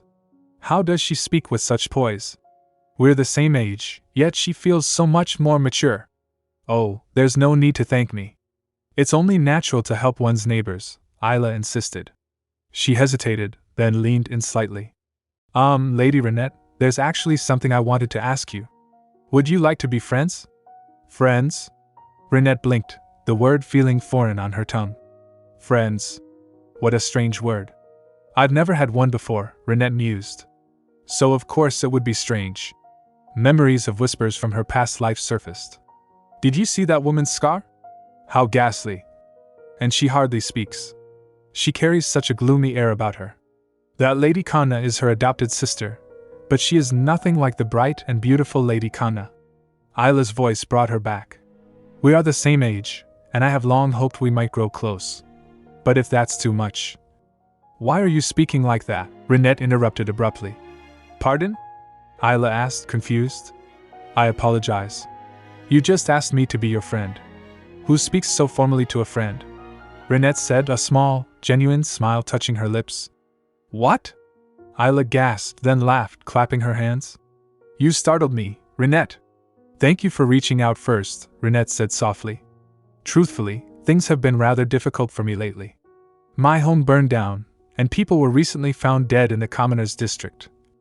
Oops, noble ladies often avoid speaking of the Commoners' District altogether, Rinette thought, catching herself. I'm sorry. I suppose that was improper of me to bring up. HM? No, it's all right, Isla whispered conspiratorially. This is a secret, but I actually know who killed the Tanners. Rinette's eyes widened. You know who the murderer is. But Refrai and Margaretta's deaths were ruled an accident. How could she know? She wondered frantically. Yes. It was their own daughter, apparently, Isla confided. And what's more, she's the constable's lover. What? Rinette feigned shock. That's what the rumors say. Because of it, the constable supposedly covered the whole affair up, Isla continued. I can't believe Kanna even got close to the constable. Well, of course. Knowing Kanna, she must have left herself plenty of escape routes, Rinette thought bitterly. But, how do you know about a rumor like that, Isla? HM? Oh, it's quite simple. You only need to befriend the maids, Isla winked. They always know these things. Aha, I see. If this is a rumor spreading among the maids. Rinette's mind raced back to her conversation with Pisco. Have you heard any new rumors of late? Anything stirring among the residents of the district? Pisco had asked. No, nothing of note. Is that so? Rinette thought, her blood running cold. Then Pisco must have heard it as well. So why didn't he tell me? Did he lie for Kanna's sake? You wish to know whether Kanna is behaving herself at the convent. Very well, we have a deal. I shall return within 3 days. Was he also lying when he said he would visit St. Mary's convent? Rinette wondered, doubt gnawing at her. Meanwhile, in the ruins of the Hilt estate, a lone scavenger picked through the debris. Oh dear, the scavenger muttered, kicking a pile of blackened wood. The place has been reduced to nothing but ashes. TSK. What a shame. How did it manage to burn down so completely? He bent down, pocketing a small trinket. Well, not that I'm complaining. Since these have been left behind, I shall help myself. Oh, there's another one. Ooh, and one over there, too. He stopped, spotting something half buried in the rubble. What's that? Oh, a fine-looking chest. He picked it up, shaking it. It rattled promisingly. It's locked. Could be a jewelry box? Let's see how many jewels are in here. He smashed the lock with a rock and pried it open. Humph. It's a savings box. Well, money's just as good. Should I take it? As he dumped the coins into his sack, he noticed something etched inside the lid. Huh! There's an inscription here. He squinted, reading the name. Ga. Haha, he chuckled, shaking his head. It seems the naive little princess saved up quite diligently. My. I feel sorry for her in more ways than one. That's what I heard. A maid whispered excitedly to her companion. The notary from Engel ran off with all the money from the office? The second maid gasped. That's right. So bold of them, isn't it? And you know what else happened? Suddenly, a loud crash echoed from down the hall. What was that? The maid jumped. What's that noise? Was that a scream? They exchanged fearful glances. Let's head back inside. Something must have happened. Inside the room, Prince Argos was in a frenzy. Go away! All of you! He shouted, throwing a vase at the terrified servants. What seems to be the issue? Rinette asked, stepping into the chaotic room. Well, my lady. His Highness refuses to take his medicine, saying it doesn't suit his taste. A maid explained, trembling. What? And when we wouldn't remove his bandages, he began yelling at us. Did I not make myself clear? Remove these at once. Argos bellowed, his face flushed with rage. Rinette watched him, her expression unimpressed. How utterly pathetic. Do not ignore me. Argos screamed. Your Highness, Rinette said calmly. Argos froze, his eyes widening. Rinette. I heard a commotion and came to see what was going on, she said, folding her arms. It's Rinette. She has come to see me. Argos thought, hope flaring in his chest. It would be best if you took care not to set the place ablaze, Your Highness, she added coolly. I shall take my leave then. Wait, Argos pleaded, reaching out. I wish to talk to you for a moment. He gestured for the servants to leave. Once they were gone, Rinette sighed. Why are you acting like this, Your Highness? You need to take your medicine to recover. That foolish doctor couldn't have given me proper medicine. Argos spat. He probably poisoned it. What makes you think that? Because everyone only cares about Pinburk, Argos said bitterly. They all probably wish I were dead. I'm just the prince that's standing in my brother's way. Well then, you'd be dead already, Your Highness, Rinette replied bluntly. What? Argos stared at her. Rinette softened her gaze slightly. I know you are undergoing difficult and painful treatment, and it pains me to know that I'm the reason you're in this condition. So yes, you're right. It is my fault. Argos stared at her, stunned. Has he finally lost it? She wondered as he remained silent. So please help me with taking my medicine and getting through this treatment, Argos whispered, his eyes pleading. Argos always made that exact face and used that same tone whenever he wanted something from me, Rinette thought, memories flooding back, and in my previous life, I always gave in, because I loved him so very deeply. You will help me, won't you? Argos asked, a hint of his old manipulation creeping in. But I'm not that person anymore, Rinette reminded herself. Everyone was moved by your remarkable selflessness and sacrifice, Rinette said aloud, her voice steady. I was, as well. So please continue to show people that side of you, Your Highness. She stepped closer. After all, it is your own actions that shape your reputation. If there is something you wish for, think carefully about how you should act to achieve it. Rinette curtsied. Forgive me for visiting at this late hour. This is my final act of kindness to you, the man I once loved, she thought as she walked away, because I don't want to see you run amok like a spoiled fool anymore. Left alone, Argos stared at the door. Why do I feel this way? He wondered, clutching his chest. Even though I finally got Rinette's attention, why do I feel so ashamed? He looked down at his bandaged hands. It is my actions that shape my reputation. Huh? The next morning, the servants whispered amongst themselves. How is Prince Argos doing? He's doing much better, one replied. He hasn't raised his voice once ever since he spoke with Lady Rinette. He's also been calmly receiving his treatment. I wonder what Lady Rinette said to him. Another mused. His Highness must truly care for her. Didn't you hear? He ran into the fire to save her. It was an act of true love, I tell you. Argos lay in bed, listening to the murmurs. He clenched his fist. Be grateful you're still alive, he thought darkly, because once I become king, there's no telling how I might change. Later that day, Lord Hilt returned. My dear! What took you so long? Do you have any idea what's happened while you were gone? His wife scolded him, hugging him tightly. I heard on my way home, Lord Hilt said, patting her back. He turned to Lord Flaubert. Thank you for all you've done for our family, Lord Flaubert. Please think nothing of it. I was simply doing my neighborly duties, Lord Flaubert replied graciously. Father, I missed you, Rinette exclaimed, running to greet him. What gift did you bring me this time? Gift? Lord Hilt blinked, surprised. Yes. You brought Kanna to serve as my personal maid before, so I was wondering if you'd gotten me another gift. Rinette, our family has just lost our home. Is now really the time to talk about gifts? Her mother chided gently. It's only because you were gone for 2 whole weeks. Rinette pouted. Lord Hilt stiffened. Judging by how tense he got at the mention of Kanna, he must be feeling plenty guilty, Rinette noted internally. Why did you return so late? She asked innocently. I heard it only takes 4 days to St. Mary's Convent and back. I took the opportunity to take care of some business as well. Lord Hilt stammered. Well, I'm happy you're back. Rinette stepped closer, sniffing the air. But father, there's a lovely scent on your clothes. Lord Hilt froze. It's a floral fragrance, Rinette observed, her eyes narrowing slightly. The kind you'd expect from a woman. And it smells quite familiar. She searched her memory. Where have I smelled it before? The faint floral fragrance clinging to Lord Hilt's clothes tickled her memory, familiar yet elusive. Lord Hilt stiffened, beads of sweat forming on his brow. My. What? He stammered, avoiding her gaze. Rinette watched his nervous reaction, her eyes narrowing slightly. Then she pulled back with a bright, innocent smile. I can't recall. I'll let you know if it comes to me later, father. Lord Hilt let out a shaky breath as Rinette turned away, her expression instantly dropping into a thoughtful frown.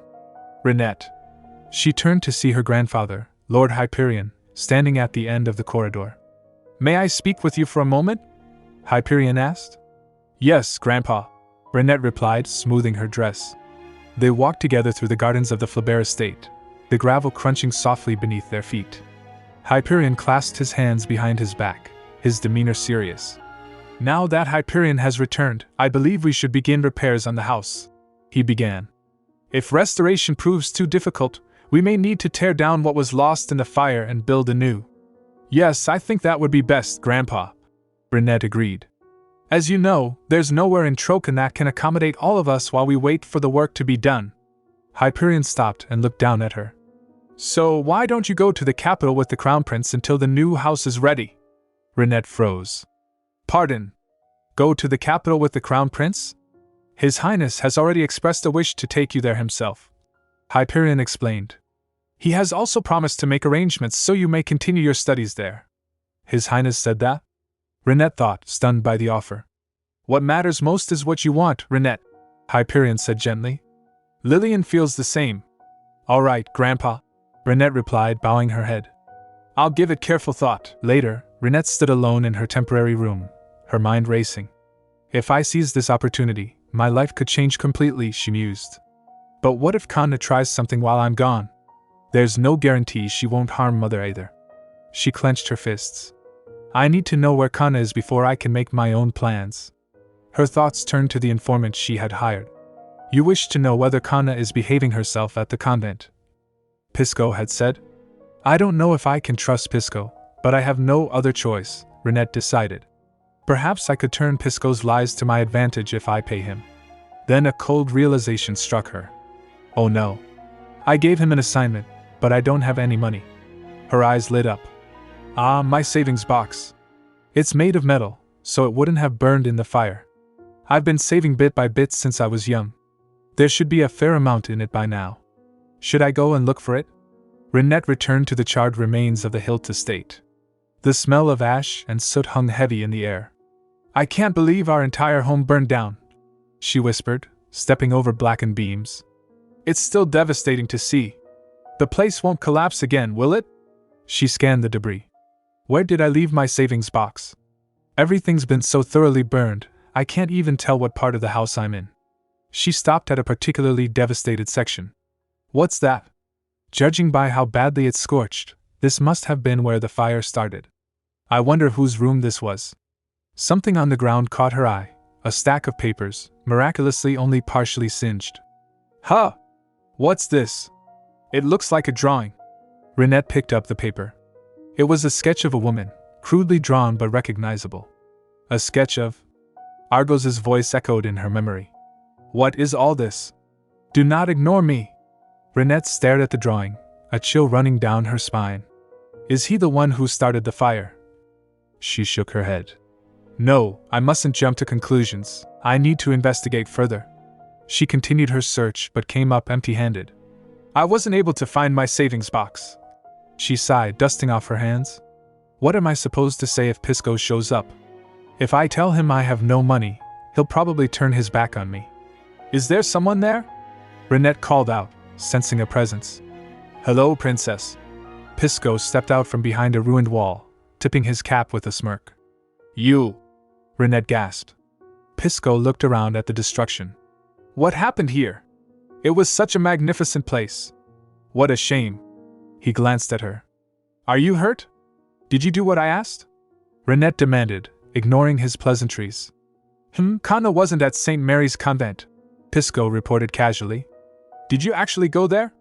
Rinette challenged. They don't just let anyone in. How did you find out she wasn't there? Pisco leaned against a charred pillar. Princess, isn't that precisely why you sought me out? Because not just anyone can enter, and because your request had to be carried out discreetly? He grinned. If I tell you how I found out, you will become my accomplice. Rinette fell silent. Judging by the way Father reacted when I mentioned Kanna's name, there's a high chance the two of them were already together, she analyzed internally. She straightened her posture. Ahem.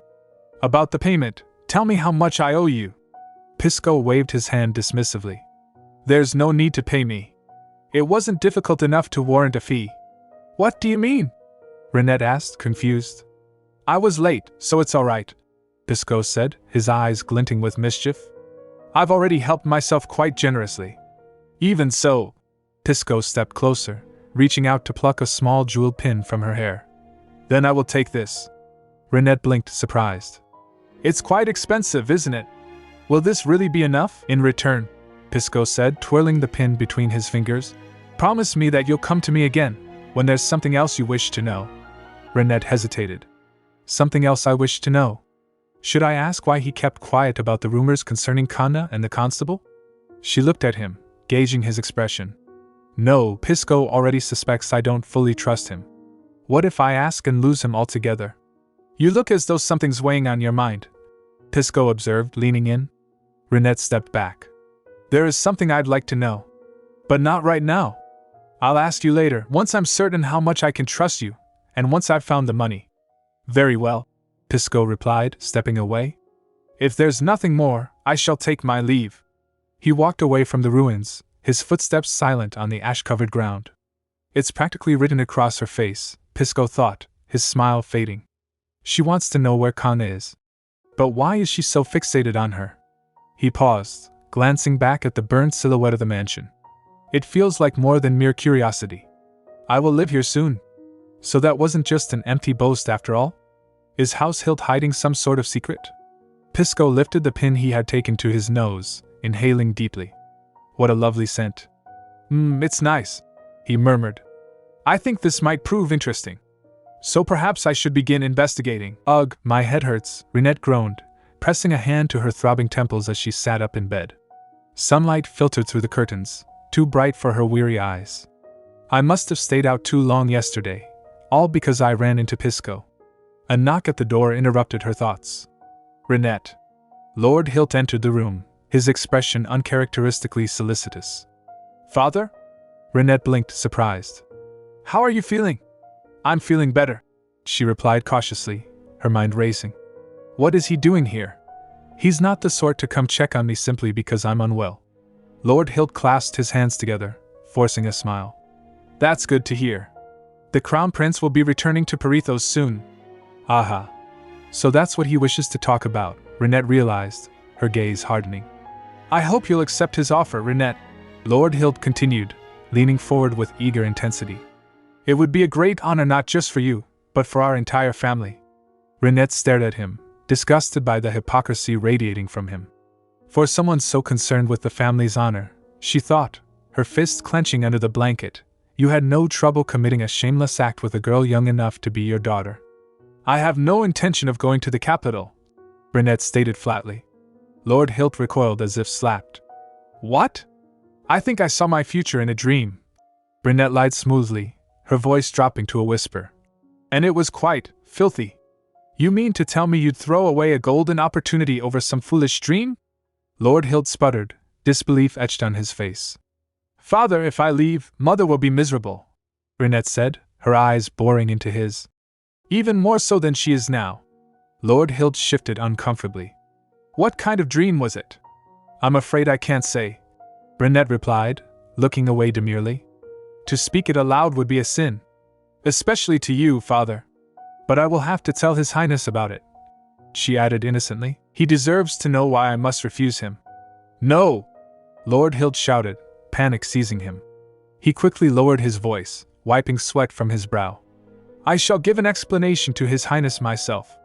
There's no need for you to say anything. If he hears it was all because of some dream, he may think it strange. And there are other reasons too. All right, Father, Rinette said, lying back down. I wish to rest now. Why, yes, of course. Rest well, my dear, Lord Hilt stammered, backing out of the room. Once the door clicked shut, Rinette sighed deeply. I don't know how this choice will change the course of my life, but I can't bring myself to leave Mother behind and go to the capital. Outside in the corridor, Lord Hilt leaned against the wall, his heart pounding. Rinette seemed to know something, he thought, trembling. No, there's no way. She's still so young. How could she possibly know? He replayed her words in his mind. I'm afraid I can't say. To speak it aloud would be a sin. Especially to you, Father. Halt, he whispered to himself, straightening his coat. This isn't a sin. I saved that girl. That's right. I was the only one who could have saved her. Memories of Kanna's tearful adoration flooded his mind. My lord. I respect and love you, my lord. You're like a god to me. Yes. This is fate, Lord Hilt declared internally, his delusion solidifying. He strode toward the entrance, calling out to the servants. I'll be stepping out for a while. There's no need to accompany me. Miles away, in a secluded country house, the object of his affections sat in a sunlit parlor, scowling at an embroidery hoop. Ms. Boissier, I told you that's not how it's done. Try again, the governess instructed firmly. Ugh, I hate this, Kanna shrieked, throwing the needle down. Why does the Baron insist I learn this nonsense? It would be wise to learn embroidery, the governess replied calmly. A young lady should possess at least a basic understanding of such things. This is such a bother, Kanna huffed. That's incorrect, the governess pointed out, tapping the fabric. I don't want to do this anymore, Kanna snapped. But his lordship specifically instructed me to teach you how to. I said I don't want to do this anymore. Kanna stood up, glaring at the woman. You're just a governess anyway. When the Baron isn't here, I'm the one in charge of this house. Understand? She stormed over to the window, staring out at the rolling green hills. I thought anywhere would be better than the convent, But this is suffocating, she thought bitterly. Here I am, stuck in the countryside, not even allowed to go out as I please. She recalled the Baron's promise. Wait here. I shall take care of everything. Ugh, how much longer am I supposed to wait? Kanna groaned, slumping onto the sofa. Suddenly, the front door creaked open. My lord? Kanna's face lit up as she rushed to the entryway. My lord! Hello? She froze. Standing in the doorway was not the Baron, but a young man with a flat cap and a mischievous grin. What? Kanna stammered, the blood draining from her face. How did you know I was here? Pisco whistled, looking around the opulent foyer. Wow. What a nice house. Oh? Who's this? The governess asked, stepping into the hall. Kanna panicked. I've never seen her before, she thought frantically. Hey! What do you think you're doing? Get out now! Who is this man, Ms. Boissiere? The governess persisted, eyeing Pisco suspiciously. Arg! Kanna screamed internally as she grabbed Pisco's arm. This is my friend. His name is... Julian Rossi. Ah, that's my name, Pisco agreed smoothly, playing along. Hush! Kanna hissed at him before turning to the governess with a forced smile. Anyway, could you give us a moment? You'd best remember the Baron may return at any time. The governess frowned but retreated. Once they were alone, Kanna shoved Pisco toward the corner. How dare you show up here? She hissed. Did you think I'd be happy to see you? Hard to say. Pisco shrugged. But I can tell this certainly isn't St. Mary's Convent. How did he find me? Kanna wondered, terror gnawing at her. No, never mind that. What if the Baron sees Pisco and draws the wrong conclusion? She ran to a cabinet and pulled out a handful of jewelry. Here, take all this. Pisco looked at the pile of gold and gems shoved into his hands. I don't want it. These jewels aren't to my taste. Who said they were for you to wear? Kanna snapped. Sell them at the market. Pisco's eyes wandered to a nearby shelf. Ooh, that seems rather nice. Give me that. Kanna followed his gaze to an ornate clock. The clock? Why that of all things? Ugh, no matter. I should just hand it over and be done with it, she decided as she grabbed the clock and thrust it at him. Take it. But I know I won't return.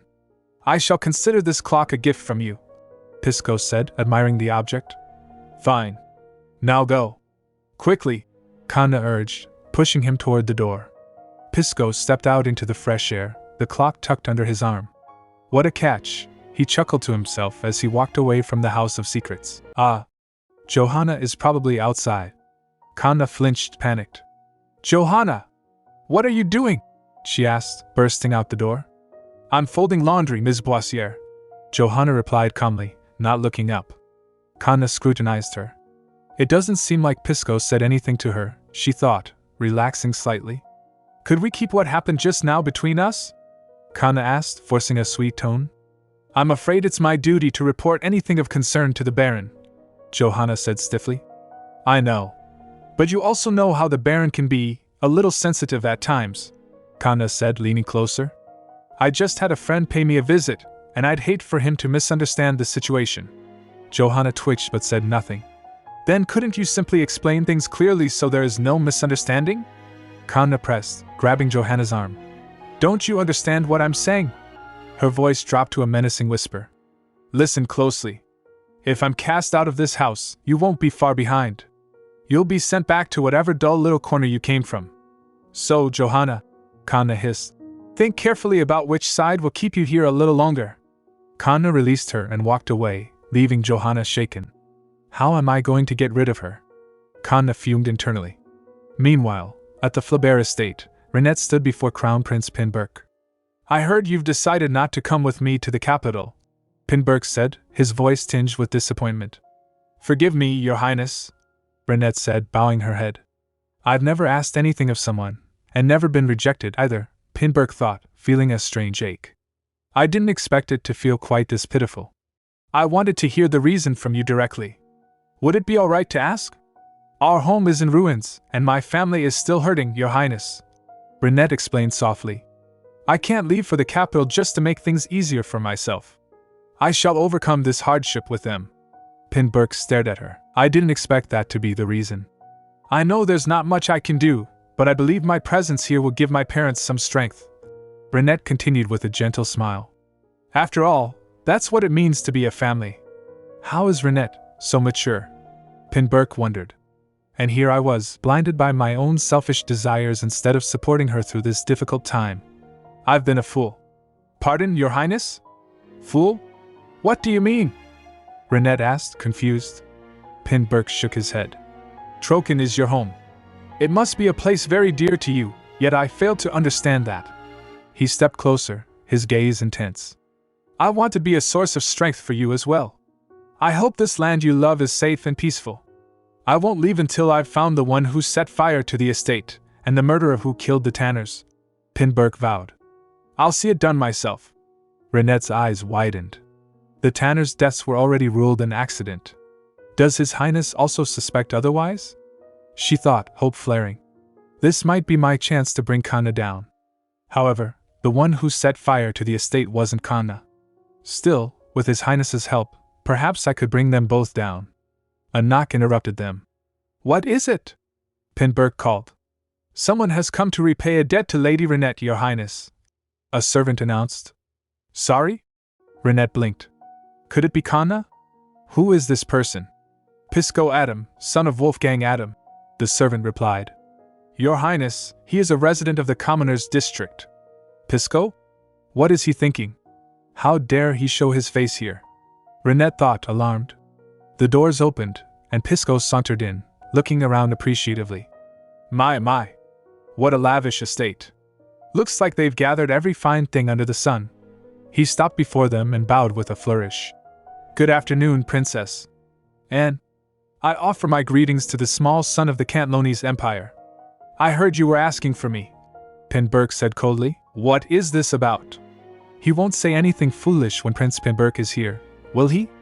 Rinette worried. Please accept this, Pisco said, pulling out a familiar object.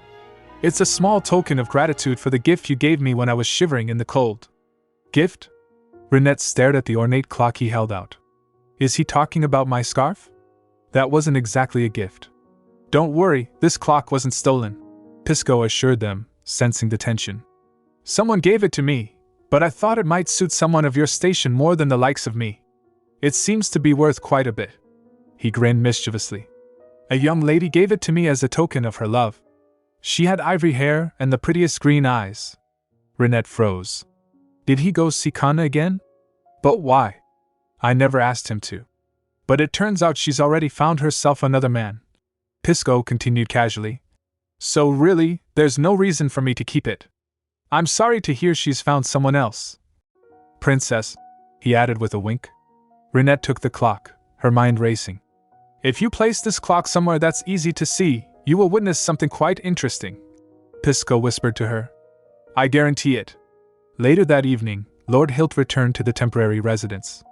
I'm home, he announced wearily. You must be tired, dear. I'll have the attendants draw you a warm bath, his wife said, greeting him. Thank. Lord Hilt stopped dead, his eyes fixed on the mantel. Wait. That. HM. What's the matter, dear? Why is that thing here? His wife asked, confused. You mean the clock, father? Rinette asked innocently, stepping into the room. I received it as a gift today. You received it as a gift? Lord Hilt stammered, pale as a sheet. Could Kanna have given it to Rinette? No, they couldn't have even met. Yes. A boy from the Commoners' District gave it to me, saying someone had gifted it to him. Rinette explained brightly. His name was Pisco Adam. Pisco Adam? Lord Hilt repeated weakly. Yes. He came to the ball once, Rinette confirmed. With Kanna. Apparently, she gave him the clock as a token of her love, but now she's found someone new, so they've parted ways. Oh? Now that I think about it, how odd. Rinette mused aloud. How could Kanna have met someone new while living in a convent? Lord Hilt felt like the ground was crumbling beneath him. What? Kanna did what? He screamed internally. The narrative begins a few hours earlier, shrouded in the intimate, violet gloom of a private chamber, the air thick with the hushed whispers of lovers. When will you be back, my lord? Kanna asked softly, her fingers tracing idle patterns against the Baron's chest. The Baron held her close as he sat on the edge of the plush sofa. Not until late tomorrow afternoon, I'm afraid. Kanna pouted, leaning into him with practiced affection. Can't you come back a little earlier? The Baron smiled down at her, a look of foolish indulgence in his eyes. How adorable, he thought. She doesn't realize the reason I'll be late is because I'll be buying her a necklace. He stroked her hair, his voice gentle. I'll return as soon as I possibly can, so wait just a little. His sentence broke off as his gaze drifted past her shoulder, and he squinted at the wall behind them. Wait, where's the clock that was up on that shelf? Kanna blinked, feigning innocence. Oh, that? It was broken when I checked this morning, so I put it away. The Baron's brow furrowed. What? I told you not to throw away anything in this house. I didn't throw it away, my lord, Kanna cried, clinging to his arm. I gave it to Johanna to have her fix it. The Baron sighed, his suspicion momentarily quelled by her touch. Ahem. It is quite an old clock, so I'm not sure whether it can be repaired. Kanna tugged at his sleeve, her voice dropping to a sultry whisper. Hee, stay a little longer, my lord. Ahem. I really ought not to, the Baron murmured, though he did not pull away. The scene shifts to the present, the cold reality of betrayal settling in like a heavy frost, the Baron's internal monologue a tempest of fury and disbelief. But now she's found someone new, so they parted ways, he thought, his mind racing. As if bringing another man into my house wasn't enough, she gave my clock to him in the name of love? And now she's seeing someone else? Who is he? In the grand hallway of the estate, the Baron stood trembling, his hands clenched into fists at his sides, clearly shaken. Standing nearby and observing the older man's collapse, the male companion beside Lady Rinette analyzed the situation. It must be father's clock, he deduced. Rinette, noticing her father's pale complexion, stepped forward. My dear, you don't look so well. Are you all right? The Baron turned away, unable to meet his daughter's gaze. I shall retire for the night, he muttered, his voice strained. I'm simply tired, so there's no need to worry. As he walked away, the shadows stretching long across the floor, his thoughts darkened. I must see for myself what truly happened. If that bastard Pisco lied, I won't let it go unpunished. The observer watched the Baron retreat, his eyes narrowing. I wonder if Lady Rinette has finally come to see her father's true colors. Beside him, Rinette remained silent, her expression unreadable. The observer's mind continued to work, piecing together the fragments of the evening. The fact that Kanna assumed I was the Baron likely means he's the only one regularly visiting that house, and Kanna wouldn't have any use for a clock like that herself, which makes the Baron the obvious owner. He glanced down at Rinette. My. What if Lady Rinette faints from the shock? Rinette stood firm, her posture rigid. No, the observer decided. There is something I'd like to know. But not right now. I'll ask you later. He studied her profile. It's practically written across her face. She wants to know where Kanna is, but why is she so fixated on her? It feels like more than mere curiosity. A realization dawned on him. Could she have already suspected the truth about her father's relationship with Kanna? That would certainly explain her fixation on Kanna's whereabouts. Yet, why can't I help but feel there's something more? He watched as the light caught her eyes, mysterious and deep. She is an enigma. At the hideaway, sunlight had long since faded, replaced by the artificial glow of lamps, when the door burst open with violent force.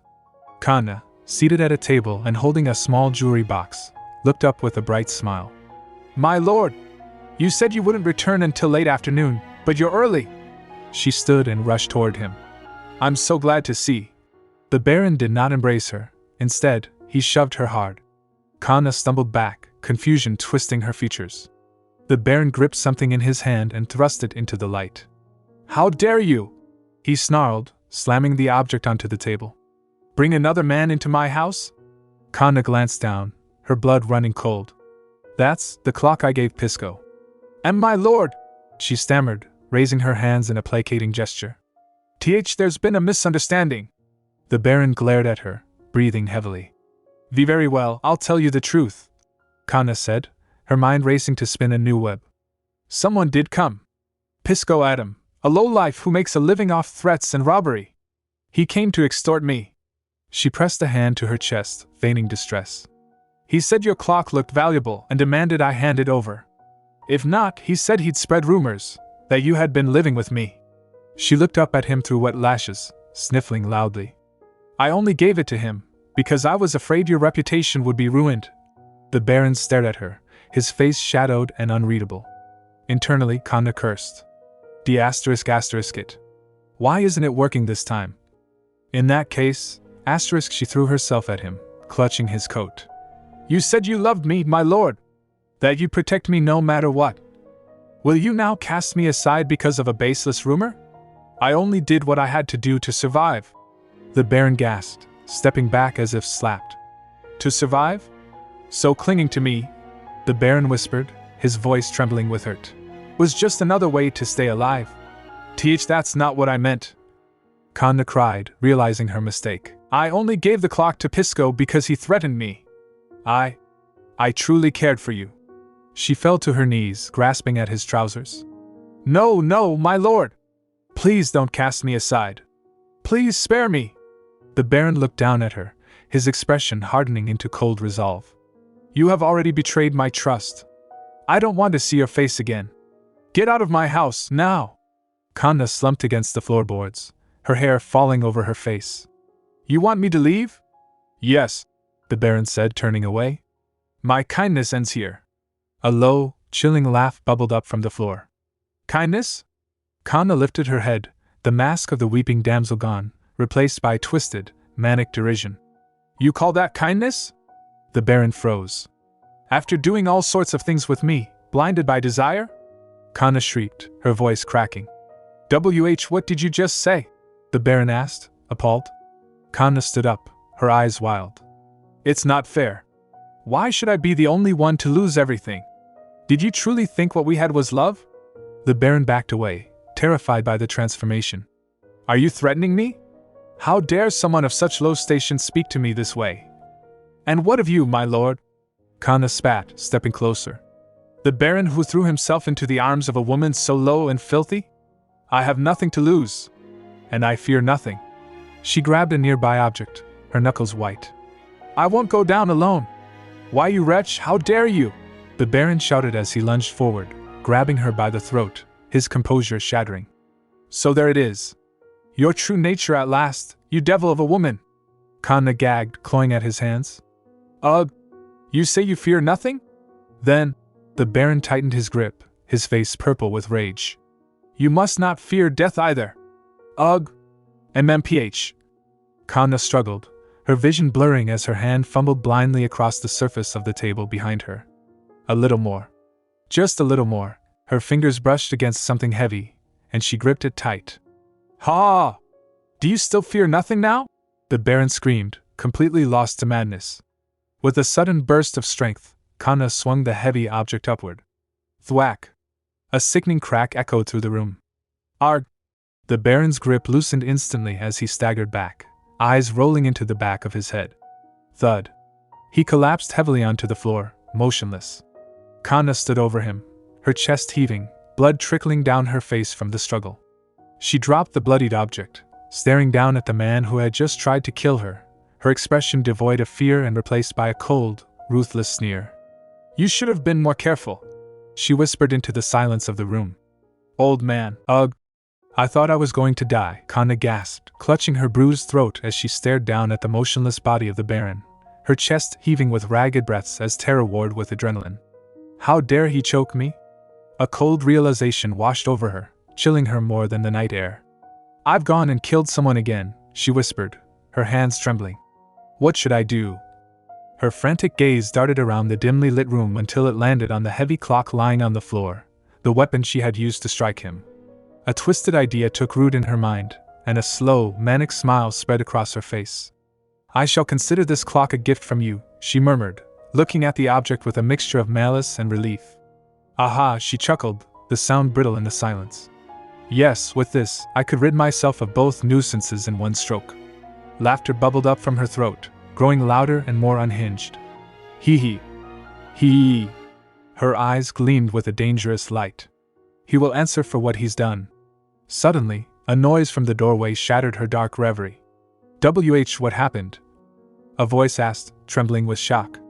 Kanna froze, then turned slowly. A figure stood there, the housemaid, eyes wide with horror as she took in the bloody scene. "Oh, perfect timing," Kanna said, her voice dripping with eerie calm. The maid took a step back, her hands raising defensively. "I was waiting for you." "What in the world have you done, my lady?" Kanna stepped forward, looming over the terrified woman. "Aha!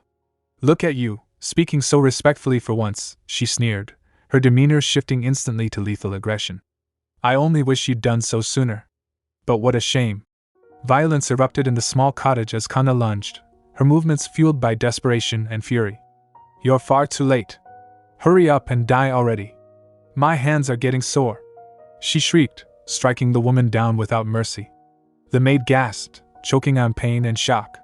"Ugh! Ha!" With a final, sickening thud, silence reclaimed the room. Kanna stood panting over her second victim, wiping her hands, her path of destruction now seemingly complete. Back at the grand estate, the atmosphere was tense with waiting as night fully descended and the lamps in the courtyard cast long, anxious shadows.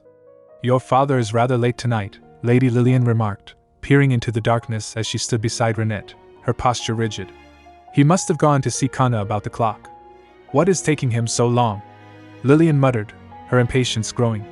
Rinette listened intently to the rhythmic clopping of hooves approaching from the distance. "Mother, I believe." She trailed off, a sinking feeling in her gut. Something happened to father. Lillian turned to her daughter, confused. "What do you mean?" "His horse," Rinette said, pointing toward the gates. "Returned, alone?" The Baron's horse trotted into the courtyard, its saddle empty, the reins trailing loosely. Watching from a shadowy corner, Kale narrowed his eyes. "He left without an attendant, which means he must have gone to see Kanna," he deduced silently. "And the fact that his horse returned on its own, it means it knew the way." He moved a step forward. "I must go to the place where Kanna is staying." "Rinette," Lillian gasped, clutching her chest. "Mother?" "It's late," Rinette said, trying to maintain composure. "Let us call for the constable instead." Just then, a commotion erupted at the gates. Shouts rang out. "The Baron has returned!" a guard cried. Rinette's eyes widened as she saw a group of men rushing in. "Why is there a stretcher?" she whispered. Lillian rushed forward as the men set the stretcher down. "Father! My dear! What in the world has..." she screamed, her voice breaking. "How could this be?" Rinette stared at her father's unconscious form, her mind racing. "Kanna, just how far are you willing to go?" The constable stepped forward, removing his hat respectfully. "His lordship was found at a cottage near the border of Dragahold," he reported grimly. "His housemaid, a woman in her middle years, was already deceased by the time I arrived, but the Baron, fortunately, was still breathing," the constable added. "Lord Hyperion!" Lillian wailed, falling to her knees beside the stretcher. "Lady Lillian! What is all this?" "I've sent for Dr. Engelman, so he should be arriving shortly," the constable assured her. "Let us move his lordship to his bedchamber." "No. This can't be." "No, please." Lillian sobbed, clinging to her husband's hand. The constable tried to comfort her. "Don't worry, Lady Lillian. I'm sure Dr. Engelman will be able to save him." Lillian looked up, tears streaming down her face. Who would do such a thing to the Baron? "Well, the culprit hasn't been identified yet," the constable admitted. "But we may as well have them already." Rinette stepped closer. "The constable knows who did this?" The constable nodded confidently. "It was Pisco Adams' doing." "What?" Rinette exclaimed, genuinely shocked. "What did you just say?" He resides in the commoner's district, my lady," the constable explained, misinterpreting her surprise. "I know who he is," Rinette replied sharply. "But he's not the kind of man who would harm someone." She hesitated, realizing how that sounded. Well, I'm not sure how you came to know him, my lady," the constable mumbled. "But can we truly expect anything to be beneath someone born of such filthy blood?" he added with a sneer. "What is that supposed to?" Rinette began, indignant. "Calm yourself, Rinette," her grandfather interrupted, placing a hand on her shoulder. "This is a matter of life and death for your father." "But Grandpa," Rinette protested. "What makes you so certain he's the culprit?" The constable cleared his throat. A clock was found at the scene of the crime. It had been used as the weapon to harm the Baron. And just a few days ago, a witness claimed to have seen Pisco carrying that very clock. Moreover, he continued, Holding up a finger, the letter P was written on the floor in blood. The same initial as Pisco's. Ha! That alone can't. Rinette started. There were also reports of him loitering near the ruins of the Hilt estate. The constable declared triumphantly. All the evidence points to him. And what connection does that have to the attacks suffered by the Baron? A calm voice asked from the entrance. The constable turned, surprised. What's all this commotion? Your Highness, he said, bowing as Kale approached. Well, I believe it was Pisco who set fire to Hilt Manor as well, the constable claimed boldly. What? Kale asked, raising an eyebrow. And your reason for thinking so? He'll be here shortly, Your Highness, the constable promised. Once he arrives, I'll have him confess it all. Rinette stood frozen, guilt gnawing at her. This is all my fault, she thought miserably. The reason he was seen near the burned ruins of our estate, and the reason he was carrying my father's clock. She clenched her fists. The letter written in blood was no doubt Kanna's doing, she realized. Things are unraveling because of me. Desperate for information, Rinette turned to the constable. Was the cottage where my father was found Pisco's house? No, it was a property recently purchased by the Baron, the constable corrected. He seemed to have employed a single housemaid to keep it in order, the one who was found deceased. Rinette pressed on. Then, were there any reports of someone else visiting the cottage? Specifically, a young girl, seen coming and going.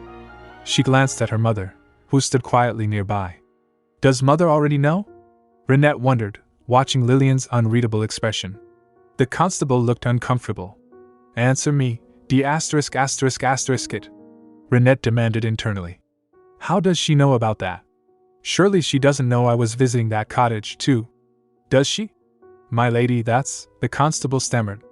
Kanna Boissier, Lillian spoke up suddenly, her voice calm and even. That's the name of the girl who stayed with my husband, isn't it? Rinette stared at her mother in shock. Yes. My lady, the constable admitted nervously. But I know that girl well, Lillian continued, adjusting her shawl. She's not one to harm anyone. Rinette felt a chill run down her spine. So the rumors were true, she thought, looking from her mother to the constable. The constable and Kanna must be in an inappropriate relationship. Just then, the door to the bedchamber opened, and Dr. Engelmann stepped out. Ahem. The Baron has regained consciousness, he announced gravely. However, I'll go in first, Lillian declared immediately. She turned to her daughter. Wait here, Rinette. Yes, mother, Rinette replied softly. Okay, Dr. Engelmann said, leading Lillian inside. Once out of earshot, the doctor spoke in a hushed tone to Lillian. His lordship is alive, thankfully. But whether one can truly call it living, I'm not certain. Lillian stopped, her eyes wide. Though he has awoken, he shows no response, the doctor explained. It appears he suffered permanent damage to the nerves. Lillian burst into the room, rushing to the bedside where the Baron lay immobile, his eyes staring blankly at the ceiling. Darling, she cried out. This can't be. She wailed, burying her face in the sheets. My lady. The servants gasped from the doorway. Hick, hick. Hick, my love. Lillian sobbed uncontrollably. From the shadows of the corridor, an observer watched the scene unfold with a detached, almost cynical gaze. Oh God, a voice muttered quietly. What a terrible tragedy. Meanwhile, in the opulent drawing room of the estate, tension hung heavy in the air as the constable stood his ground, his eyes narrowing while he scrutinized Rinette. You seem rather close with that girl Kanna, constable, Rinette noted, her voice cutting through the silence. Judging by the way you so confidently declared she'd never harm anyone. The constable bristled but quickly recovered, offering a patronizing smile. Of course. But my. It seems Lady Rinette has much on her mind. Prince Argos, seated comfortably with an air of absolute authority, gestured toward the young noblewoman. Go on, Rinette. What do you think? Rinette straightened her posture, accepting the opening. As Prince Argos has granted me leave to speak, I shall share my thoughts. Internally, she felt a surge of grim satisfaction. Since Argos was brought into this, the constable won't be able to cut me off so easily this time. She turned her sharp gaze upon the lawman. Constable, did Pisco Adam also reside in that cottage? Pardon? The constable blinked, caught off guard. No, my lady. In that case, his visit to my father must have had a purpose, Rinette reasoned, pacing slowly across the room. After all, A mere commoner would not meet privately with a baron without good reason. That's true, the constable muttered, forced to concede the point. If he'd intended to harm my father, he would have brought a proper weapon. Rinette continued, her logic dismantling the accusation piece by piece. Like a knife, or perhaps a gun. And after the deed, he'd have left with the weapon in hand.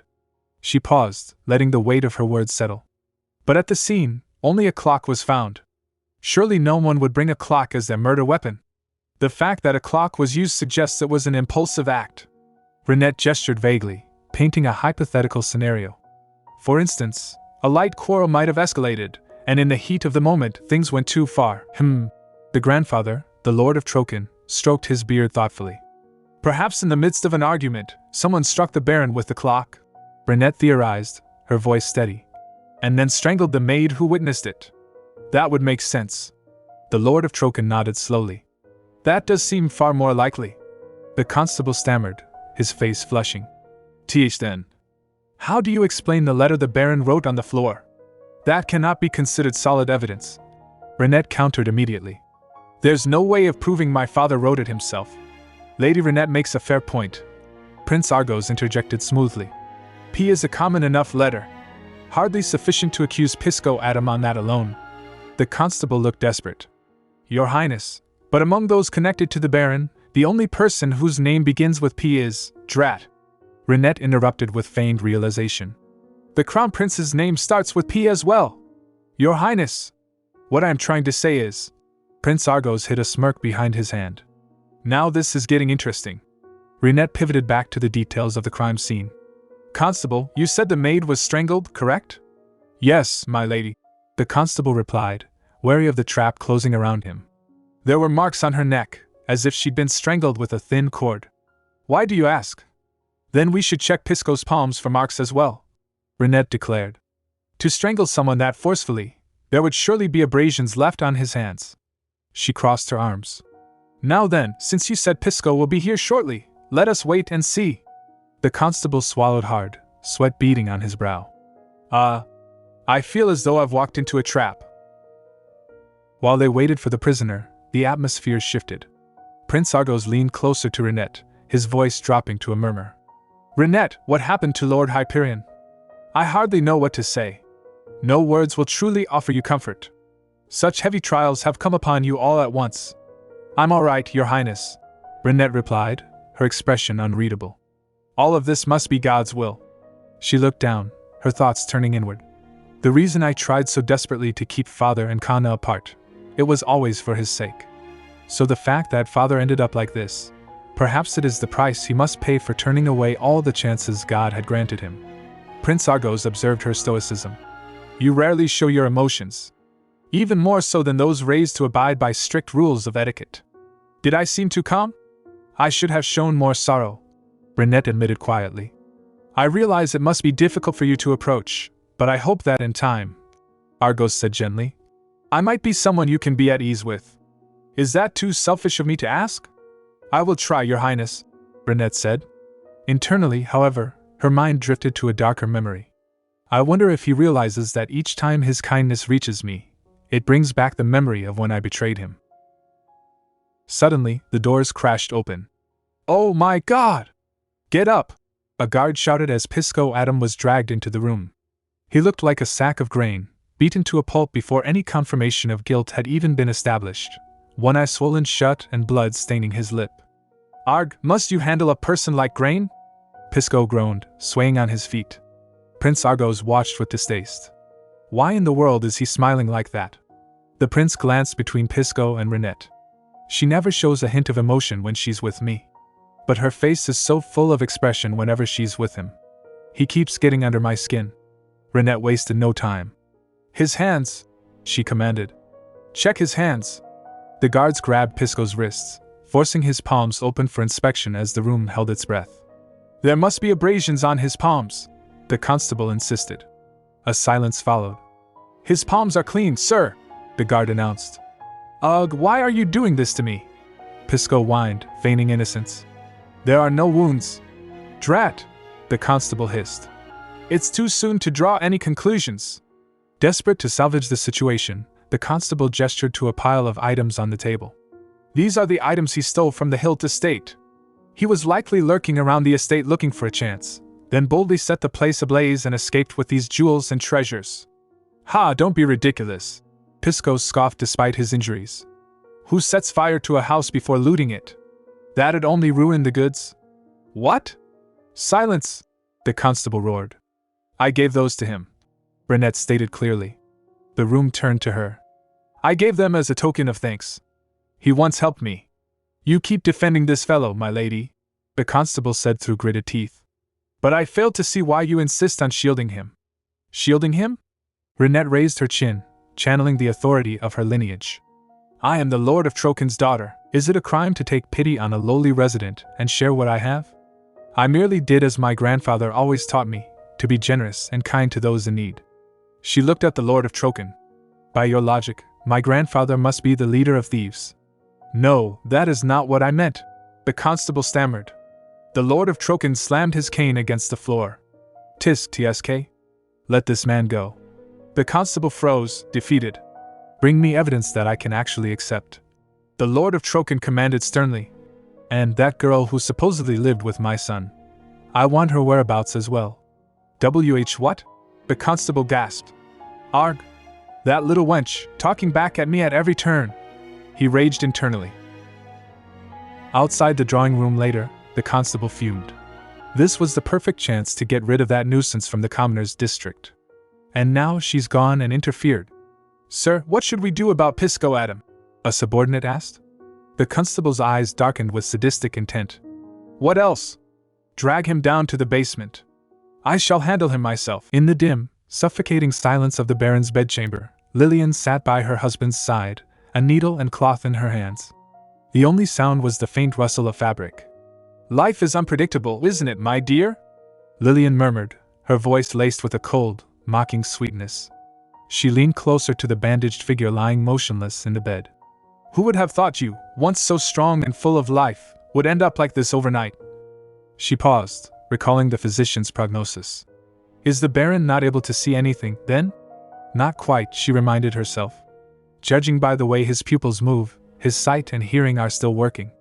Lillian smiled, a sharp expression that did not reach her eyes. Even so, how lucky I am to still have you here by my side, alive! She tilted her head. Don't you agree? My dear? The Baron stared blankly upward, his silence absolute. Why won't you answer?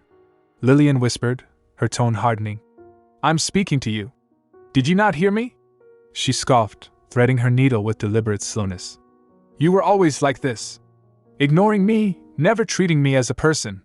And yet I still honored you and fulfilled my duties as your wife, she hissed, her bitterness spilling over. Why? Because we had Rinette. Her mind flashed back to her daughter's innocent question. Mother. Do you love father? Lillian stood abruptly, looming over him. You went and broke our precious daughter's heart, she screamed, trembling with rage. How dare you let her see through your affair? She gripped the fabric in her hand tightly. I cannot forgive you. No, I won't forgive you. A sinister grin stretched across her face as she held the needle up to the light. You must come to know the pain I have endured. Deep in the cold, damp cellar of the estate, Pisco Adams sat bound and beaten on the stone floor. My body aches all over, he groaned, wincing as he shifted his weight. His thoughts drifted to Rinette. I am the Lord of Trokin's daughter, he recalled her declaring defiantly. Is it a crime to take pity on a lowly resident and share what I have? Pisco closed his swollen eyes. I'm in pain, princess. I know she did all she could. Had she tried to shield me in that moment, it would have only made matters worse. He slumped against the wall, shaking. I feel pathetic. What more could I expect? I'm but a lowly commoner from the district. Never once have I cursed my humble birth, nor regretted the blood that runs in my veins, he coughed, tasting iron. But for the first time, I felt ashamed. The shame burned hotter than his injuries, so ashamed he wanted to crawl into a hole and die. He remembered the constable's sneering dismissal. There's no need to pay me. It wasn't difficult enough to warrant a fee. Pisco grit his teeth. Why did I try to act so proud? I'm sure it only made me appear all the more pitiful. If only I had been born into a different life, he whispered into the darkness. If only I could call her by name and stand at her side. He imagined himself beside her, clean and noble. If only I could be someone worthy of her affection and respect. He shook his head violently. Get a hold of yourself. He scolded himself. If you begin to covet those things, how would you be any different from Kanna? A person must know their place. The memory of the constable's boots striking him played in his mind. You slippery little bastard. Getting all high and mighty just because that wench stood up for you, eh? Know your place. No matter what you do, you'll be nothing more than vermin to her. But must I live like this all my life, simply because I was born into it?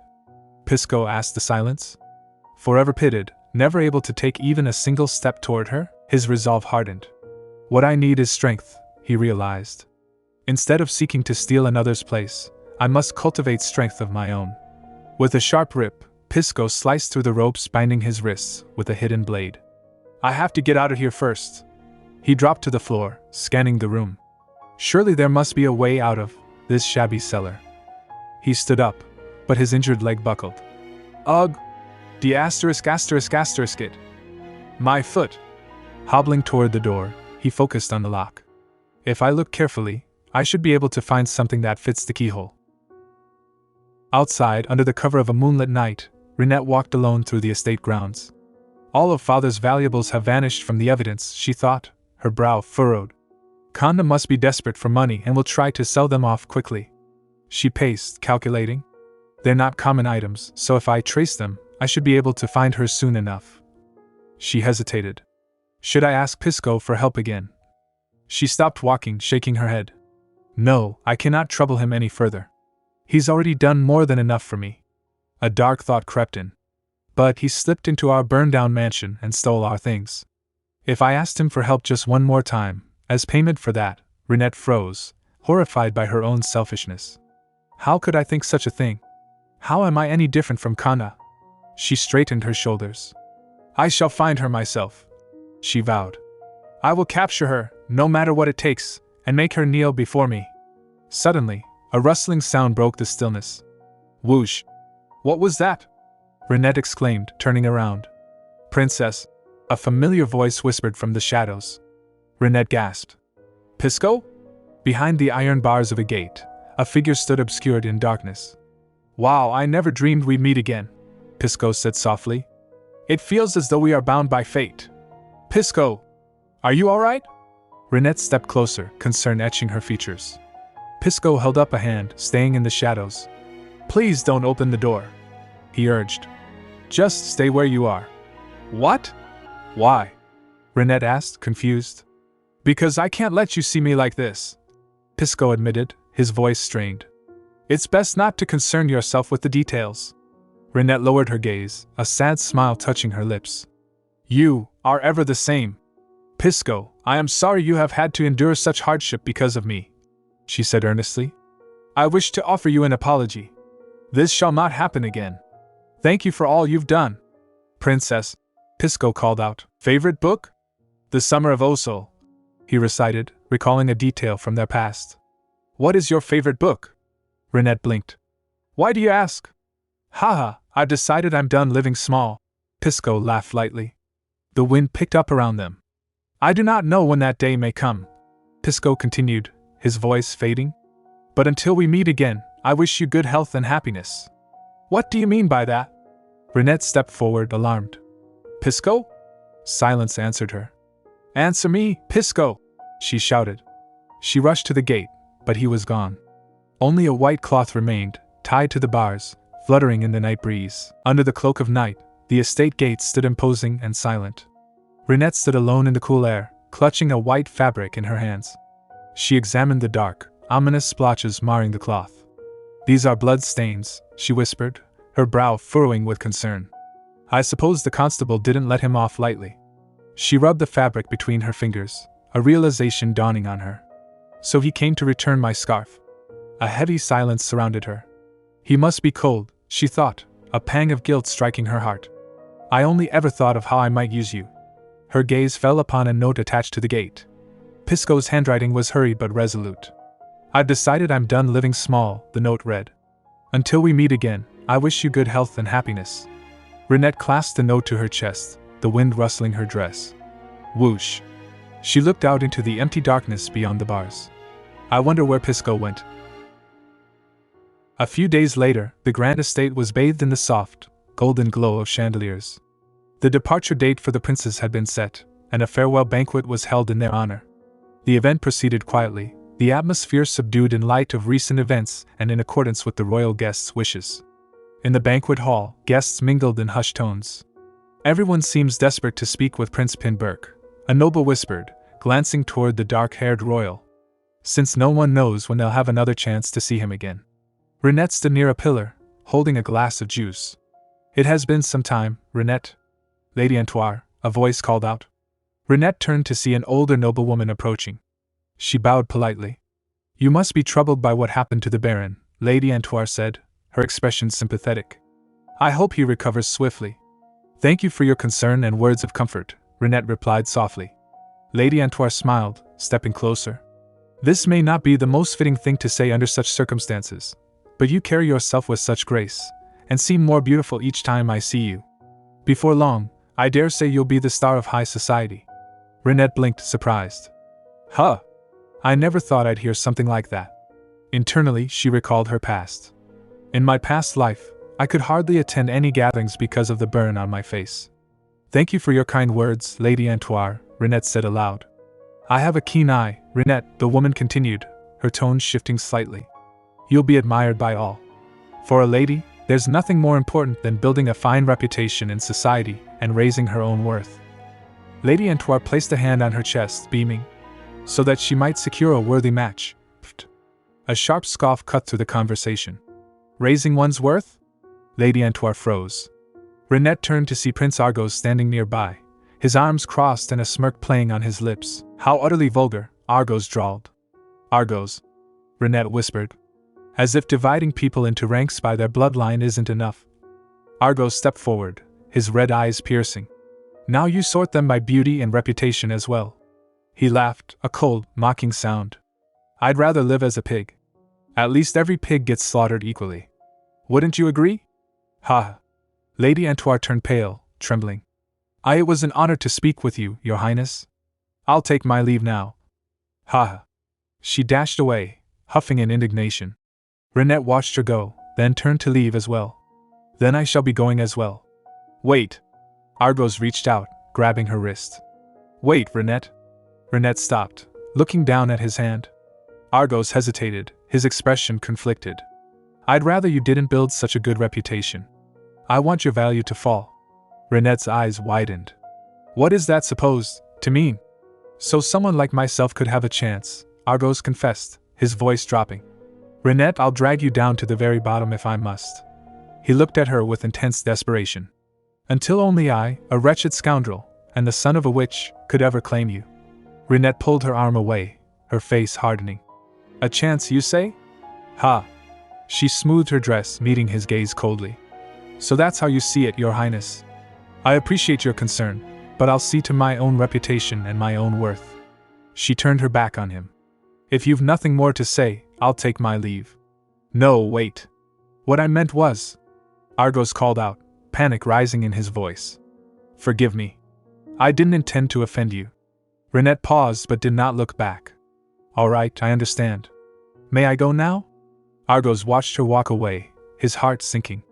Ugh. Must you be so cold? He muttered to himself. Rinette, why are you always... He clenched his fists. I'm the one who saved your life. So why do you despise me so much? Later that evening, the heavy wooden door to the Lord of Troken's private parlor creaked open. Grandfather, I heard you were looking for me, Rinette announced as she entered. She stopped short. Seated around the low table were her grandfather, Lady Lillian, and Prince Argos. Your Highness? Rinette asked, confused. Come have a seat, Rinette, grandfather said gently. And mother too. Rinette sat beside Lillian on the plush sofa. Rinette, there is something I wish to say to you. Pardon?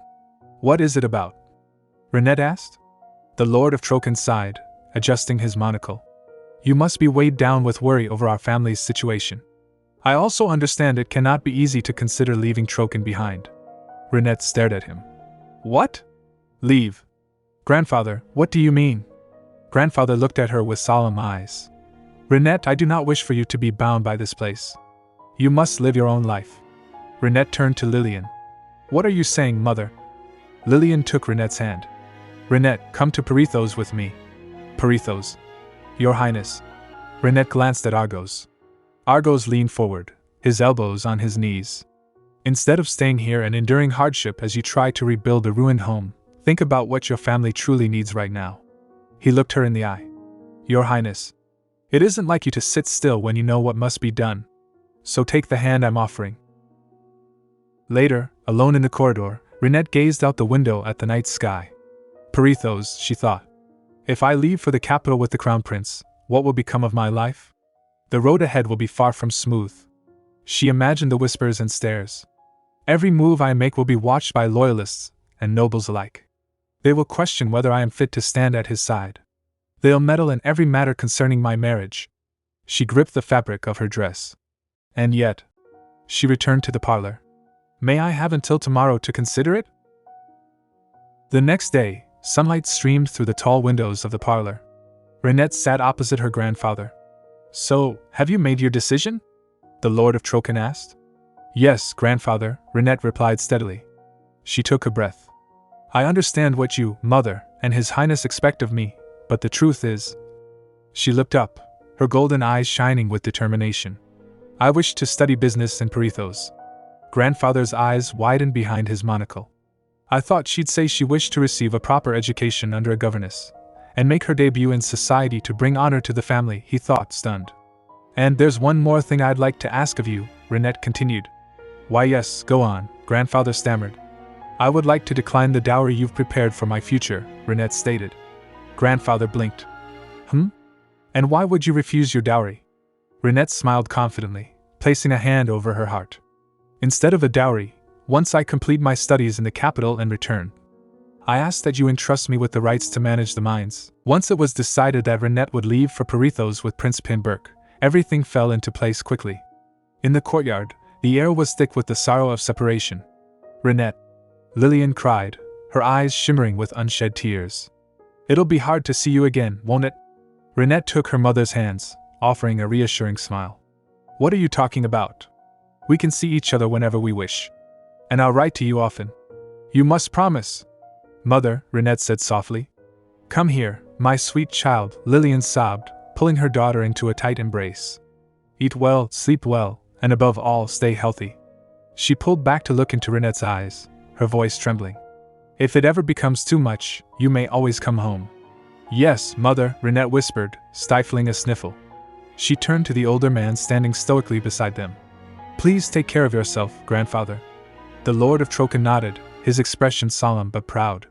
I will. Don't trouble yourself over Trokan, my dear. And I will not forget the promise we made yesterday. Prince Pinberk stepped forward, signaling the end of the farewells. Let us be on our way, Rinette. Yes, your highness, Rinette replied, composing herself.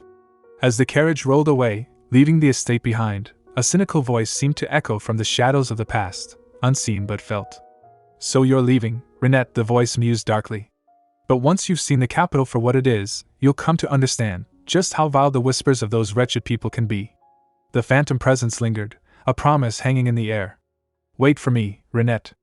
I'll come to you soon. The sound of hoofbeats rhythmically pounding against the earth marked the distance growing between Rinette and her home. Goodbye, Trokan. 2 years later, in the bustling capital of Perithos, the room was quiet, filled only with the scratch of a pen against paper. Rinette sat at her desk, surrounded by stacks of books, her focus absolute. My lady, a voice called out softly. Riley, her personal maid, entered carrying a tray. Do have something to eat while you study. Thank you, Riley, Rinette murmured, not looking up from her notes. Riley hesitated. My lady, will you not be attending tonight's banquet either? No, Rinette answered firmly. The university entrance exam is only 3 months away. To enter Borden National University, I haven't a moment to waste. Riley sighed, gesturing to a pile of unopened envelopes on the side table. Still, you've done nothing but study since you arrived in the capital. My lady, these are all invitations addressed to you. Riley, Rinette said, finally setting down her pen. Now is not the time to concern myself with the eyes of others. I must stay focused. I can't forget the reason I came to Perithos. But, Riley clenched her fists, her frustration bubbling over. It's just, the things people are saying about you are so awful. It makes me furious. Rinette's expression remained calm. Yes, I know what's being said. Ever since she arrived in the capital, the city had been abuzz with gossip about her. Naturally, because she was the country girl brought in by the crown prince himself. The whispers were cruel and unrelenting. Some country girls shown up out of nowhere. I heard she's from a poor family. Well, it shows, doesn't it? She looks quite homely. I wonder what she did to win His Highness's heart. They don't even know what you are like. Riley cried indignantly. But my lady, why do you keep visiting the lowest mine? It's no place for someone of your station. Because there's something I must do, Rinette explained, her gaze drifting to the window. I intend to cultivate the mine, to see it properly prepared. So that when the time comes, 3 years from now, everything will be in place. Suddenly, the door swished open. Huh? What is it, Riley? Rinette asked, noticing the maid's sudden stillness. The crown prince has arrived, a servant announced. Prince Pinberg stepped into the room, his presence commanding as always. How have you been, Rinette? Rinette stood and curtsied. I've been well, thanks to your care. I'm glad that you look to be in good health. The prince observed her closely. I thought she might be pleased to see me, but she seems quite composed, he noted silently. I won't ask how your studies are going, Prince Pinberg said aloud, a faint smile touching his lips. Speaking from experience, I never cared for that question myself. Rinette chuckled. It's hard to imagine that was true for you, Your Highness. Ha! Weren't you always top of your class? Rinette, the prince said, his tone growing serious. Working hard is important, but so is knowing when to rest. The entrance exam is not the end. It's only the beginning. He stepped closer. What I hope is that you don't burn yourself out. That you complete the long race ahead. And for that, rest is essential. You must learn to pace yourself. Rinette stared at him, amused. He's saying exactly what Riley told me, except he sounds like a model student. I understand, Your Highness, Rinette replied respectfully. But I came to Perithos with a purpose. So please allow me to keep my focus. Prince Pinberg looked at her, a realization dawning on him. Most nobles seek admission to university as a means of elevating their status, he thought. For young women, even the mere act of preparing for entry into the national university is enough to be regarded as a suitably refined bride. He studied the determination in her eyes. But Rinette must be after something far greater. I brought her to the capital, promising to broaden her world, and yet I was the one bound by narrow thinking. You're right, Prince Pinberg conceded, his voice softening. Give it your all. Forget what I said just now. I feel I may have distracted you, and for that I'm sorry. No, Your Highness, Rinette shook her head. I'm aware of the many names people call me. Names? The prince frowned. Who would dare? You know as well as I do, Rinette interrupted gently. But it's quite all right. There's no need for concern. She smiled, a look of fierce confidence radiating from her. Once I've taken the exam, I expect I'll be given a far more interesting name. And I doubt anyone will remember what they called me before. She turned back to her desk, her resolve unbreakable. What is that? Someone asked, pointing towards an object on the desk, but Rinette's focus was already shifting back to the future she was carving for herself. Miss? Are you all right? The frantic voice pierced through the haze. Kanna blinked her eyes open, her vision swimming as she looked up at a concerned maid hovering over her. She lay on a soft bed in an unfamiliar, opulent room. Where is this place? Kanna rasped, feigning weakness as she sat up. You are at the estate of Duke Betona Igretz, miss, the maid replied gently. Duke Betona Igretz. Kanna repeated the name, her mind racing behind her innocent facade. She pressed a hand to her forehead, squeezing her eyes shut as if in pain. I'm so sorry I'm not sure how I ended up here. She looked at the maid with wide, fearful eyes. I don't remember a thing. What shall I do, Your Grace? The maid turned to the nobleman standing nearby. Let us take her to the castle, he decided. As they fretted over her, a sinister smile tugged at the corners of Kanna's lips, hidden from their view. My life was never fated to end in quiet obscurity, she thought, triumph surging through her veins. Good thing I held my breath and endured. After all that suffering, my true fate begins. She gazed out the window at the sprawling estate. God must be on my side. 3 months later, in the bustling capital of Perithos, The evening air was filled with music and laughter. It had been 2 years and 3 months since Rinette arrived in the capital. In that time, she had transformed her standing completely. She was admitted to Borden National University at the top of her class, the first woman from outside the capital to earn that distinction since the school's founding. No one called her country bumpkin or low-born girl anymore. She thought everything would only get better from there. That is, until that incident. Tonight, the royal palace hosted a masquerade ball in her honor. Guests in lavish gowns and intricate masks whispered behind their fans. "Where is the young lady who entered Borden at the top of her class?" One guest asked, scanning the crowd. "She's the guest of honor tonight. She's the one the crown prince brought to Parithos, isn't she?" Another replied. "Goodness. These masks make it impossible to tell who's who. Why ever did His Highness decide on a masquerade to celebrate her admission?" Rinette stood near the edge of the ballroom, sipping a drink behind her white mask. "I'm glad Prince Pinberk agreed to my request to wear masks tonight," she thought with relief. "I hate forcing smiles and trading hollow pleasantries." Her mind drifted away from the party, back to the work that truly mattered to her. What if I used a tougher fabric for the miner's gloves? She pondered. Though the palms must not be slippery. Perhaps I could use a different material there. After arriving in the capital, Rinette had devoted herself to preparing for the university entrance exam, but she spent nearly as much time at the lowest mine. From the equipment and working conditions to the smallest details, there was so much in need of improvement. She recalled a conversation with the mine foreman. If we provide the miners with face coverings, it could help protect them from the coal dust, she had argued. I believe the tunnels need to be reinforced. If we don't do something, there may well be another accident. Are you talking about the mine again? Grandfather had sighed, but Rinette persisted. She worked hard to earn the miners' trust. A young noblewoman like her, raised in a sheltered world, could hardly have been welcome in their eyes initially. But after 2 years of earnest effort, things changed. "Thank you, Lady Rinette," a miner had told her recently, bowing his head. "Thanks to you, life has become much easier than it used to be." They finally began to understand her sincerity. "Even so, I mustn't grow complacent," Rinette resolved, watching the dancers. "I'm going to work even harder to help the mine flourish." A hush fell over the room as a figure in a golden mask entered. "Look over there." "A golden mask," someone whispered. "His Majesty has arrived." "Who would have thought His Majesty would recover so fully?" a noble murmured. "But do you think the rumor is true? That he regained his strength after taking on a mistress?" Rinette ignored the gossip as Prince Pinberk approached her. "There you are, Rinette." "Your Highness," Rinette curtsied. "Thank you for granting us entry to such a beautiful palace. I had heard the entire facade was built of marble, and I've long wished to see it with my own eyes." Pinberk smiled wryly. "She seems more excited by the architecture than my company." "It was designed by an architect brought in from Demian," Pinberk explained. "Demian?" Rinette perked up. "I recall my grandfather once telling me of the quarry in Demian. He spoke of how the accident rate was low and the output steady. I've always been curious to learn more about how it's managed." "Is that so?"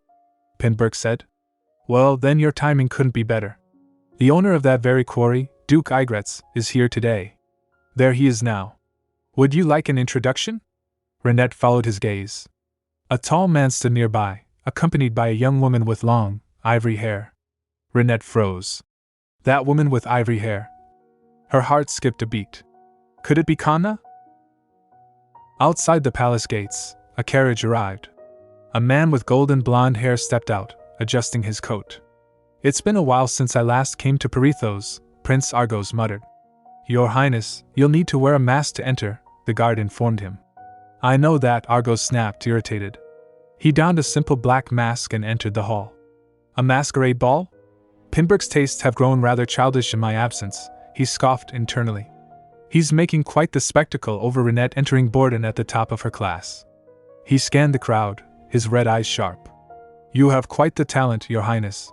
It seems you've found yourself a fine hobby," he thought sarcastically, recalling Pinberk's dedication to Rinette. "Has it been 2 years now?" Argos wondered. "Rinette must be here somewhere." Back near the pillars, Prince Pinberk led Rinette to the Duke. "Duke Igretz," Pinberk greeted. The Duke bowed low. "I offer my greetings to the small son of the kingdom." Now, that's enough," Pinberk said pleasantly. "There's someone I'd like to introduce to you."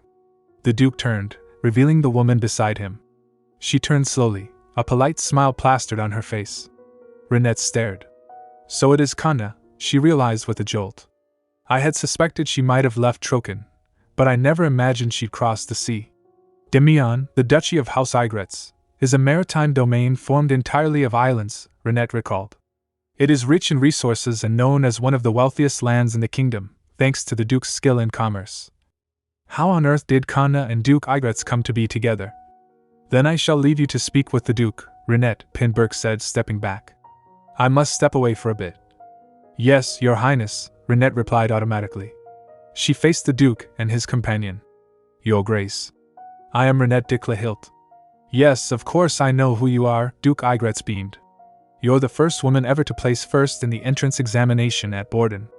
He gestured to the woman beside him. Diana has always been rather frail, so she has never once left our homeland. I would be most grateful if you would be a friend to my daughter, Lady Rinette. Daughter?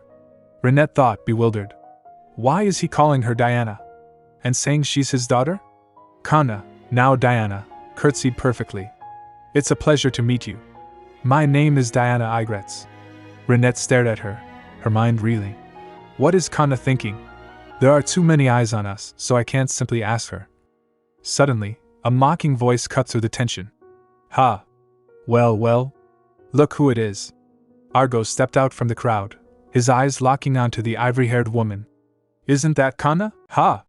The sharp exclamation cut through the murmuring elegance of the royal ballroom. Prince Argos stood amidst the sea of masked nobles, his finger pointed accusingly at a woman in a green gown. Isn't that Kanna? Kanna froze, her eyes widening behind her butterfly mask. Beside her, Duke Igretz stiffened. Argos? Rinette thought, watching from the periphery, her heart skipping a beat. What is that woman doing here? Argos turned his piercing gaze toward Rinette. That woman? Rinette, tell me. Are you pretending not to know, or have you truly forgotten? He swung his hand back toward Kanna. Look closely. She had an affair with your father, and a person ended up dead because of it. Though the killer was never caught. A ripple of shock tore through the crowd. Someone died. Whispers hissed like steam. She was involved with Lady Rinette's father? Kanna clutched her chest, her mind racing. Father. I haven't the faintest idea what this gentleman is talking about. She cried out, her voice trembling with practiced innocence. Argos watched her, his eyes cold. As satisfying as this is, if I accuse Kanna without any evidence, I'll only be giving her a chance to slip away. Your Highness, Prince Pinberg interjected, stepping forward with a stern expression.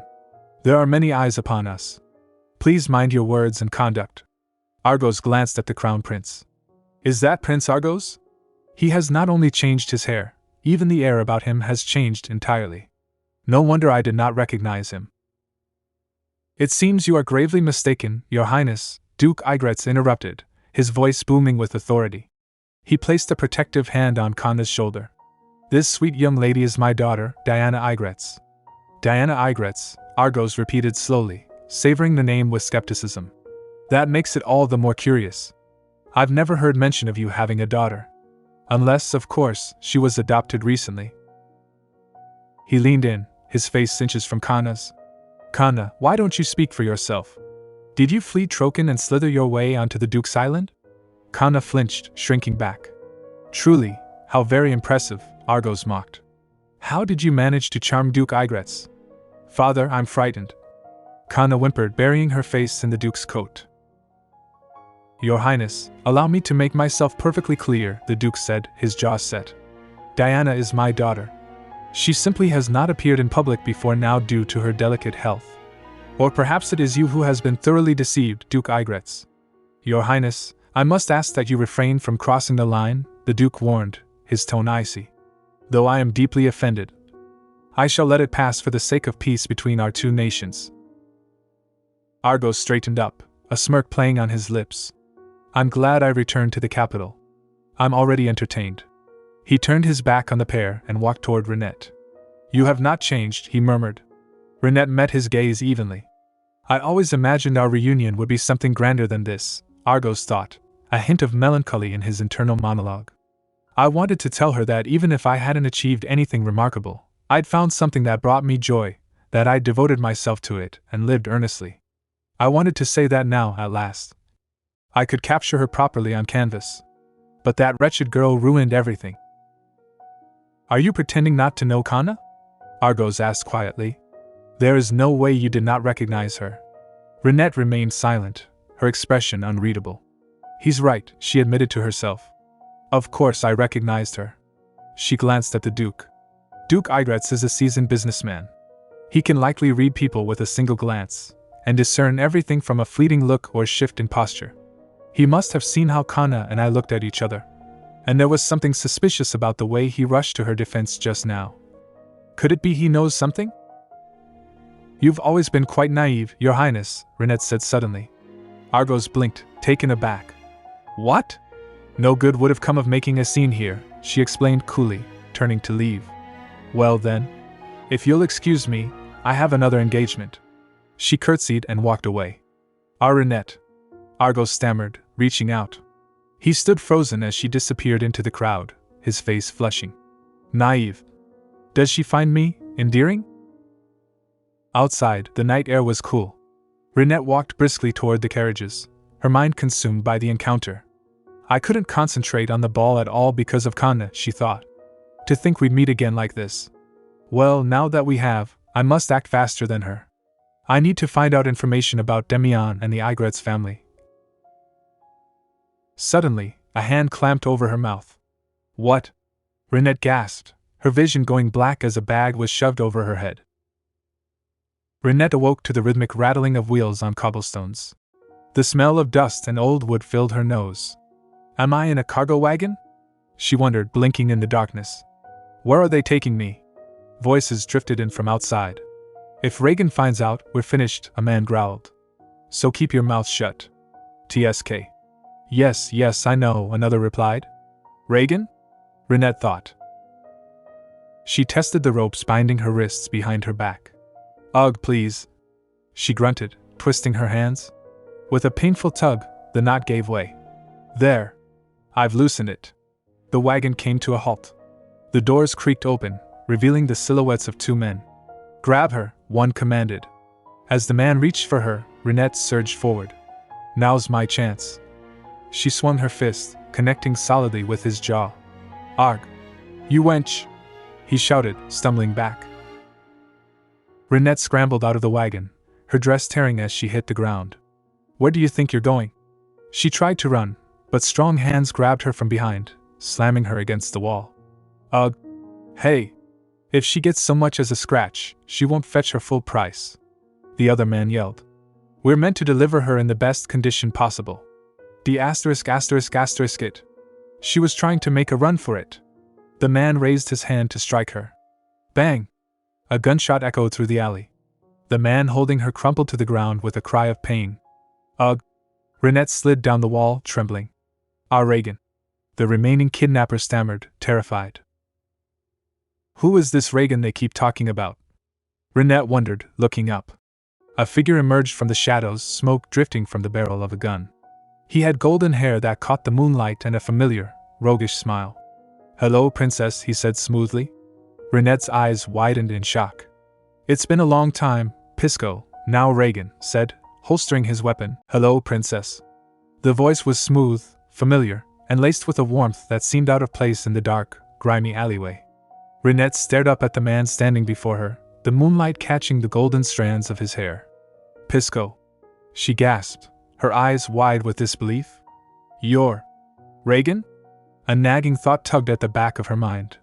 Why does that name sound so familiar? Where have I heard it before? Are you all right?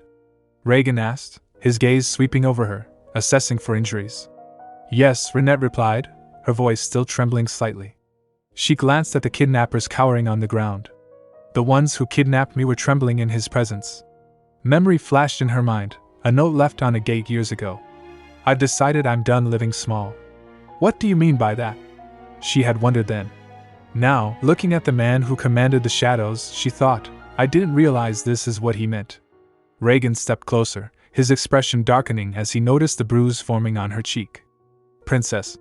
He reached out gently. Your face. Give me a moment to clean this up. He glared back at the groaning man on the ground, a cold fury in his eyes. I should have blown a hole through his head, not his shoulder. Reagan. I'm sorry, the kidnapper stammered, clutching his bleeding arm. I can explain everything. The man scrambled backward, desperate. I was only trying to scare her a little. I was told to bring the lady in, so I was just pretending to, so that was the job then? Reagan interrupted, his voice dropping to a dangerous whisper. Please spare me, the man shrieked. I was only following orders. Reagan loomed over him. Who hired you? The man flinched. I don't know. She handed me the money from a carriage. That's all. I only know it was a woman. Rinette's heart sank. A woman? Don't tell me Kanna's already making her move? She thought, a chill running down her spine. Did she plan this in advance? Reagan narrowed his eyes at the thug. Find out who hired you within 3 days. What? How am I supposed to do that if I don't even know who? 2 days, Reagan corrected sharply. Reagan. Is that too generous? The man wailed. Then by tomorrow night, Reagan finalized, turning his back on them. A few moments later, Rinette and Reagan stood apart from the unconscious bodies. The night air was heavy with unspoken questions. Thank you, Pisco, Rinette said softly. Don't worry, princess. I will find out who's behind this, Reagan promised, his demeanor shifting back to the gentle friend she remembered. Rinette looked down, her mind racing. The one who hired those men must be Kanna. I can't believe she moved this quickly. She must have meant to kill me. She clenched her fists. If I want to stop her, I'll need information too. But how will I? Princess? Reagan asked, noticing her distraction. Rinette looked up at him. Pisco. Would it be alright to ask Pisco for help? You can ask me anything, princess, he said, as if reading her mind. I'm here to help you. Rinette took a deep breath. Kanna is in Perithos. Could you find out her schedule for me? Of course, Reagan nodded immediately. I want to know about Duke Igretz as well, Rinette continued, her resolve hardening. His business affairs, the family's financial standing. She paced slightly. I've become too well known in Perithos. And yet I know nothing about Kanna.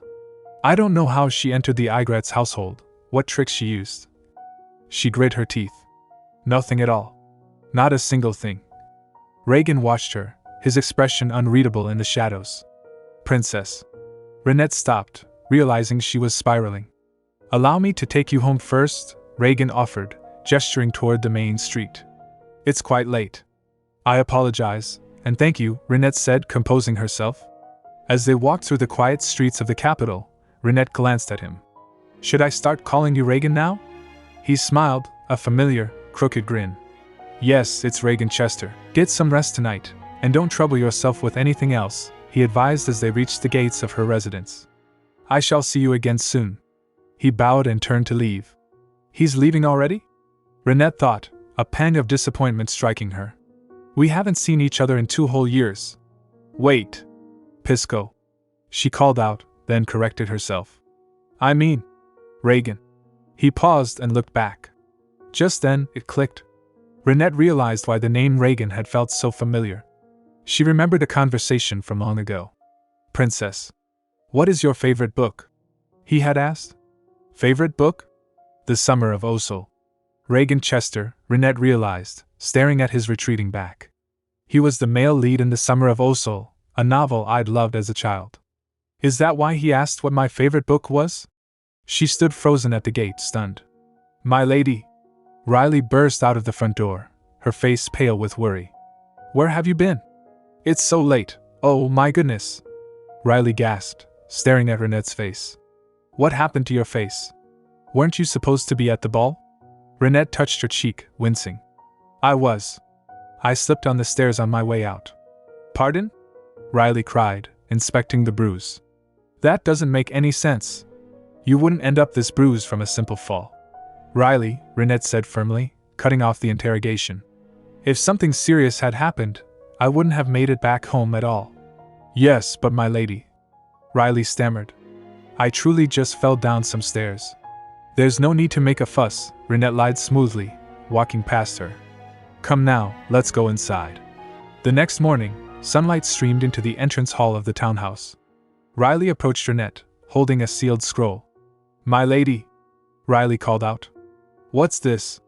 Rinette asked, taking the scroll. Well, someone knocked on the door this morning, Riley explained.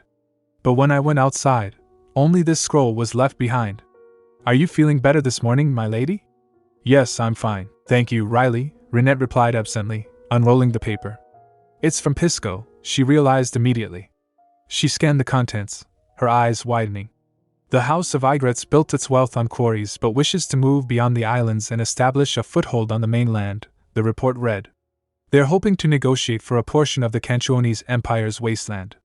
Rinette read on. They plan to remain in Canchuonese for roughly a month to handle trade and talks. She lowered the scroll, amazed. I can't believe he uncovered all this in a single day. At the very least, I now know where to go to find Kanna. She looked out the window, relief washing over her.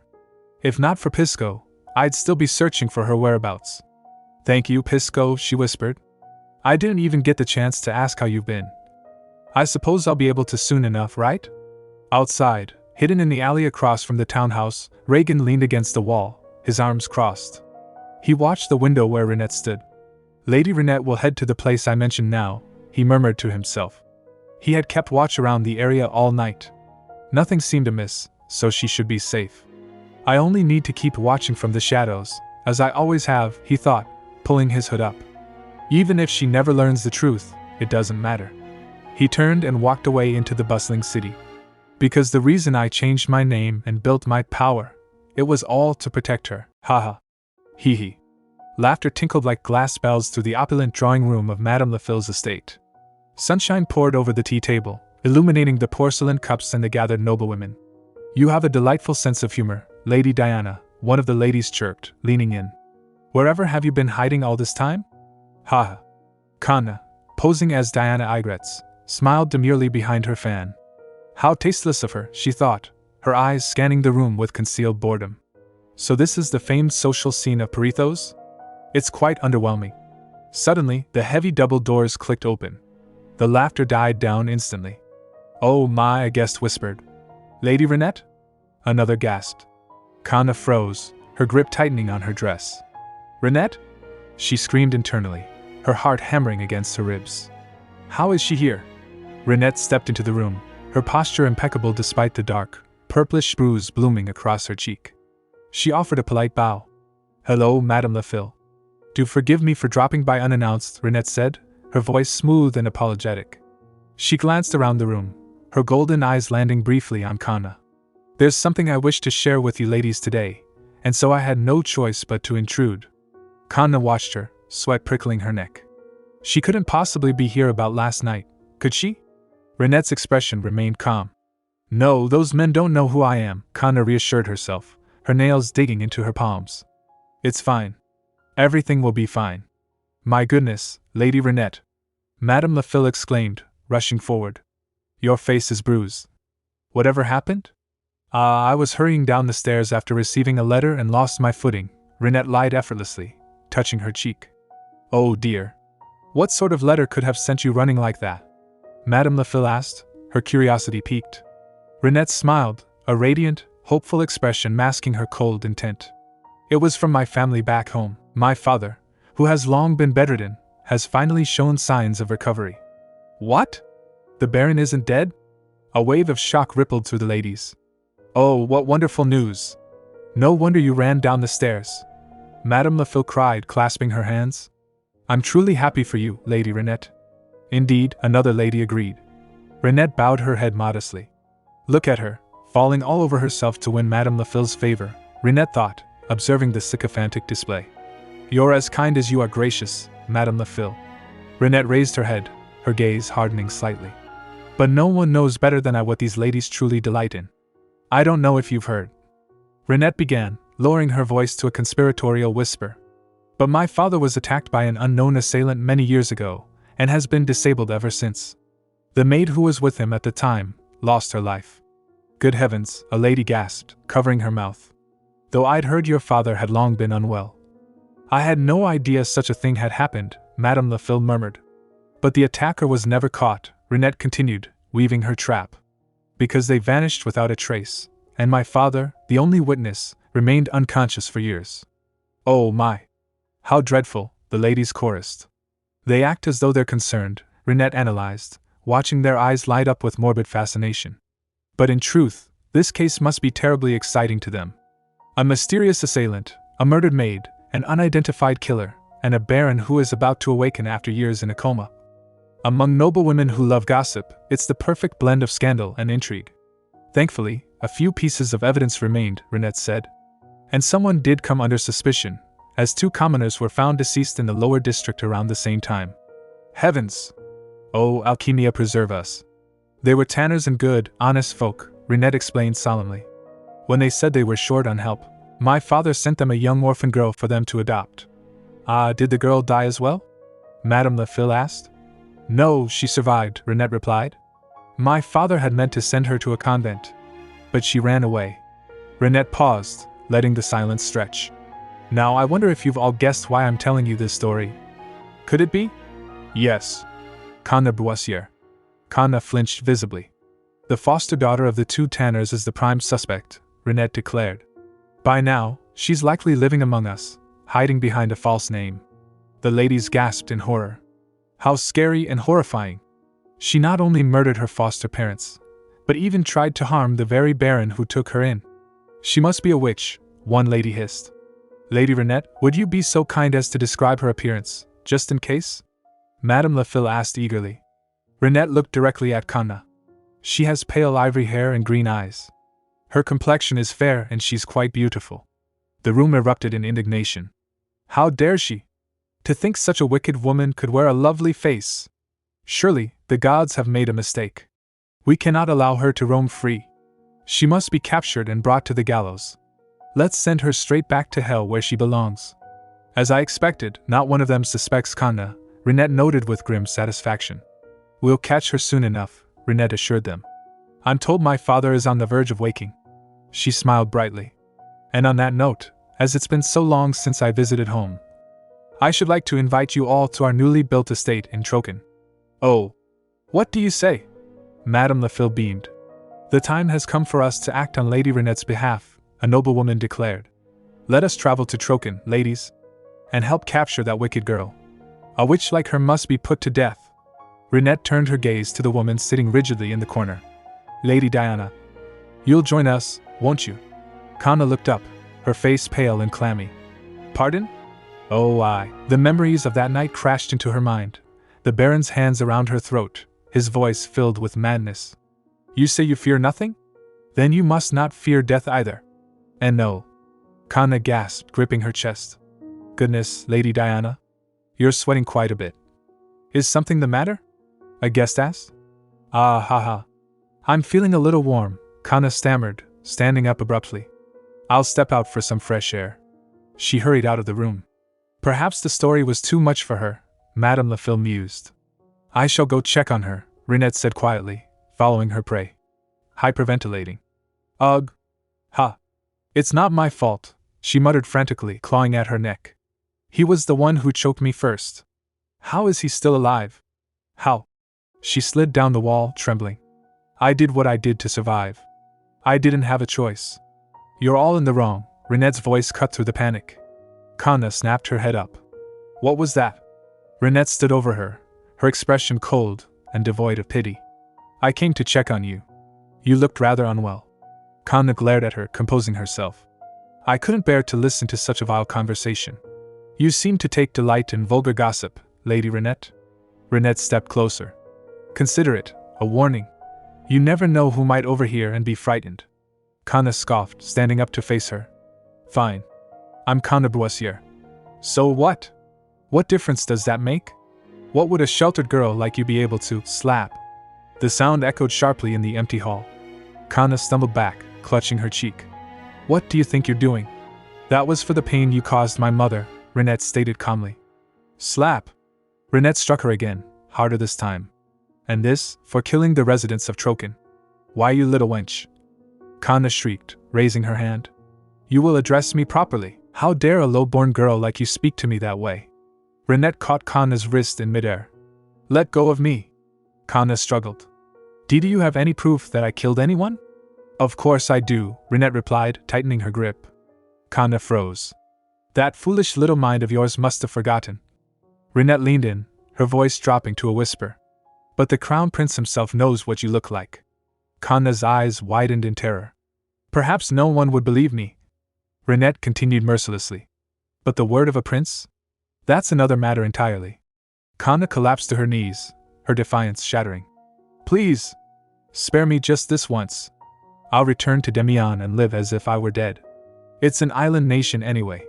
You'll never have to see me again. Rinette looked down at the weeping woman, her golden eyes icy. No. You must be punished for what you've done. She turned away, leaving Kanna kneeling on the cold floor. Look forward to what I have planned for you, Rinette said over her shoulder. And may you wither slowly, until there is nothing left of you. Okay. The cold whisper of Rinette's final words still echoed in the empty corridor, chilling the air long after she had departed. And may you wither slowly, until there's nothing left of you. Kanna leaned against the wall, her breath coming in ragged gasps. Okay, she muttered, trying to steady her trembling hands. Her mind raced, seeking a lifeline. Should I ask Father for help? She thought, picturing Duke Igretz. No, I can't do that. The reality of her precarious position settled upon her like a heavy shroud. He had only taken her in because her beauty might prove useful. He needed her to marry well, to secure his hold on the mainland. Kanna bit her lip, tasting blood. If my past comes to light and ruins my prospects for marriage, he'll cast me aside without a second thought. Think, she commanded herself, her eyes narrowing. There must be some purpose the gods had in this. A plan began to form in the darkness of her desperation. First, she would send someone to deal with the Baron and make sure he was finished for good, her resolve hardening. As for that vile girl, what to do with her? Kanna mused, her fear replaced by cold calculation. Wait. A sinister realization dawned on her. Yes, that's it, she whispered. She straightened her dress, a cruel smile playing on her lips. Nothing was easier to manipulate than a person's heart, she thought, and nothing more ruinous when used well. The scene shifted to the opulent interior of the royal palace, where sunlight streamed through high windows, illuminating gold-trimmed furniture. Rinette stood before the seated crown prince, bowing deeply. I offer my sincere greetings to the little son of Canchones. Pinberk looked up from his papers, a gentle smile softening his features. Come now, sit with me, he urged. Even in the palace, I don't care much for excessive formality. Rinette remained standing, her expression solemn. How could I dare show disrespect to the one who will one day be the son of this kingdom, your highness? Pinberk sighed, his eyes twinkling with amusement. And yet I do wish you would be just a little less respectful. Surely you didn't summon me only to fluster me, did you? His gaze lingered on her face, his smile faltering as he noticed the dark mark on her cheek. Her face is bruised, he noted with concern. I want to ask what happened, but deciding against prying directly, I should quietly send for the royal physician. He reached for a small envelope on the table. There's something I wish to give you, he said, handing it to her. Do you remember our promise to see an opera together at a grander theater? Rinette took the envelope. This is an invitation to the carriage of death, she read. It was the first opera we saw together. Of course I haven't forgotten. She hesitated, her grip tightening on the paper. But it's playing tomorrow evening. She looked up at him with regret.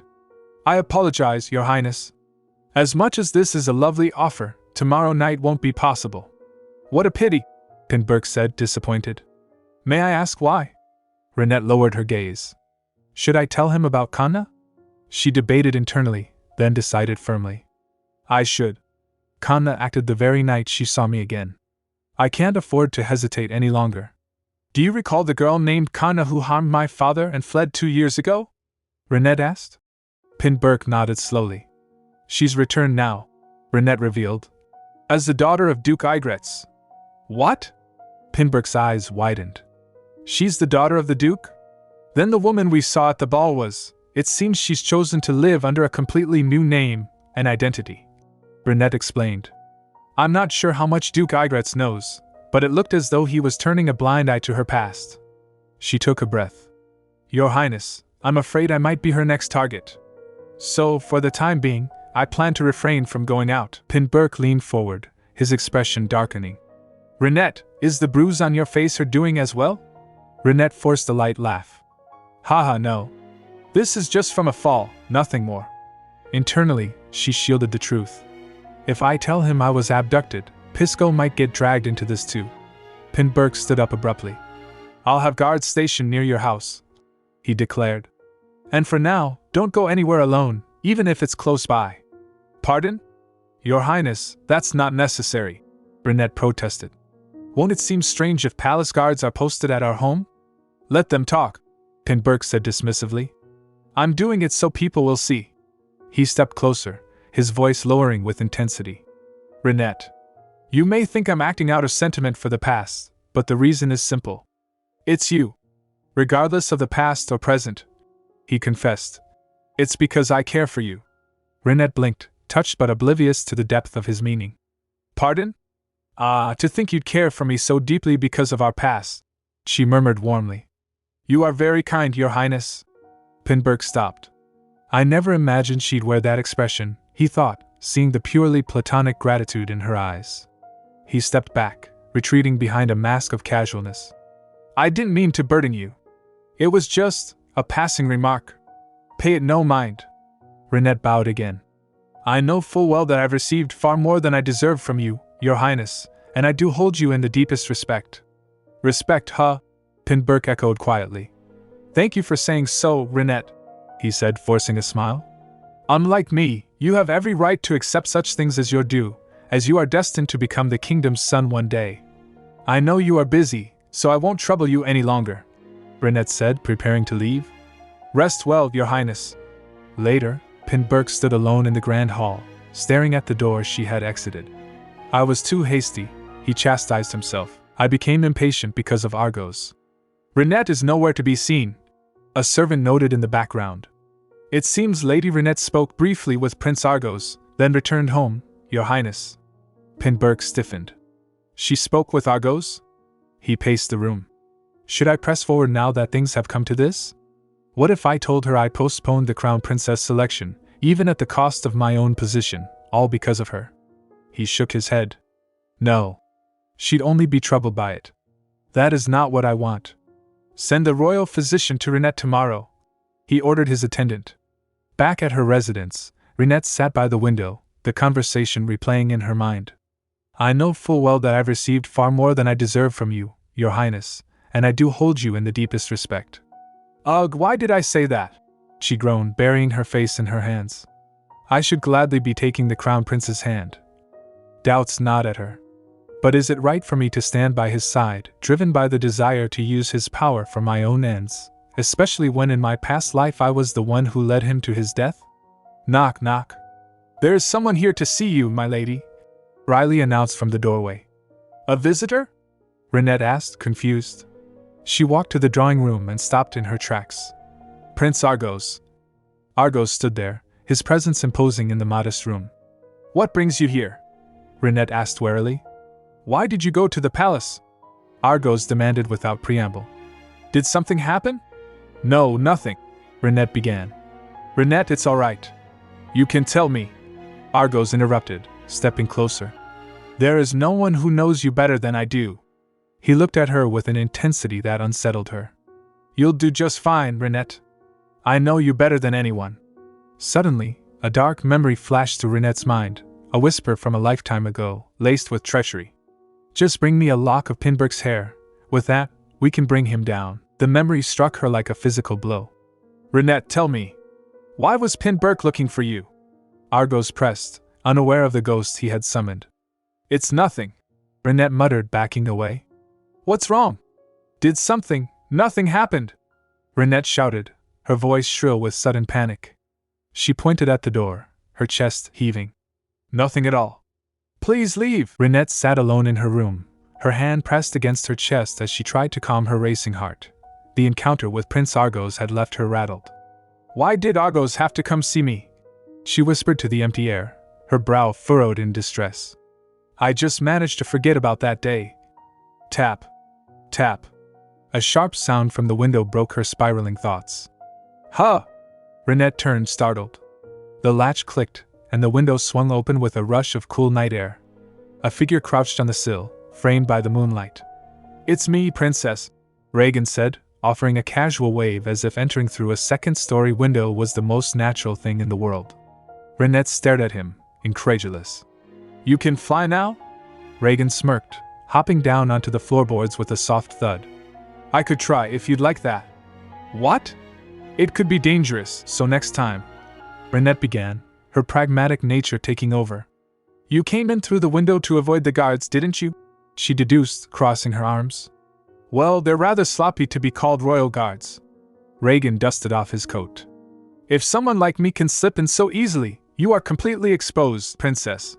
Rinette sighed, exasperated. "What are you talking about?" "You came in through the window I opened." Reagan's expression turned serious. "And that's what makes it more dangerous. But you don't seem to understand that." He stepped closer, his voice lowering. "Kanna is looking for someone to take care of Lord Hyperion, and someone to take care of you, too." Rinette scoffed, a cold smile touching her lips. "Ha! Is that the best she could come up with? Does she think killing me will undo the past?" Reagan watched her, his eyes softening with a mixture of admiration and curiosity. "I don't think I've ever seen you flinch or show a hint of fear, princess," he mused. "Where does your boldness come from? Is it perhaps because of me?" "What?" Rinette blinked, caught off guard. "Anyway, no one has accepted the job, so you've nothing to worry about," Reagan assured her swiftly, moving past the moment. "Because as long as I'm here, I'll make sure no one ever does." Rinette looked at him, feeling a familiar swell of gratitude. "Thank you, as always, Pisco." She paused, remembering something. "Oh, there's something I'd like to give you." She walked to her dresser and picked up a small, wrapped bundle. "Go on. Open it." Reagan took the package. Inside lay a familiar piece of fabric. "How could you leave behind a gift like that?" Rinette asked gently. Reagan stared at the scarf. "What did I leave behind?" "This scarf was meant as a gift?" he asked, surprised. "It's yours. So do take it," Rinette insisted. "Oh, unless you didn't like it." "No, not at all," Reagan said quickly, clutching the fabric. "I just hadn't expected to see it again. I like it, truly." He looked away, a faint flush on his cheeks. "I feel a bit shy for some reason." "There's another," Rinette added, reaching for a heavy pouch on the table. "The one that matters the most." "What is it?" Reagan asked. Rinette held out the pouch of coins. "It isn't much, but I've felt both guilty and grateful for all the help you've given me." Reagan's expression shifted instantly. He pushed her hand back gently. "You needn't trouble yourself with such things. I shall just take the scarf."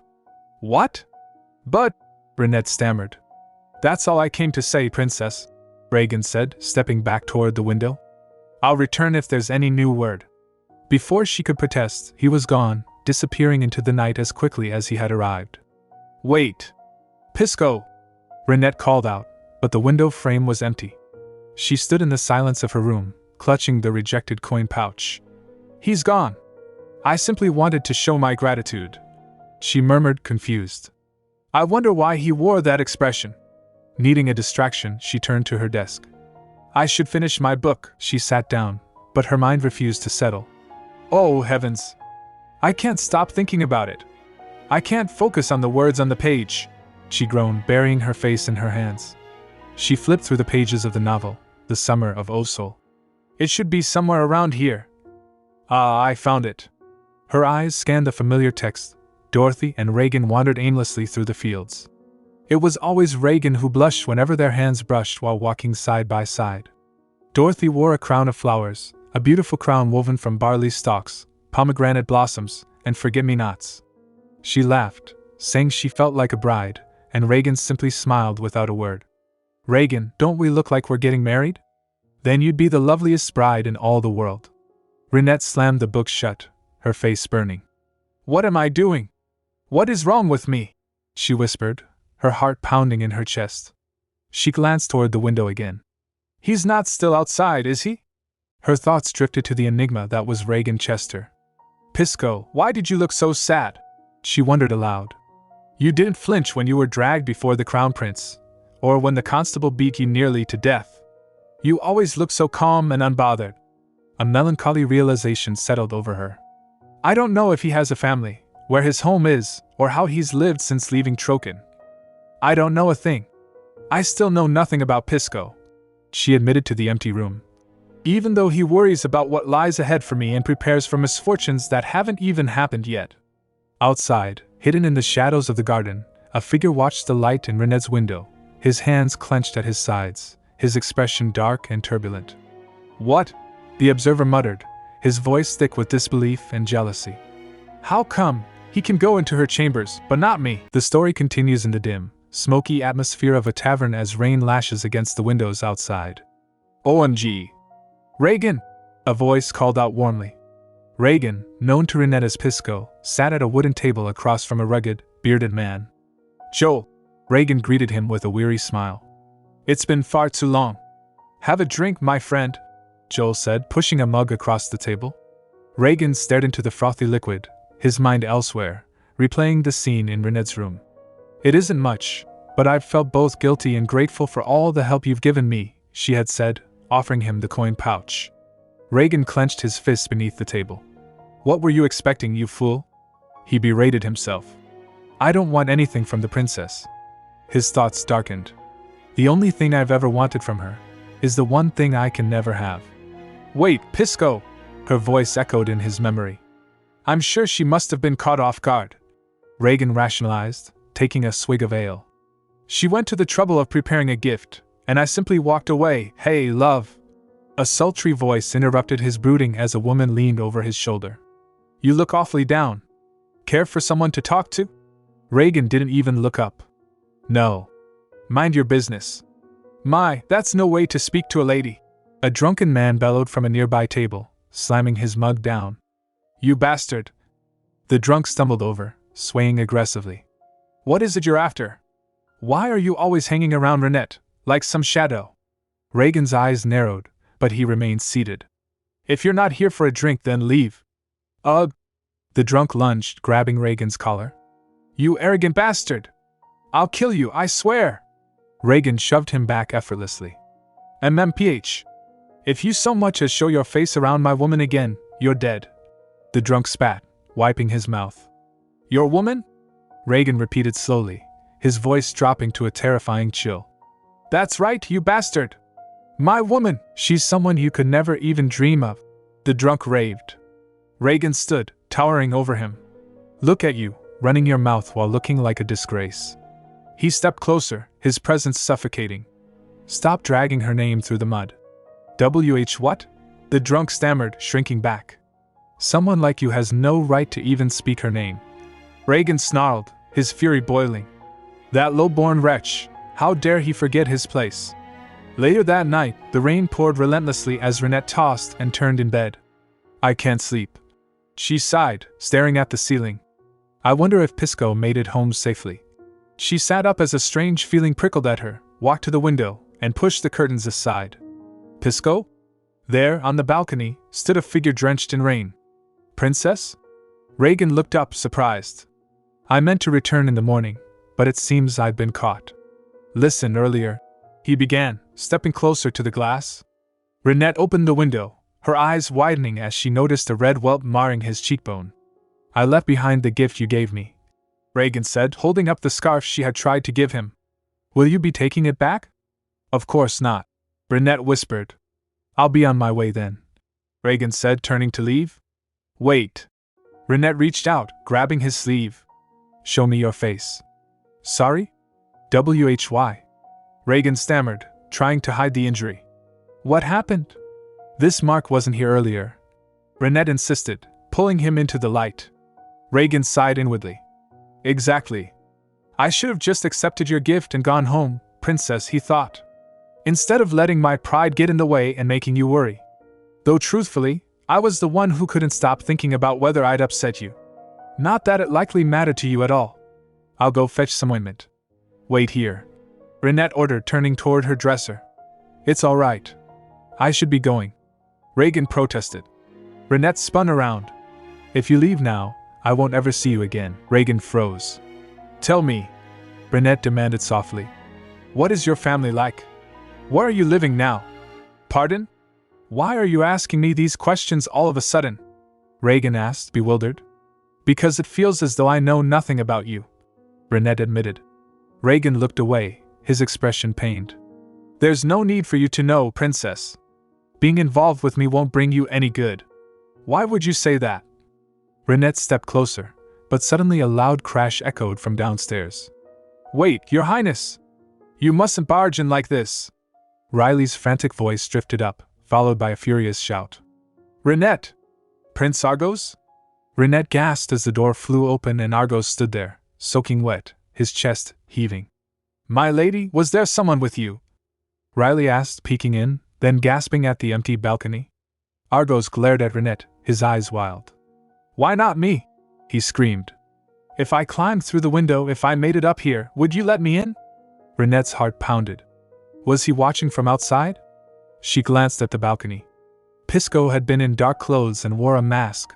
Argos couldn't have known. He can't know. Please, Your Highness, you mustn't do this, Rinette pleaded, backing away.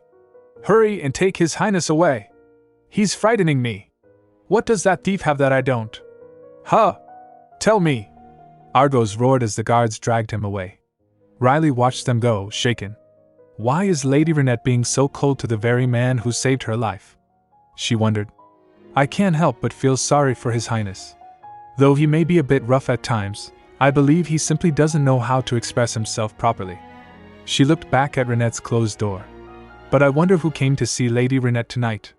The next morning, the household was awoken by another visitor. Bang, bang. Who is it? Riley mumbled as she opened the door. Prince Pin Burke, she gasped, bowing low. Lady Rinette is still asleep. Please wait a moment, Riley said nervously. There is no need to wake her. Pin Burke replied calmly, stepping inside. I heard there was a commotion last night. She must have gone to bed quite late. He fixed Riley with a piercing gaze. Tell me everything you saw last night. Leave nothing out. If you're referring to last night, Riley began, twisting her apron. Prince Argos came to see Lady Rinette. He was furious, and drenched from the rain. She hesitated. I believe it may have been because of the man you sent at dawn, Your Highness. Pin Burke frowned. The person I sent? Did you see them yourself? No, Your Highness, the guard reported, bowing his head. But I believe Prince Argos did. Argos? Pin Burke's brow furrowed. It seems His Highness was outside at the time and was startled to see someone entering Lady Rinette's chambers through the window. Pin Burke leaned back, his mind racing. Who could it have been? The one who slipped past the guards and visited Rinette in the dead of night? If they climbed up to her second-story window, then it must have been a man. A memory surfaced, Rinette's voice, filled with earnest admiration. And I do hold you in the deepest respect. A painful possibility struck him. What if the reason Rinette rejected me wasn't because my confession came too suddenly, but because there's someone else? Rinette stood frozen in her room, her heart pounding. Pisco. Hurry and take His Highness away. He's frightening me. The memory of the chaos faded, replaced by the present reality of Prince Argos drowning his sorrows in a tavern. You used to find me endearing. Argos slurred, glaring at the empty chair across from him. You there? Bring me a drink. Hey! Did you not hear me? I said bring me a drink. The tavern keeper hesitated. So you intend to defy me, is that it? Argos staggered to his feet. Fine. I'll get it myself. You mustn't leave your chambers, Your Highness. A guard blocked his path. Those are the Crown Prince's orders. Ha, how dare you? Argos snarled. Argos. Well, well. Look who it is. Argos turned to see Pin Burke standing in the doorway, radiating cold authority. If it isn't the future son of the kingdom himself. Argos sneered. I don't care whether you drown in drink or meet your end in a ditch, Pin Burke said icily. Ha! How generous of you, Argos mocked. Pin Burke stepped closer. But I won't forgive you for laying a hand on Rinette. She is someone who will one day stand beside me and lead this kingdom, Pin Burke declared. She is a woman far beyond your reach, don't delude yourself. Argos laughed, a harsh, bitter sound. From the looks of it, Rinette has no interest in ruling this kingdom, nor in becoming your woman, brother. I told you to watch your tongue, Pin Burke warned. Argos leaned in, his eyes gleaming with malice. Do you know what I saw? She's raising a bird that comes by at night. It's someone you know, Argos whispered. Pin Burke grabbed him by the collar. Ugh, It doesn't matter who Rinette met in the middle of the night. Pinberg hissed. Because in the end, she'll be mine. I shall see to it myself. Argos choked out a laugh. Phew. Haha. You truly believe that, don't you? Fine, I admit. You've always gotten everything you ever wanted. Argos gasped. But do you think you can bend a person's heart to your will, too? That? I'm not so sure about. Pinberg shoved him away. Argos crashed into a table, glasses shattering. Your Highness! Your Highness! The guards rushed forward. I shall summon a physician. There's no need. Pinberg commanded, turning on his heel. Bring me the men who were stationed at Rinette's house, at once. Rinette paced her room, anxiety gnawing at her. I wonder if Argos saw Pisco. What if Pisco's life is in danger again? I must tell him not to come here for a while, but there's no way to reach him, she realized with frustration. How frustrating. Riley. I'm going out for a bit to get some air. Rinette called out, grabbing her cloak. She walked through the bustling streets, her mind working. The sort of men who abducted me last time might know of Pisco. But where could I go to find such people? Who would know Reagan Chester? Suddenly, a flash of familiar fabric caught her eye. Excuse me. Wait a moment. Rinette called out, stopping a woman on the street. I'm sorry to bother you, but I have a question. Rinette said, pointing. May I ask where you got that scarf? The woman raised an eyebrow. HM? Why do you ask? Because it looks like it belongs to someone I know, Rinette explained. I highly doubt that, the woman scoffed. It was a gift from my beloved. Beloved?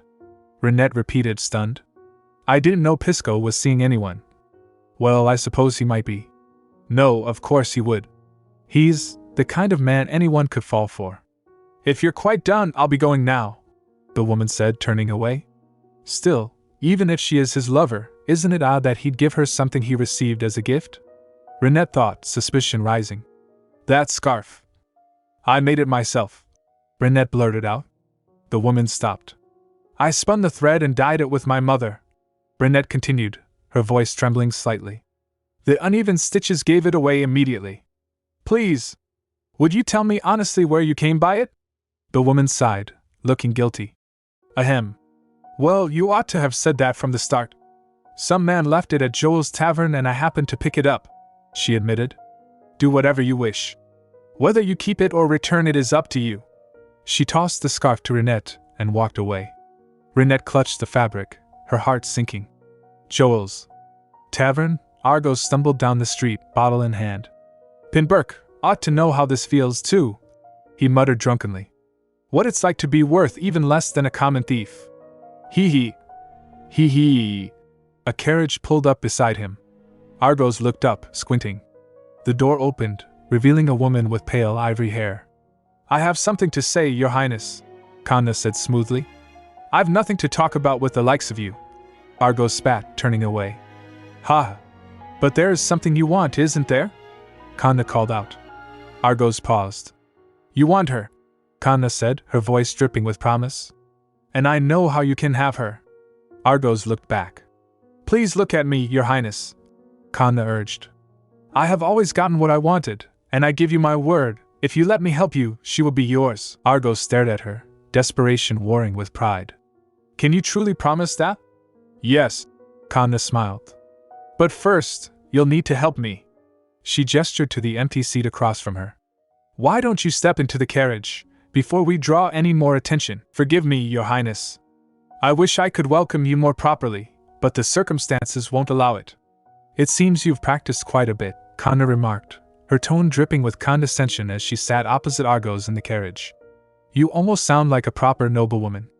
Of course, Your Highness, Kanna replied smoothly. People like you and me, we must try much harder. What? Argos scowled. You may not wish to admit it, Kanna continued, her eyes sharp. But in the eyes of others, we're the same breed, low-born and unfortunate. Argos clenched his fists. Ugh, no matter how we struggle, we will always hit a wall, Kanna pressed on. How dare you? Argos snarled. But I don't believe that, Your Highness, Kanna said, leaning forward intently. We are worthy and special beings. She lowered her voice, fervent.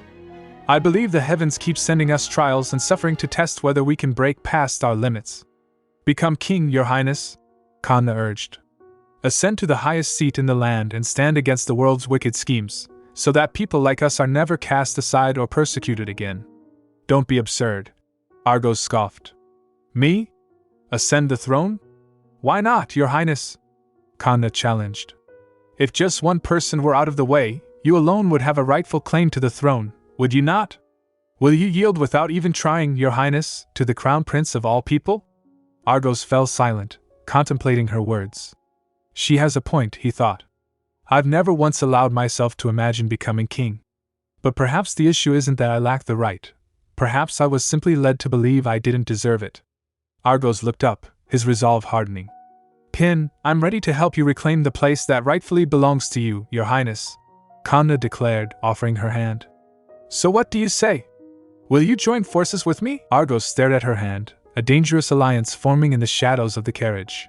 Meanwhile, in a quiet, rundown corner of the city, Rinette stood before a modest wooden building. Is this Joel's tavern? She wondered. It's awfully out of the way. She pushed the door open. Creak. We're not open yet, a voice called out. Good day. I haven't come for a drink, Rinette announced, stepping inside. There's something I'd like to ask.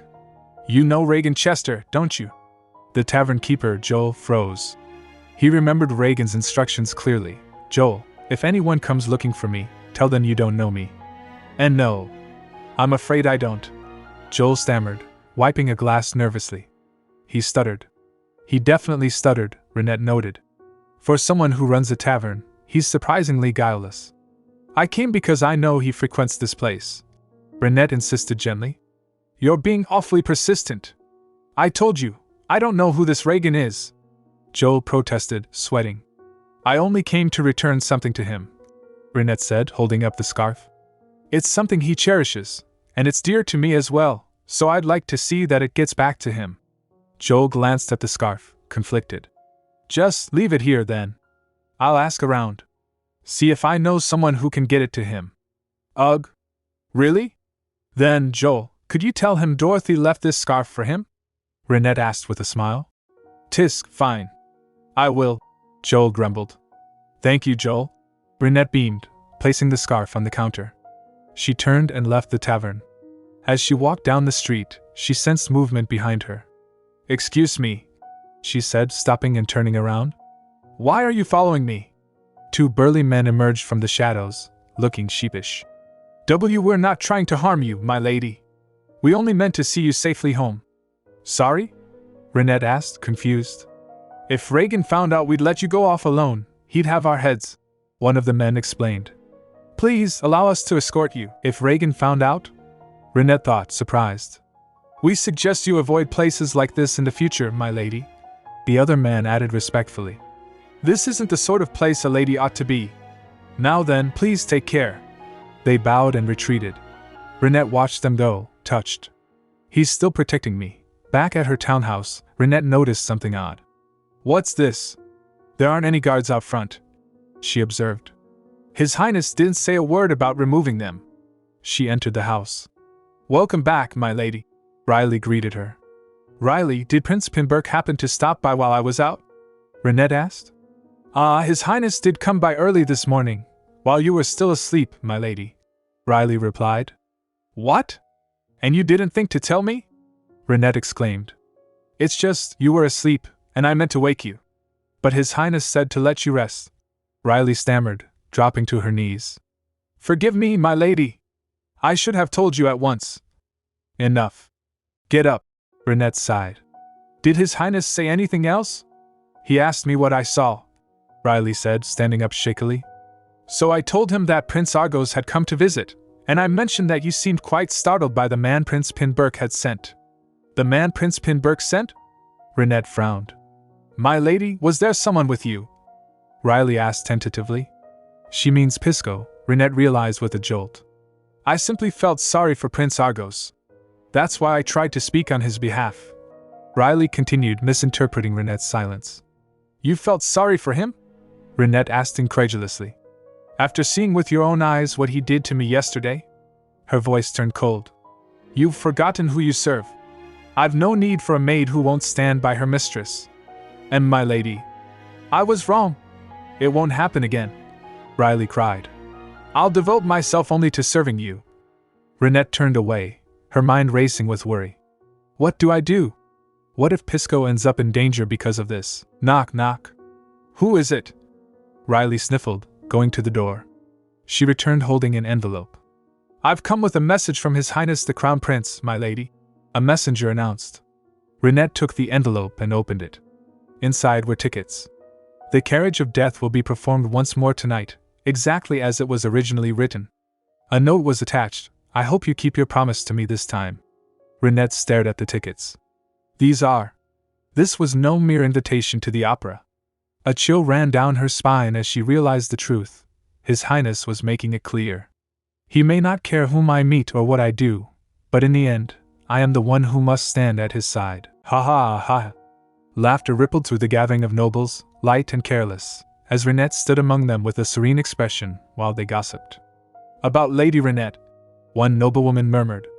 She must have suffered greatly over her father, yet she's turned out to be such a fine young lady. That's not all, another added, leaning in. Managing a mind of that size all on her own is no small feat. Oh, you all heard what she said, did you not? A third chimed in, lowering her voice conspiratorially. About that wicked girl involved in that dreadful affair, Kanna, was it? Kanna, posing as Diana Igretz, felt a cold sweat prickle her skin as she clutched her fan tighter. I must step out for some air. She hurried out of the room, her heels clicking sharply on the floor. Those chattering fools, she hissed under her breath. Once alone in the corridor, she leaned against a pillar, her breathing ragged. Kanna Boissiere is dead, she muttered to herself, a mantra of survival. My name is Diana Igretz now. Suddenly, a voice cut through the silence. You will address me properly. Kanna froze as the memory of Rinette's cold gaze flashed in her mind. How dare a low-born girl like you speak to me that way? Kanna grit her teeth. I shall make her pay. Just then, Prince Argos rounded the corner, a smirk playing on his lips. May I offer one piece of advice, so that you might come to trust me, Your Highness? Kanna turned to him, her eyes narrowing. You are bound to come seek me, Argos stated confidently. Kanna's mind raced. I can rid myself of Rinette with the help of Prince Argos. Now, all that remains is dealing with her parents. She looked past Argos and spotted a figure lurking in the shadows, a man in dark clothes, his face obscured. Well, I nearly didn't recognize you, Kanna whispered, a triumphant smile spreading across her face. You're sure? What are you doing here, Pisco? She exclaimed, feigning surprise, while inwardly she was ecstatic. How fortunate. Pisco will be able to handle all the unpleasant and messy business for me. I knew it. God is on my side. What perfect timing! Is it truly you? Kanna cried, rushing toward him. Are you really Pisco? Pisco, Reagan, stepped out of the shadows, his expression unreadable. What's this? Why are you acting like that? Kanna grabbed his arm, her eyes filling with crocodile tears. You likely have no idea, but I've searched for you for so long. I miss you terribly. Reagan watched her coldly. She hasn't changed at all. Still shedding false tears, I see. You were looking for me? Why? He asked flatly. Well, because you've always been my dear friend. Kanna gushed. Of course, there are things I've resented you for, but I'll forgive you. Reagan grunted.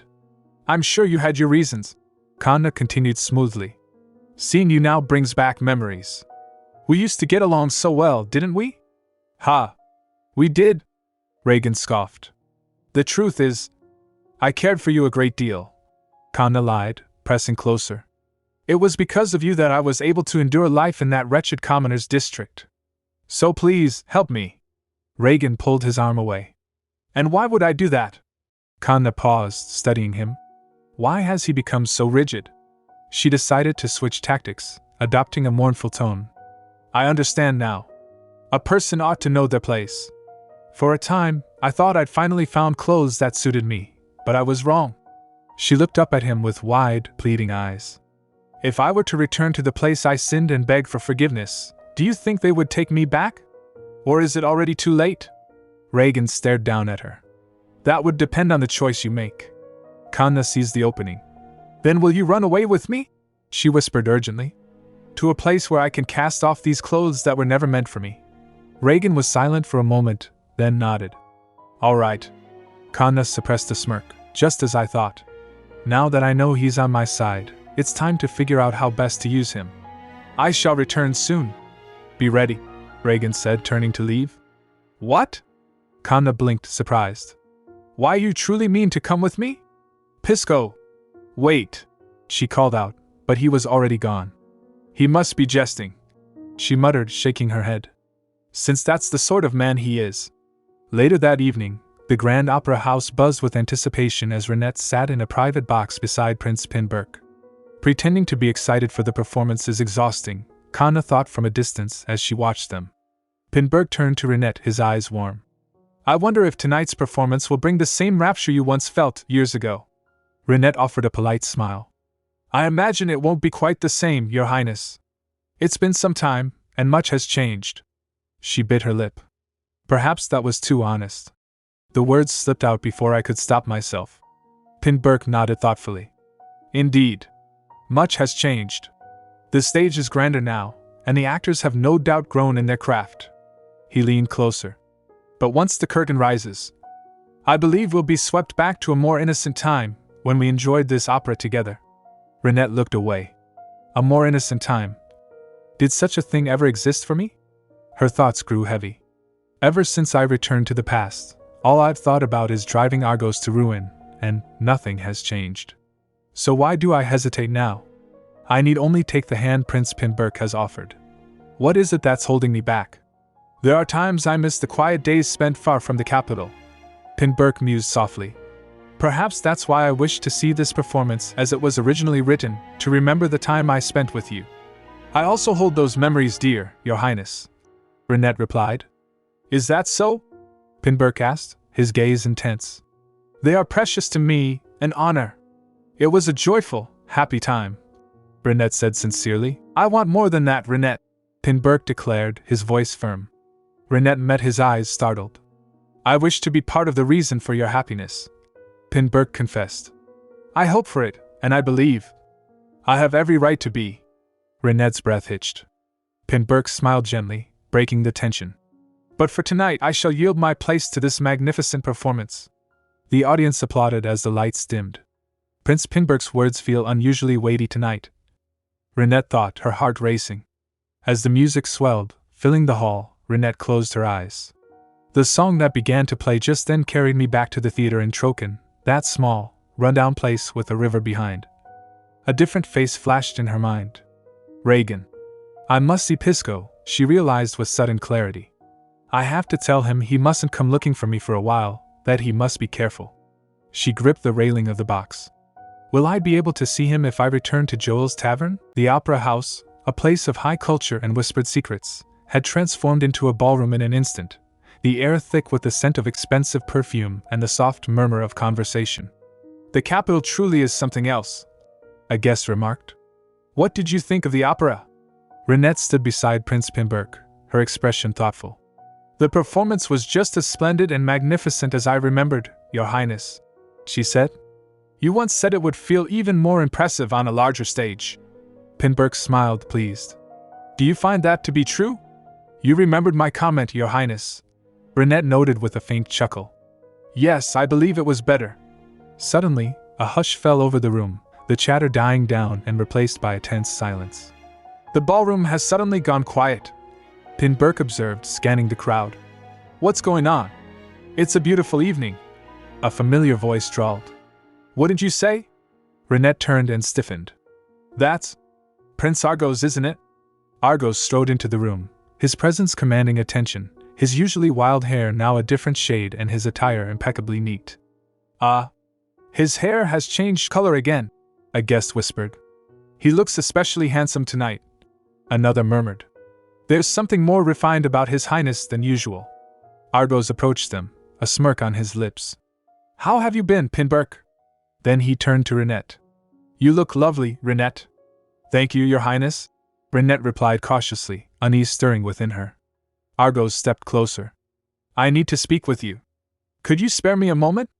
With me, Your Highness? Rinette asked, surprised.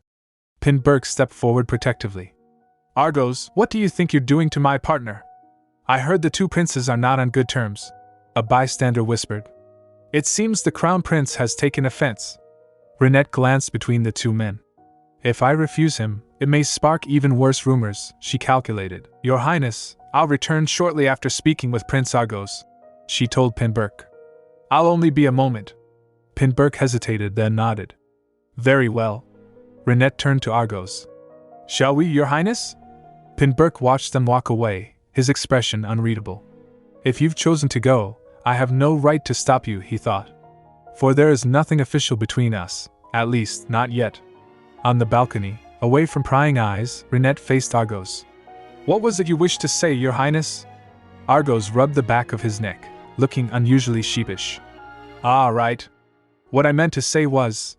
He took a deep breath. I wanted to apologize to you. I'm sorry for how poorly I've behaved. I know I'm not a good man. I'm reckless and full of insecurities. I'm not asking anything of you, and I know I've no right to expect anything. He looked at her, his red eyes vulnerable. But if I had been a better man than I am now, do you think we might have become friends? Rinette stared at him, taken aback by his sincerity. I'm not trying to burden you, and I'm not asking to be friends now either, Argos added quickly. I simply wanted to offer an apology for everything I've done, every word, every action, all of it. Rinette softened. You may have been a bit rough at times, but I have never thought you were a bad person, Your Highness. Argos's eyes lit up. Do you mean that?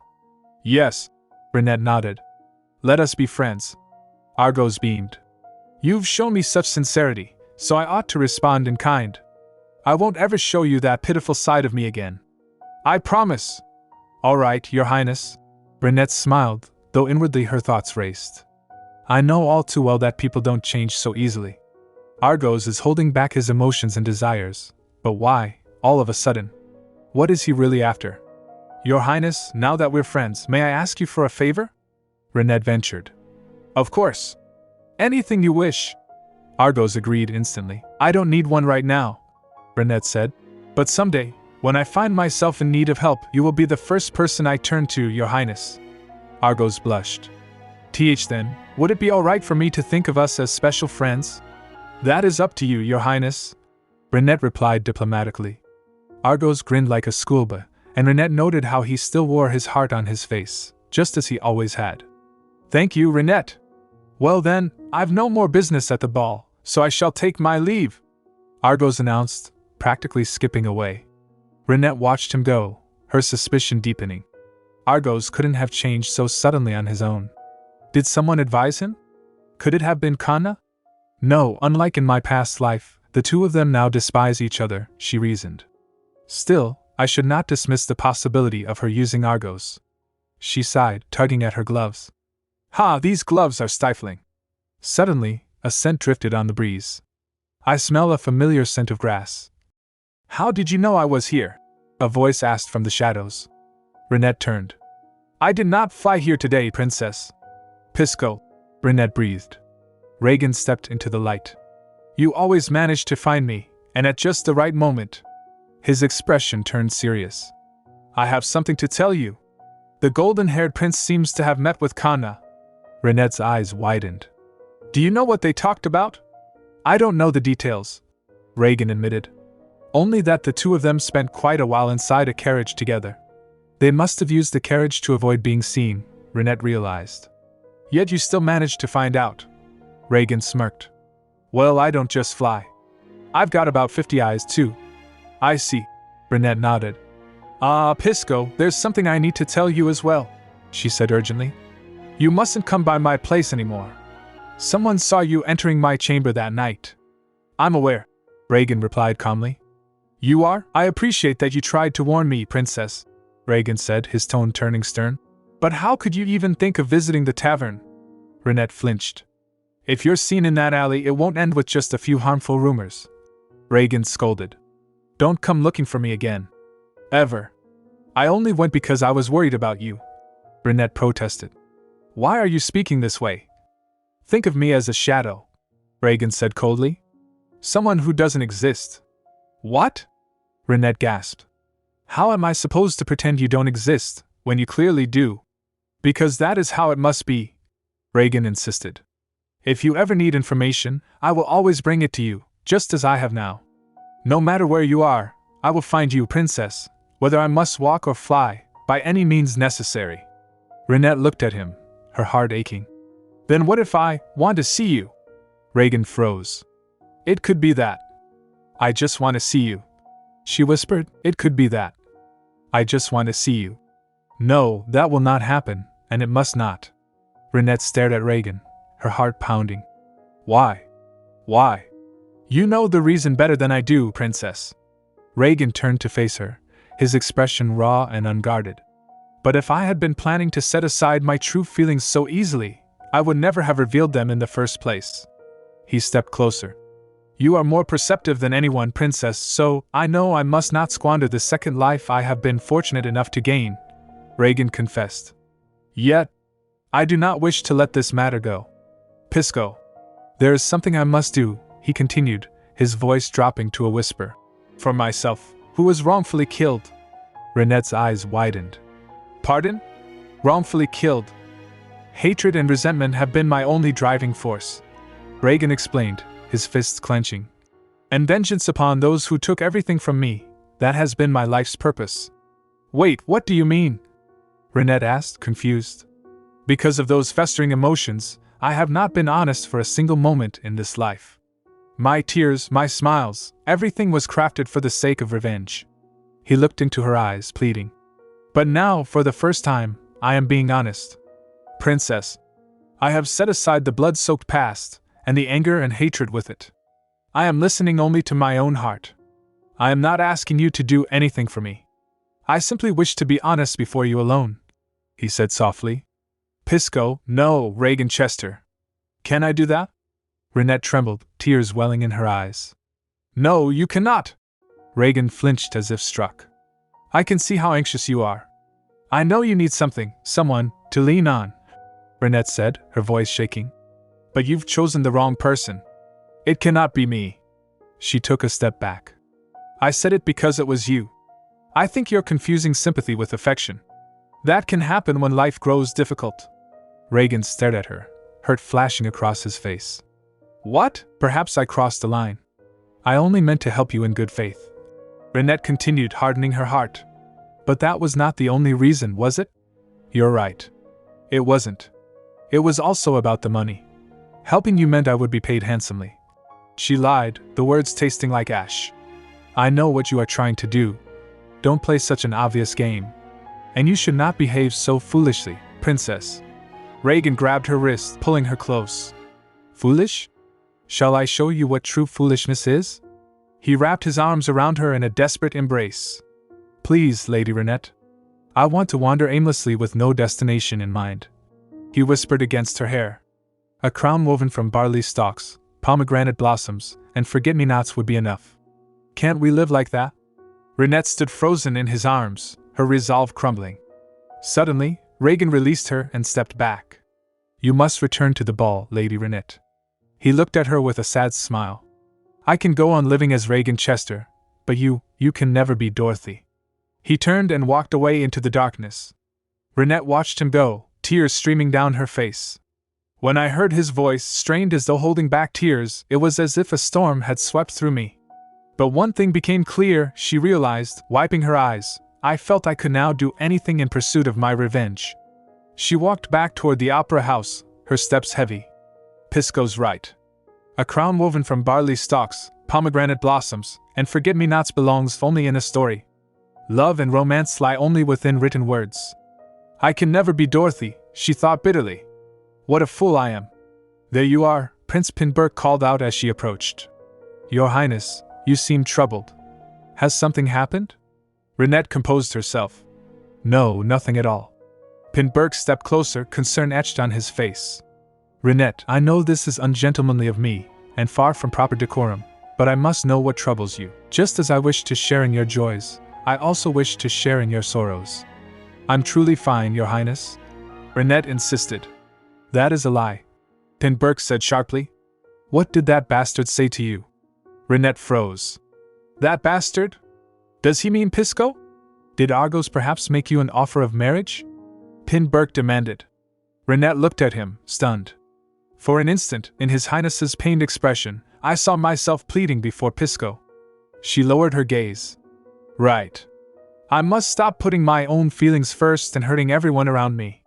Prince Argos. Rinette began slowly. Offered me an apology, Your Highness.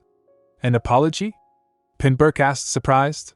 For his harsh words and conduct until now. He vowed never to behave in such a manner again. Rinette explained. And then, he asked if I might be willing to be his friend. Pinburg's expression darkened. Did you accept, Rinette? Surely not? Yes, Your Highness. Rinette replied calmly. There was nothing else I could do but accept. How could I possibly defy the words of a prince? Pinburg stared at her, frustration simmering in his eyes. Rinette looked away, her thoughts drifting back to the man she had just pushed away. Goodbye, unless I were officially another man's lady. Goodbye, my Regan, unless I were officially another man's lady. The thought hung in the air, a whisper of possibility in the quiet of Rinette's mind. If that were to happen, she mused, staring out into the night, would I finally be free from all that has burdened me? She felt a gentle touch on her arm. Your Highness. Rinette gasped, turning to see Prince Pinburg. Forgive me if I startled you, Pinburg said softly. I was so eager to speak with you alone. He stepped closer, his gaze intense. Rinette, I have always sought your heart, both now and in the past, and I will go on seeking it even in the years to come. He paused, a flicker of vulnerability in his eyes. If you will not have me, Your Highness, Rinette interrupted, looking down. Hilt is a lowly name, one sullied all the more by my father. No matter how hard I try, there are things I cannot change. She clenched her fists. Even if I've entered Borden at the top of my class, even if I've managed the mind with distinction, it will never change the fact that I am of House Hilt. I fear such flaws may place you in a difficult position. Pinburg reached out, lifting her chin. I never once thought you were flawed in any way, he declared. You are extraordinary, Rinette. There has never been a moment when you did not shine. He smiled, a promise in his eyes. And I will be your strength, so that you may shine always. Will you accept me? Rinette's heart raced. She looked at him, then thought of the burdens she carried, the shadows that chased her. Yes, Your Highness, she whispered. Pinburg beamed, pulling her into a warm embrace. I will never let you go, Rinette. Meanwhile, at a small tavern, Regan sat slumped over a table, a glass in his hand. We are closed for... The bartender began, then stopped. Regan. What's with the long face? The bartender, Joel, asked, wiping the counter. Is this about the lady who came looking for you the other day? Pour me another one, Regan muttered. I'm not certain of the details, Joel said, pouring him a drink. But it seems there's something between the two of you, something definitely. Who is she anyway? Joel probed. I don't see why this has to be complicated. If you love her, then go for it. Regan swirled his drink. She's someone who shouldn't be with a man like me. Is she a noble? Regan. Joel leaned in. Do you know my greatest regret? It was letting Erica go. She was too good for me, you see. I thought setting her free would make her happy. I truly believed it was the right thing to do. Regan scoffed. I appreciate your concern, but stay out of my affairs. Ha! What's the matter with you? Joel exclaimed. I know you're not afraid of anything. Why are you so hesitant? I'm afraid I'll ruin her, Regan confessed, staring into his glass.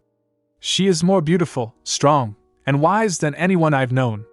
Well, there must be a reason why someone so wise chose you then, Joel countered. Regan froze. A reason why she chose me? Rinette's words echoed in his mind. There is something I must do, for myself, who was wrongfully killed. Do you think a queen who holds everything in her grasp is the happiest woman alive? I don't think so. There must have been a reason why she said such incomprehensible things to me, of all people, Regan realized. If what she desires is vengeance for another, that may be something I do best. Stop being a fool, Joel chided. Do you know how hard it is for a lady to show such courage? Regan stood up abruptly. Yes. You're right. Eh? Where are you going? Joel called out. Regan! You forgot your mask. But Regan was already out the door. How hard it must have been for her to summon such courage, and yet I failed to see it. It doesn't matter even if you can never be Dorothy, he thought, running through the streets. I will go to you now. I will do anything for you. He arrived at the opera house, searching frantically. Where might the princess be? Perhaps she went home because of my harsh words. He heard voices from a balcony above. Am I too late? A few days later, Prince Argos stormed into Kanna's residence. How dare you play me for a fool? He shouted, slamming his fist on the table. Rumors are everywhere that Rinette is betrothed to Pinberk. You swore this would never come to pass. Have you been deceiving me all along? Answer me. What do you plan to do about this? Kanna sipped her tea calmly. Please have a seat, Your Highness. Do I look like I can sit down right now? Argos raged. You told me yourself. If I did as you said, Rinette would be mine. Please calm yourself, Your Highness. Kanna soothed. It is nothing but idle gossip. How would you know? Because it would have been officially announced if it were true. Kanna reasoned. This is a matter of the royal family, yet even you have only heard it as a rumor. Does that not strike you as strange? She looked up at him. Tell me, Your Highness. Do you not trust me? Argos flinched. What? How could I trust you? Who was it that brought you closer to Lady Rinette? Kanna smiled. Was it not because you followed my words? Please be patient and trust me, Your Highness. I've never once failed to seize what I desired. She leaned forward. And I can ensure you obtain all that you wish, if only you will promise to grant me what I desire in return. Argos, you must become king. Only as king can you protect your poor mother. Argos stepped back, horrified. No. This is wrong. Enough. He stammered. Let us pretend this never happened. I no longer want your help. He turned to leave. Please return and collect your thoughts, Your Highness. Kanna called after him. But do not keep me waiting too long. As he reached the door, she added. And since this may well be the last time we meet, allow me to share one final piece of news. Argos paused. Rumor has it the reason the Crown Prince's betrothal has yet to be declared is none other than His Majesty's opposition. Kanna revealed. They say he is furious at the thought of the Crown Prince marrying the daughter of a mere baron. She smiled slyly. Do you believe the bond between His Majesty and the Crown Prince is as solid as it once was? In the soft, diffused light of a memory, a blonde nobleman stood close to a woman with golden hair. Her voice was a low murmur, laden with intrigue. Do you believe the bond between His Majesty and the Crown Prince is as solid as it once was? She whispered. The man looked at her, his expression guarded. The woman smirked, leaning in until her lips brushed his ear. Your Highness, grant me an audience with the Emperor. Even if he refuses, if you continue to seek him out, he will let you in eventually, she advised, her confidence absolute. Do that, and I shall take care of the rest. The memory faded into the harsh reality of the present.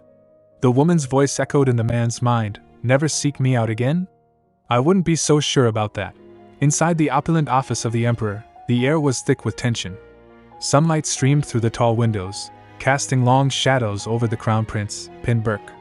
He stood before his father's massive desk, his posture rigid. I said no. Leave at once. The Emperor commanded, his voice thundering against the walls. Pinberk clenched his fists at his sides.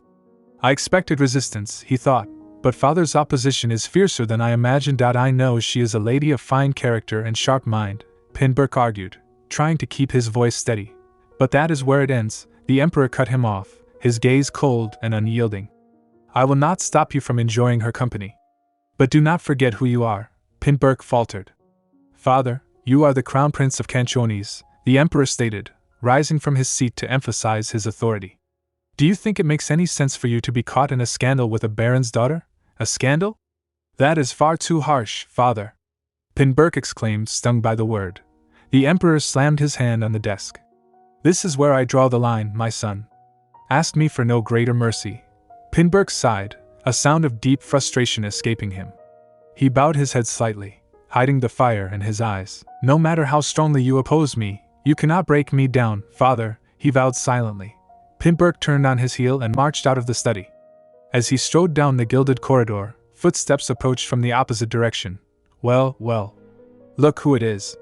Pinberk? A mocking voice called out. Pinberk stopped and turned. Standing there was Prince Argos, dressed impeccably in a red and black military uniform, a smirk playing on his lips. You look presentable for once, Argos noted, shrugging nonchalantly. It is only proper to dress with care when coming to the palace. Pinburk narrowed his eyes. Well, who was it that once staggered through these halls like a drunkard? Argos ignored the jab, his smile widening. The day has barely begun, and he's already insulting me. Oh, right. I heard an amusing rumor going around. Apparently, the great Prince Pinburk is now betrothed. Pinburk's expression darkened. I suppose news of my engagement provided you with amusement. Indeed, it did, Argos replied, leaning in closer. Since it's something that could never come to pass. What could be more entertaining than that? Pinburk scoffed. Why do you keep coming to Father's study these days, Argos? I hear he never even lets you in. I'm sure Father finds your constant visits annoying. Do you truly believe I am the cause of his foul mood? Argos asked, feigning innocence. I think there's a different reason this time. Say, a scandal involving the crown prince and a mere baron's daughter. Argos reached out and patted Pinburk on the shoulder condescendingly. Cheer up, Pinburk. You must understand where Father is coming from.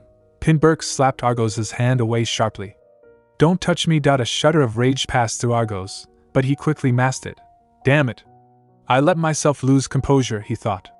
He grabbed Pinburk's arm firmly. Argos, Pinburk warned, his voice low. Hear you speak of the royal family's image is quite funny, Argos hissed, his eyes narrowing. Go on and strut about all you like, you haven't gotten much longer. Pinburk pulled his arm free and walked away without another word. Argos watched him go, a cold smile returning to his face. We'll see about that. Argos turned to the guard stationed outside the study. Let His Majesty know that I have come. The guard looked nervous. But Your Highness. But what? Argos snapped, his patience fraying. Are you telling me to turn back, simply because I've been rejected these past 3 days? Do as you are told, the guard flinched. Yes, Your Highness. Moments later, the heavy doors creaked open. The guard returned, bowing low. Your Highness, His Majesty will see you now. Argos straightened his jacket, triumph surging through him. What's this? Father has let me in because I persisted, he thought. That wench was right again. He entered the study, his demeanor shifting instantly to one of humble repentance.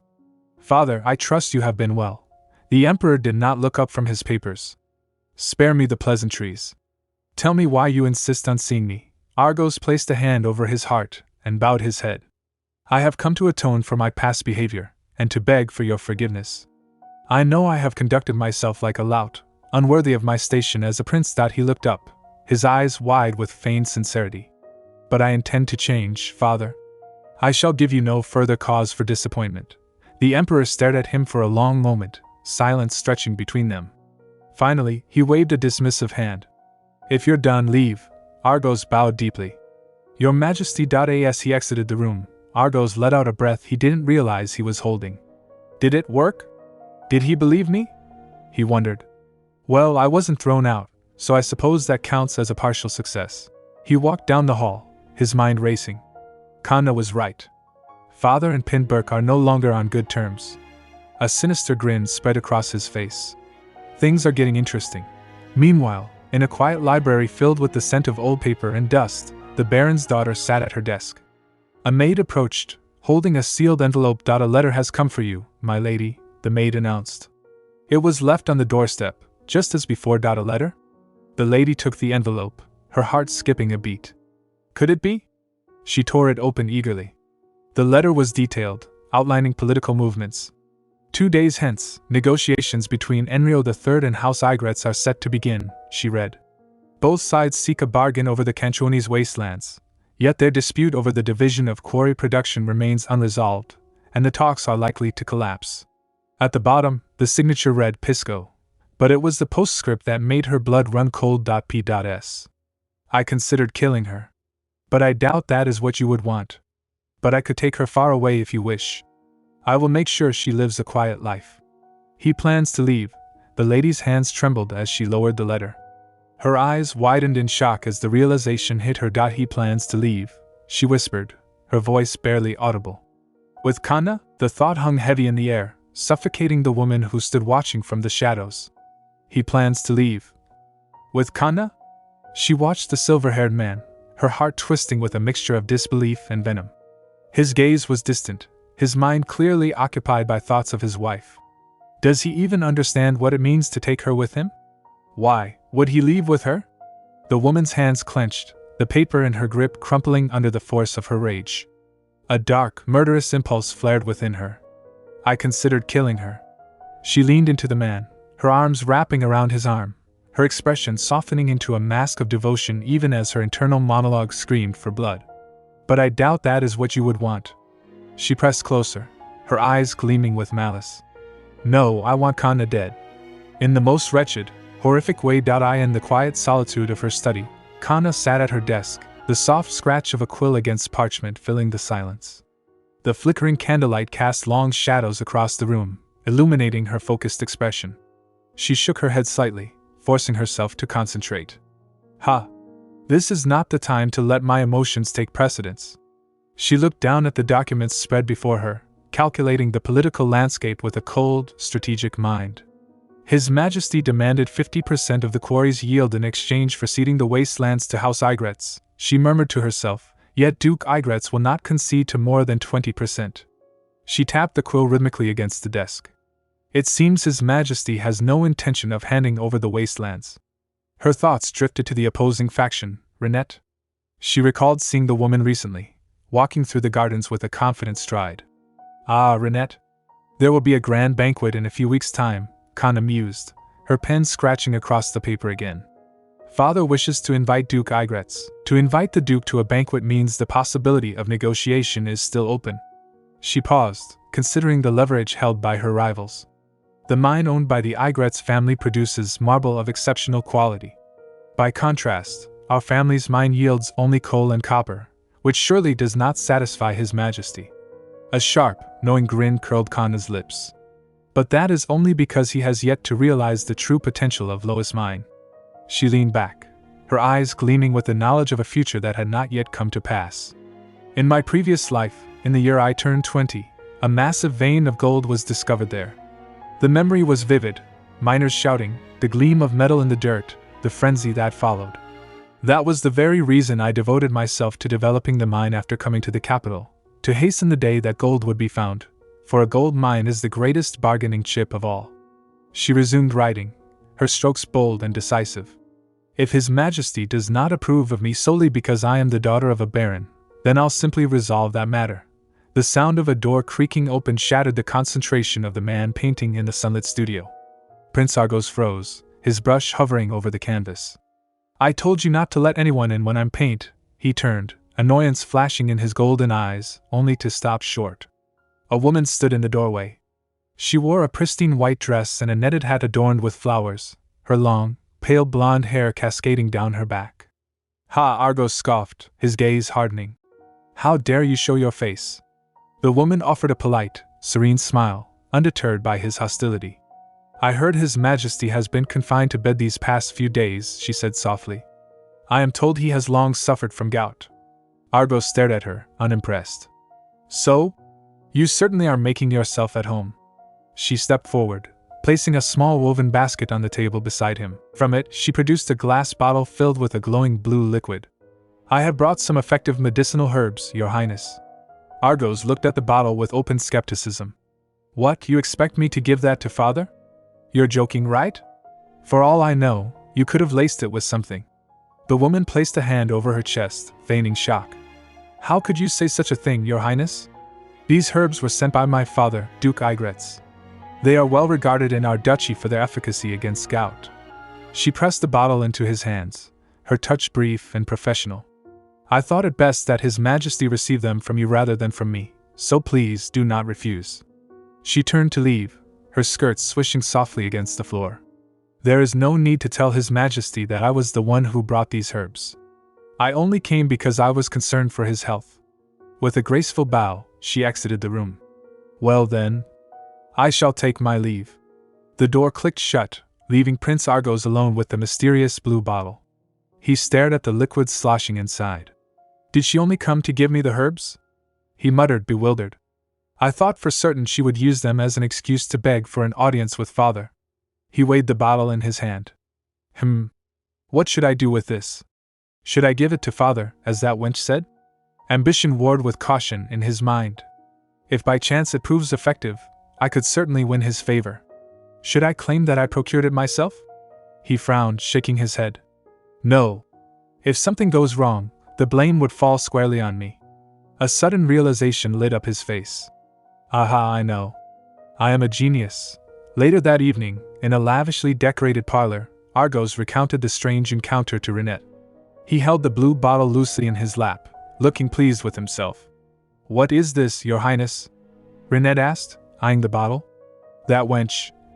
I mean, Kanna brought it to me, Argos explained. She claimed it was a remedy for gout, and said I ought to give it to father. Rinette's eyes narrowed sharply. Kanna went to Argos with medicine meant for his majesty. Her mind worked quickly, dissecting the move. Her scheming is as plain as day, Argos continued lazily. I considered discarding it, since it left me uneasy, but I thought it would be better to seek advice from someone wise. What do you think should be done? Rinette stared at the bottle, her green eyes cold and calculating. So she plans to use Argos to win the king's favor, huh? She thought. Argos, misunderstanding her silence, leaned back and sighed dreamily. Well, with her beauty, that is more than possible. That shimmering golden ivory hair, smooth skin, bewitching green eyes, and the allure that seeps from her every gesture and glance. Rinette flinched, her gaze snapping to the prince. Wait, Argos blinked, sitting up straight. Golden hair? Why did I not think of it sooner? He looked at Rinette, finally piecing together the discrepancy between the Kanna he knew and the blonde woman who had visited him. I believe you should present the medicine to His Majesty, just as she asked, Rinette said slowly, a plan forming in her mind. Argos nodded. But be sure to say it came from Duke Igret's daughter. What? Argos frowned. But Rinette, that is precisely what she wants. This medicine is simply a means. Kanna intends to use it to approach father. Rinette smiled, a sharp, dangerous expression. I hope the medicine proves effective, so that His Majesty will ask who offered it. She stepped closer to the prince, her voice dropping to a commanding whisper. Even better if he wishes to see her in person. What? Argos stammered. But, Your Highness, Rinette cut him off, the firelight casting ominous shadows across her face. You must do as I say. Do you understand? That will be all. You may now go. The Crown Prince, Pinberk, dismissed his attendant with a wave of his hand. The heavy wooden door clicked shut, leaving him alone in the dim, oppressive silence of his office. He exhaled a long, weary breath, the weight of the kingdom pressing down on his shoulders. Ha! Pinberk ran a hand through his dark hair, staring at the stack of documents on his desk. Handling state affairs in my father's stead while he lies bedridden with gout isn't difficult, he murmured to himself, his voice devoid of emotion. It is my duty, after all. However, duty was not the only thing weighing on his mind. Whispers had begun to circulate through the palace corridors, rumors that were impossible to ignore. Did you hear? Prince Argos spent the whole night massaging His Majesty's legs. And he never speaks out of turn these days. No one has claimed he struck them either. Is that so? It seems he has finally grown up. Pinberk frowned, his eyes narrowing at the thought of his younger, typically reckless brother suddenly playing the role of the devoted son. It unsettles me, he thought, his gaze drifting to the window. Lately, father has begun allowing Argos to remain at his side. I wonder what Argos is scheming. He shook his head, forcing his attention back to the political chessboard. There is a more pressing matter at hand. First, I must secure my marriage with Rinette.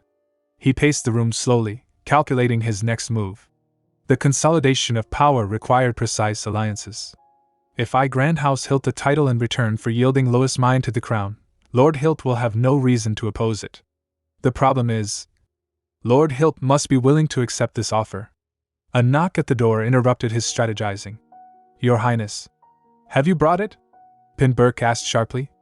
Yes, Your Highness, the servant replied, stepping forward with a velvet box, adding that the jeweler had crafted it with the finest workmanship by his command. Pinberk opened the box to reveal a dazzling necklace, heavy with gems and intricate gold work.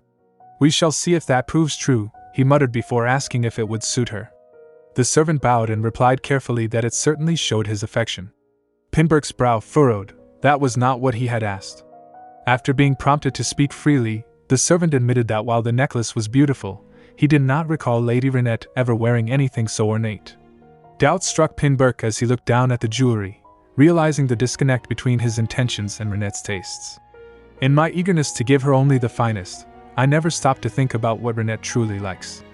I acted in haste, blinded by the joy of her accepting my proposal. He snapped the box shut, his mood darkening, and asked about His Majesty's condition. The servant replied that after applying the new medicine, the king had much improved, but added that the medicine was said to have come from Prince Argos, more precisely, from Duke Igretz, delivered through Argos. Pinburk froze, alarm flaring in his eyes. Duke Igretz sent the medicine to father through Argos? A surge of urgency propelled him toward the door. I must go see Argos at once, said I in the king's bedchamber. The atmosphere was warm and tranquil as Prince Argos sat by the bedside, diligently massaging the king's swollen legs. How are you feeling, father? He asked gently. Much better, the king sighed contentedly. The medicine you've been applying is very effective. Argos smiled, saying he was glad, then paused before adding that the medicine had been brought to the palace by Duke Igretz's daughter herself. The king raised an intrigued eyebrow and praised her thoughtfulness. Argos maintained an innocent facade, though inwardly he grimaced at the script he had been forced to memorize. Resolving to follow Rinette's instructions, clearing his throat, he continued that she had long admired the culture of Canchones and held the king in the deepest respect. The king murmured appreciatively and insisted on knowing the name of the person he owed his life to. Argos leaned in with a conspiratorial grin, about to speak, when the heavy doors burst open. It seems the medicine truly is effective, Argos, Pinburk announced sharply as he strode in. Argos feigned shock, remarking on the unusual greeting, but Pinburk ignored him and demanded to know if he had thought before accepting the medicine or understood Duke Igretz's intentions. Argos hushed him exaggeratedly, warning him not to wake father, who had just fallen asleep, pointedly questioning Pinburk's concern. Gritting his teeth, Pinburk accused him of foolishly accepting such a gift on the eve of crucial negotiations, declaring that a fool like him had no place at father's side. Argos's playful mask vanished, replaced by a cold glint, as he replied that he had only been thinking of father's health, unlike Pinburk. He then accused his brother of wishing for father's quick death so he could become king, and eventually kill him. Pinburk stared, stunned, reassessing him. I took you for a fool, but it seems you're not entirely clueless after all. Argos stood, brushing off his knees, his smile returning without warmth. Let's see if things turn out as you wish, he said cheerfully. Don't worry, Pinburk. While you busy yourself with affairs of state, I shall take good care of father. The atmosphere in the room shifted, growing heavier with unspoken tension. Is there something you wish to discuss, Your Highness? Argos sat in the armchair, looking uncharacteristically flustered. He fidgeted slightly, avoiding her gaze. I did as you told me, Rinette. Rinette tilted her head, her expression one of polite confusion. Pardon. The medicine, Argos explained, gesturing vaguely. I told father it was given to him by Duke Igretz's daughter. HM? Well, Rinette's eyes widened in mock surprise. Your Highness, when did I tell you to do such a thing? She leaned forward, her voice dropping to a whisper filled with concern. Didn't I say that is a dangerous claim to make? Argos stammered, caught off guard by her denial. What I meant was… Yes. I only did as you advised. He cleared his throat, trying to regain his composure. Perhaps that isn't quite right either. Ahem. Anyway, that is what happened, and father's condition has greatly improved. It seems the medicine that wench brought was effective. Rinette's lips curved into a subtle, satisfied smile, though her tone remained respectful. I am more relieved than anything to hear that it proved effective, Your Highness. Argos leaned back, a darker look crossing his face. But father wishes to meet her in person. Rinette watched him closely, her green eyes sharp and calculating. Is that so? She murmured. Internally, her thoughts were far more vicious. You are planning to use him to have her killed, aren't you? She knew exactly what kind of man Argos was. Beneath his facade of boyish charm and petulance lay a deep, festering malice. That's right. You were always quite perceptive in certain strange ways. Argos's gaze turned cold, his golden eyes narrowing. But what a pity, he thought, a cruel smirk touching his lips. Kanna isn't the only one I wish dead. Oblivious to his internal monologue, Rinette continued her probe. Are you surprised I saw through you? I tend to pick up on things quickly. Let's see if you can grasp the meaning of what I say next. She paused, locking eyes with him. Do you believe in reincarnation, Your Highness? Argos blinked, taken aback by the sudden shift in topic. Reincarnation? As in dying and being born again? Well, I'm not sure. He looked away, his expression becoming oddly wistful. But if such a thing exists, I would wish to return as a bird flying through the skies. Because a bird is free. He continued softly, staring into the distance. Free to soar to its limits, to perch and rest wherever it pleases, and is untouched by anyone's interference. Rinette stared at him, unimpressed. What utter nonsense! You've always lived as you pleased. Yet you speak as though you can now, she said aloud, her voice laced with skepticism. You already seem quite free to me, Your Highness. Argos let out a harsh, bitter laugh. I seem free to you? Ha! He looked at her with a mix of pity and arrogance. Perhaps you failed to see the shackles fastened to my ankles.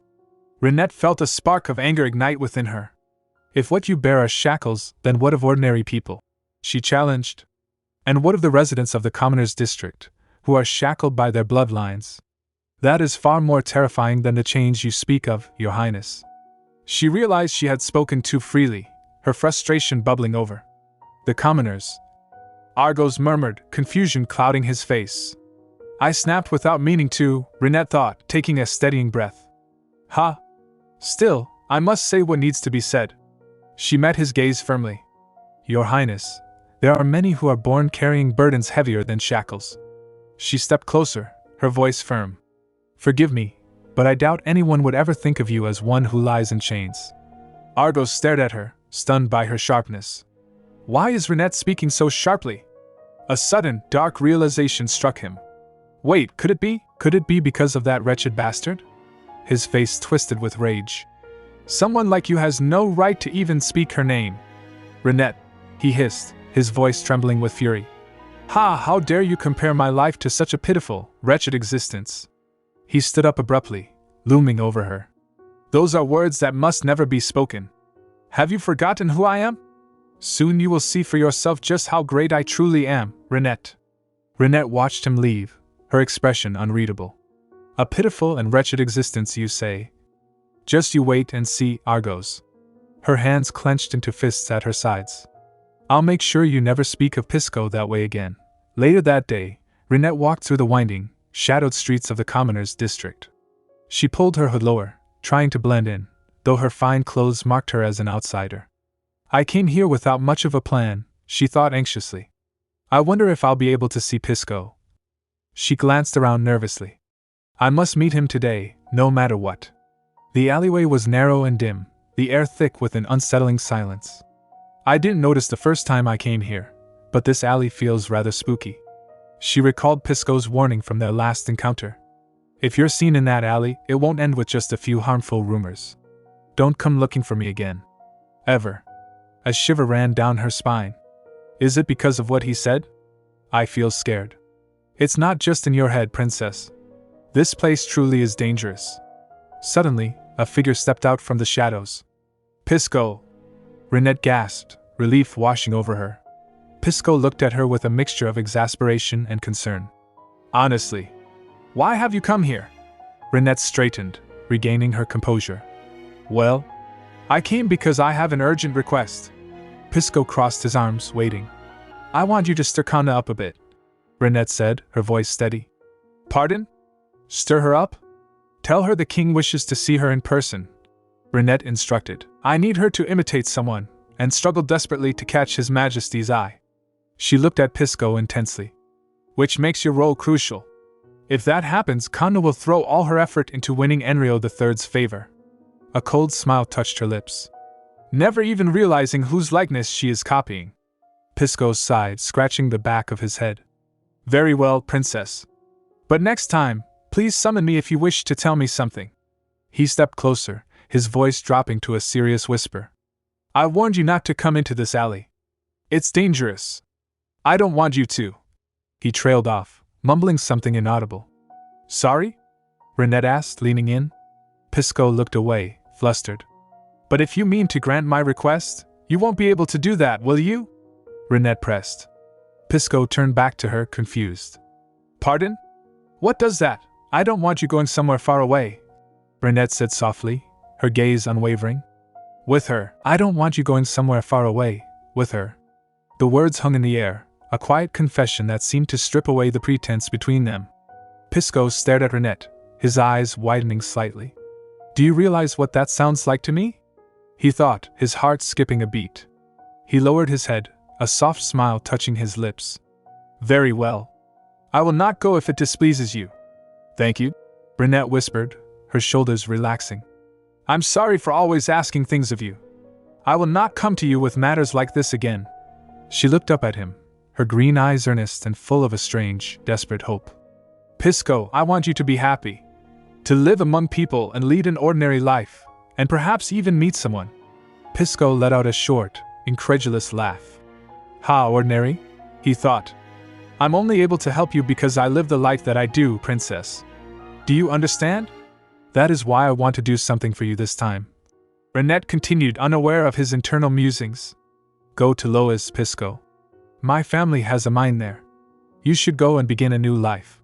Her voice trembled slightly. I'm sorry this is all I can offer you. I'm sorry I can't go with you. Pisco stared at her, baffled. Are you telling me to become a miner? He thought, feeling a mix of amusement and annoyance. Because that's the best station a man like me could ever hope to reach. No, that is not what I meant. Rinette said quickly, as if sensing his withdrawal. I want you to live where you are no longer in danger, where you can find happiness in the ordinary. She stepped closer, imploring him. You could have that in Lois, if only you would stop doing this. If only you could live that way. Pisco looked at her, his expression softening. Despite the absurdity of her proposal, her concern was genuine. I have always believed you were right, he said gently. Even now, that has not changed. He turned to leave, his silhouette sharp against the dim alley light. But please do not meddle in my life, just as I never ask anything of you. Let us go, he said to himself as he walked away. I have to see to a request made by a certain noble lady who is as beautiful as a princess. Rinette watched him go, a pang of regret piercing her chest. I was too hasty, she chided herself. I let my impatience get the better of me. As I didn't know when I might see you again, I made the offer sound as if it were for your sake, but it was really only for myself. She wrapped her arms around herself, the chill of the alley seeping into her bones. I said I didn't want you going far away, yet I felt I'd put you in danger if you stayed by my side. Later, in a lavishly furnished room, Kanna sat with a triumphant gleam in her eyes while Pisco stood before her, his expression carefully neutral. Thank you so much, Pisco! Kanna exclaimed, clapping her hands together. To give me such valuable information just as I'm about to have an audience with the Emperor. She leaned back, sighing dramatically. Is this why they say a true friend is the greatest treasure one can have? Prince Argos has been silent ever since delivering the medicine, and I've been uneasy. She stood up and approached Pisco, beaming. But now, I have been given this priceless information. Pisco, you're 100 times more useful than that pathetic prince. She looked him up and down, her gaze assessing. I thought this the last time we met, but you've changed a great deal. How shall I put it? She circled him slowly. Your build is stronger, and your features more defined. It feels as though you've grown from a boy into a man. She stopped in front of him, a predatory smile curling her lips. When I become the Emperor's consort, I shall see that you're given your proper place. What do you say to becoming a knight? Pisco bowed slightly, hiding his disdain. She speaks as if she has already secured her place at the Emperor's side, he noted silently. Tell Kanna, Rinette's voice echoed in his memory, that to win the Emperor's favor, she must bring white wine and lilies. No other flower will do. They must be lilies. His Majesty is obsessively fond of pure white. Yet, her gloves must be black lace. Pisco had wondered then, as he did now, what game Rinette was playing. I wonder what happened between the princess and Kanna, and how such exacting demands came to be. But it would have been presumptuous of me to ask the princess her reasons. Knight, Pisco replied aloud, forcing a polite smile. Then I should begin practicing. In any case, he thought, it seems everything will unfold according to her plan once more. All right then, Kanna said dismissively. Good luck with your preparations. As he turned to leave, she grabbed his arm. Wait. Her eyes were wide, pleading yet demanding. You'll come again, won't you? You'll keep helping me, right? I must succeed if your life is to change as well. Why, of course, Pisco said smoothly, patting her hand. How was that for practice? He thought cynically. Not bad, huh? Then I have a favor to ask. Kanna continued, her face darkening. So soon? There is a woman who wants to push me to the brink and see me destroyed. She is a rustic woman from Troken. Her grip tightened. It is that wicked creature who first threw my life into chaos. She leaned in close, her voice a hiss. If she had not become entangled with the Crown Prince, I would have had her dealt with at once. Do you think you can make contact with her, Pisco? I must find out what she is scheming. Pisco nodded slowly. I'll see what I can do. The palace gardens were abuzz with gossip. Ladies in silk dresses fluttered their fans, their voices hushed and excited. I've heard His Majesty's health has greatly improved, one lady said. What a relief that is. Indeed, another agreed. I feel as though a great weight has been lifted. Ladies, a third woman interjected. Have you also heard it was thanks to the rare medicine from Demian that His Majesty recovered? Oh my! Is that so? Kanna stepped into the circle, looking the picture of modesty. Yes, it was I who delivered it to His Majesty. The ladies gasped in unison. We had no idea. What a remarkable deed, Lady Diana. My heart ached to hear His Majesty was suffering, Kanna said, pressing a hand to her chest. I'm so relieved. His Majesty must reward you for what you have done. As it happens, Kanna paused for effect, glancing at Rinette, who stood silently nearby. I've been invited to a banquet later today. Is that true? Yes, it is. Kanna turned her gaze fully on Rinette, a smirk playing on her lips. She leaned close, brushing past her rival. You seem uneasy, Rinette, she whispered, her voice dripping with malice. How does it feel, knowing I'll be meeting His Majesty? You must be trembling with fear and worry. Rinette met her gaze calmly, her face an unreadable mask. Yes, Kanna, she thought, watching the other woman gloat. I should take my leave now. I must prepare for the banquet with His Majesty. All right, Pisco.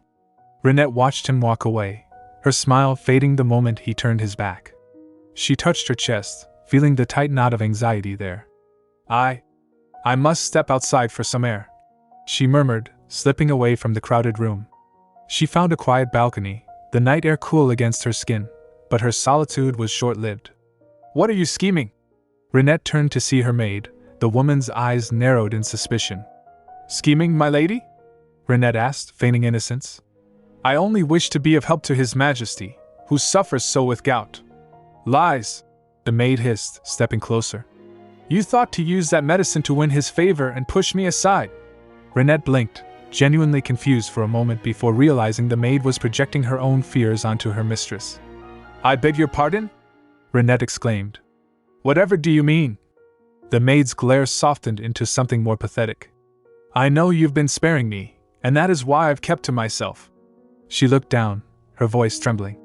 Yet it seems I still have not won your forgiveness. I do not trust you, so you'd best mind your conduct. Rinette stared at her, a cold, pitying smile forming on her lips. Yes, my lady. I'll behave, Rinette said, bowing her head submissively. As the maid stormed off, Rinette's expression hardened.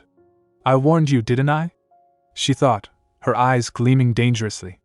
You shouldn't have provoked me. Lord Hilt sat in his study, the letter from the Crown Prince resting heavy in his hands.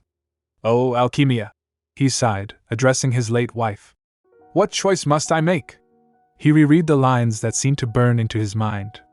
My family's mine, Your Highness? The kingdom would gain a steady supply of resources, and House Hilt would have the chance to rise in standing. Consider my offer carefully, the prince had said. I do not speak of this lightly, and I do not believe you would be so unwise as to discuss the matter with Rinette. The door creaked open, and Lord Hilt hastily covered the letter. Grandfather! Ah, Rinette! My dear! Rinette strode into the room, her presence commanding attention, and Lord Hilt looked at her, his heart heavy with conflict. If this were only for Rinette's sake, I should accept the Crown Prince's offer without a second thought, he mused silently. But House Hilt is more than just Rinette. If matters go awry and we were left with nothing but a seized mine. How have you been?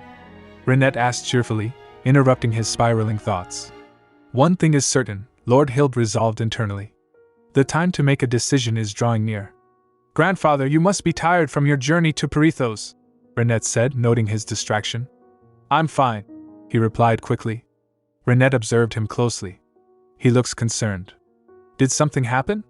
How is the mine these days? Lord Hilt asked suddenly. You mentioned you had brought in new mining techniques to the mine? There isn't much that is different. Rinette froze. Wait, why is he suddenly bringing up the mine? Could it be? A sharp realization struck her. Has Prince Pinberk offered to grant our house a title and lands, on the condition that we surrender the mine to the crown? Did he claim it would silence those who oppose my marriage to him? She let out a soft laugh. Ha! You are impossible to outwit. She walked over to his desk, her gaze unwavering. You should accept His Highness's terms, grandfather. Lord Hilt looked at her in shock. I thought you would refuse. You've poured so much of yourself into making the mine what it is today. I'm not saying we should simply give it away, Rinette corrected gently. There must be a careful plan first. Plan? The territory ceded to the crown must be clearly defined, Rinette explained, tracing a line on the map spread across the desk. The areas already developed belong to the royal family, but the untouched areas should remain under House Hilt's control. You mean to develop the mine further? That is the only thing our house knows how to do, Rinette said with a confident smile. And there's one more thing of importance. She leaned in, her voice dropping to a serious whisper. Tell His Highness there's a piece of land you wish to request. A piece of land? Yes, Rinette confirmed. The wastelands near the northern border of Canchuonis. What? Lord Hilt stood up, bewildered. Rinette, I do not understand. After giving up the mine we've spent our whole lives building, I am to ask for the wastelands? A barren stretch of land with no worth at all? Grandfather, the wastelands are only a means to an end, Rinette said firmly. I intend to use it to strike a deal, one that is bound to succeed. She took his hand, squeezing it reassuringly. Please trust me, grandfather, as you did when you first entrusted me with the mine in Lois. She looked him in the eye, her conviction burning bright. This will secure our house's standing and cut off Kanna's options. There is no plan more certain than this. The next day, Rinette stood in the palace gardens, bowing as Prince Pinberk approached. Your Highness, I wasn't told you would be visiting. Pinberk started, looking slightly flustered. I came because there was something I needed to say, Rinette replied smoothly. Pinberk sighed, running a hand through his hair. Rinette, I hope there is no misunderstanding. I never meant to belittle your family or look down on your house. I didn't wish to make you uncomfortable. Rinette smiled inwardly. So he must have accepted grandfather's proposal. That's a relief. It occurred to me that my offer might have caused you pain, Pinberk continued earnestly. I wish to apologize for that. There is no need to apologize, Your Highness, Rinette said graciously. If our mine can serve to strengthen the kingdom, there is nothing we could wish for more. Pinberk nodded, relieved. In truth, another house is already in talks over the ownership of the northern wastelands Lord Hilt proposed. However, the talks are likely to fall through, so I shall speak to my father. The ongoing talks must be with Duke Igretz, Rinette deduced silently. Thank you, Your Highness, she said aloud, beaming at him. By the way, Pinberk added, I heard you will be going to Lois soon. Yes, Your Highness. I think some preparations are necessary before negotiations begin. I wish I could accompany you, but I can't, much to my regret, Pinberk said, looking genuinely disappointed.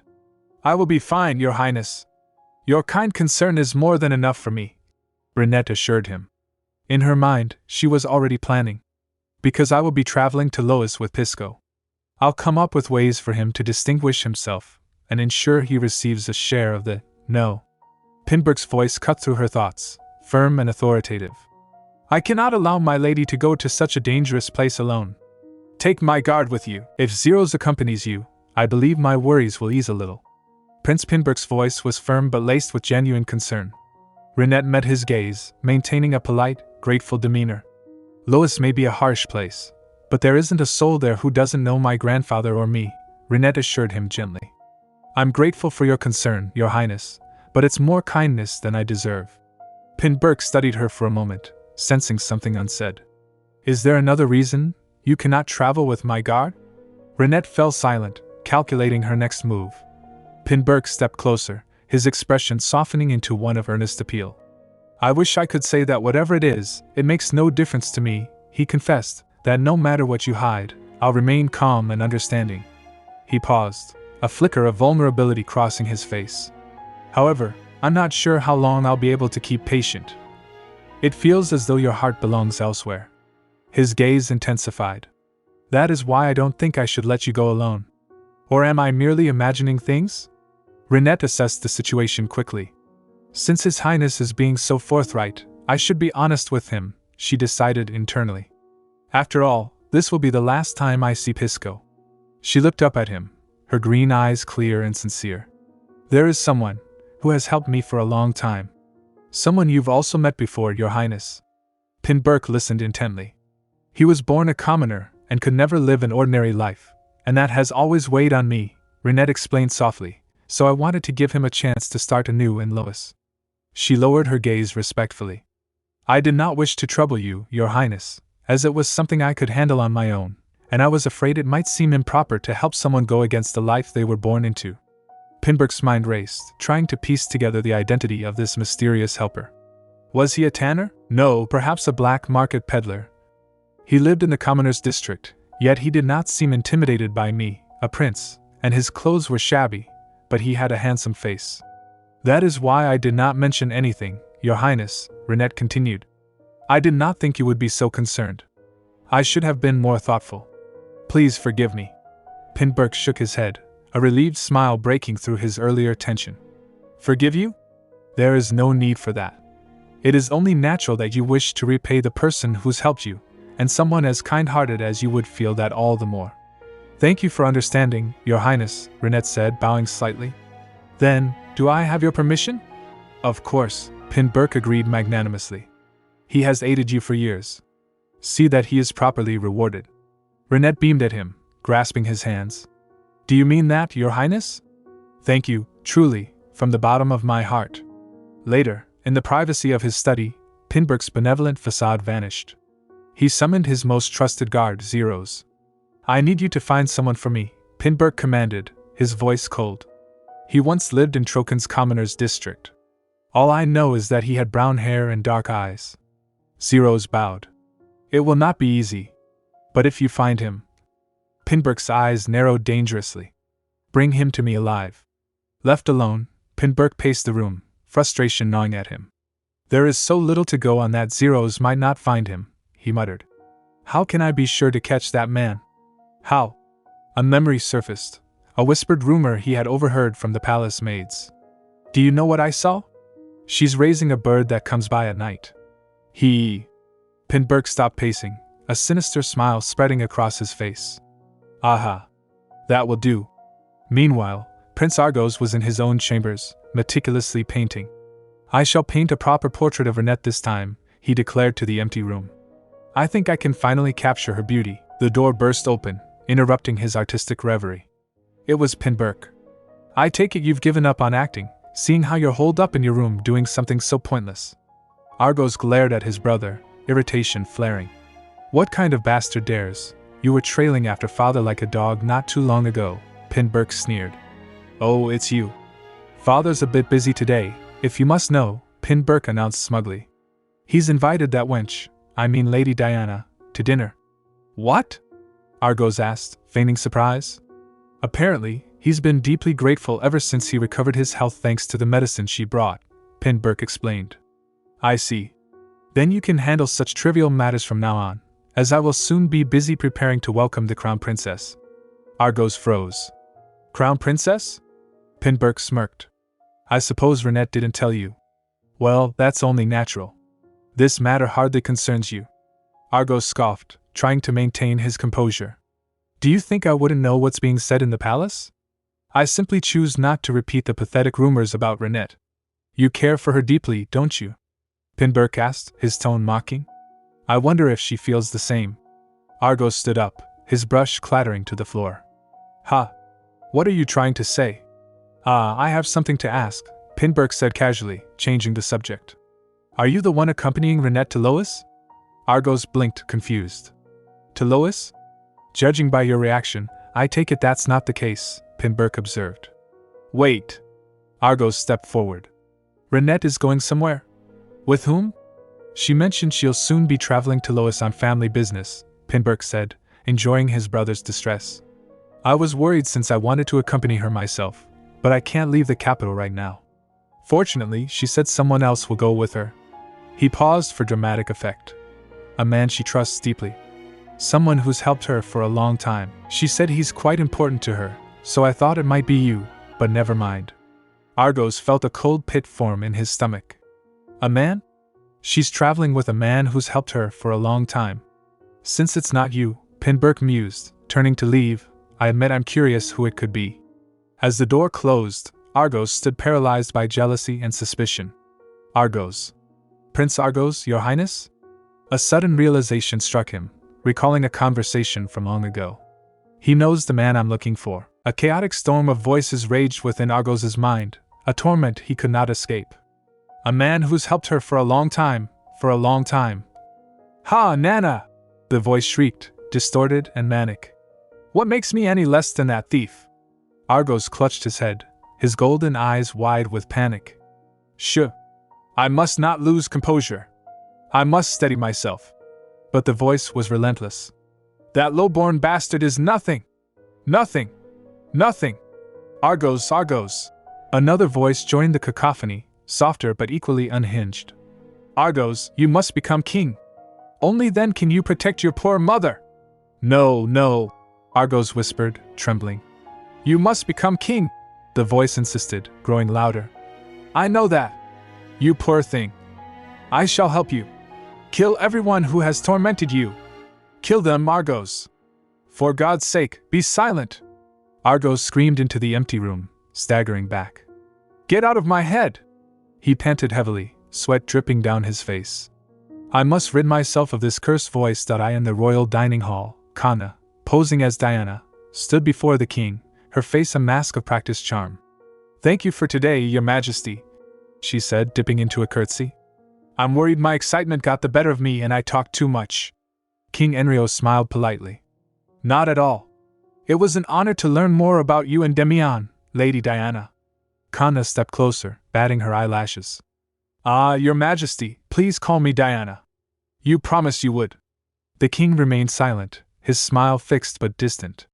Kanna's internal monologue raced with confusion. Why isn't he saying anything? The next time we meet, I hope you will call me by my name. Do I have your word? What's this? What's going on? She thought, frustration bubbling beneath her surface. Why is he responding this way? I did exactly as Pisco said. She quickly pivoted, trying another tactic Pisco had suggested. Your Majesty, you truly are a remarkable man, she cooed. Your voice is so gentle and warm, yet still carries such authority. Is that so? The king replied blandly. Yes. There's strength to it. It is bold and gallant. I see.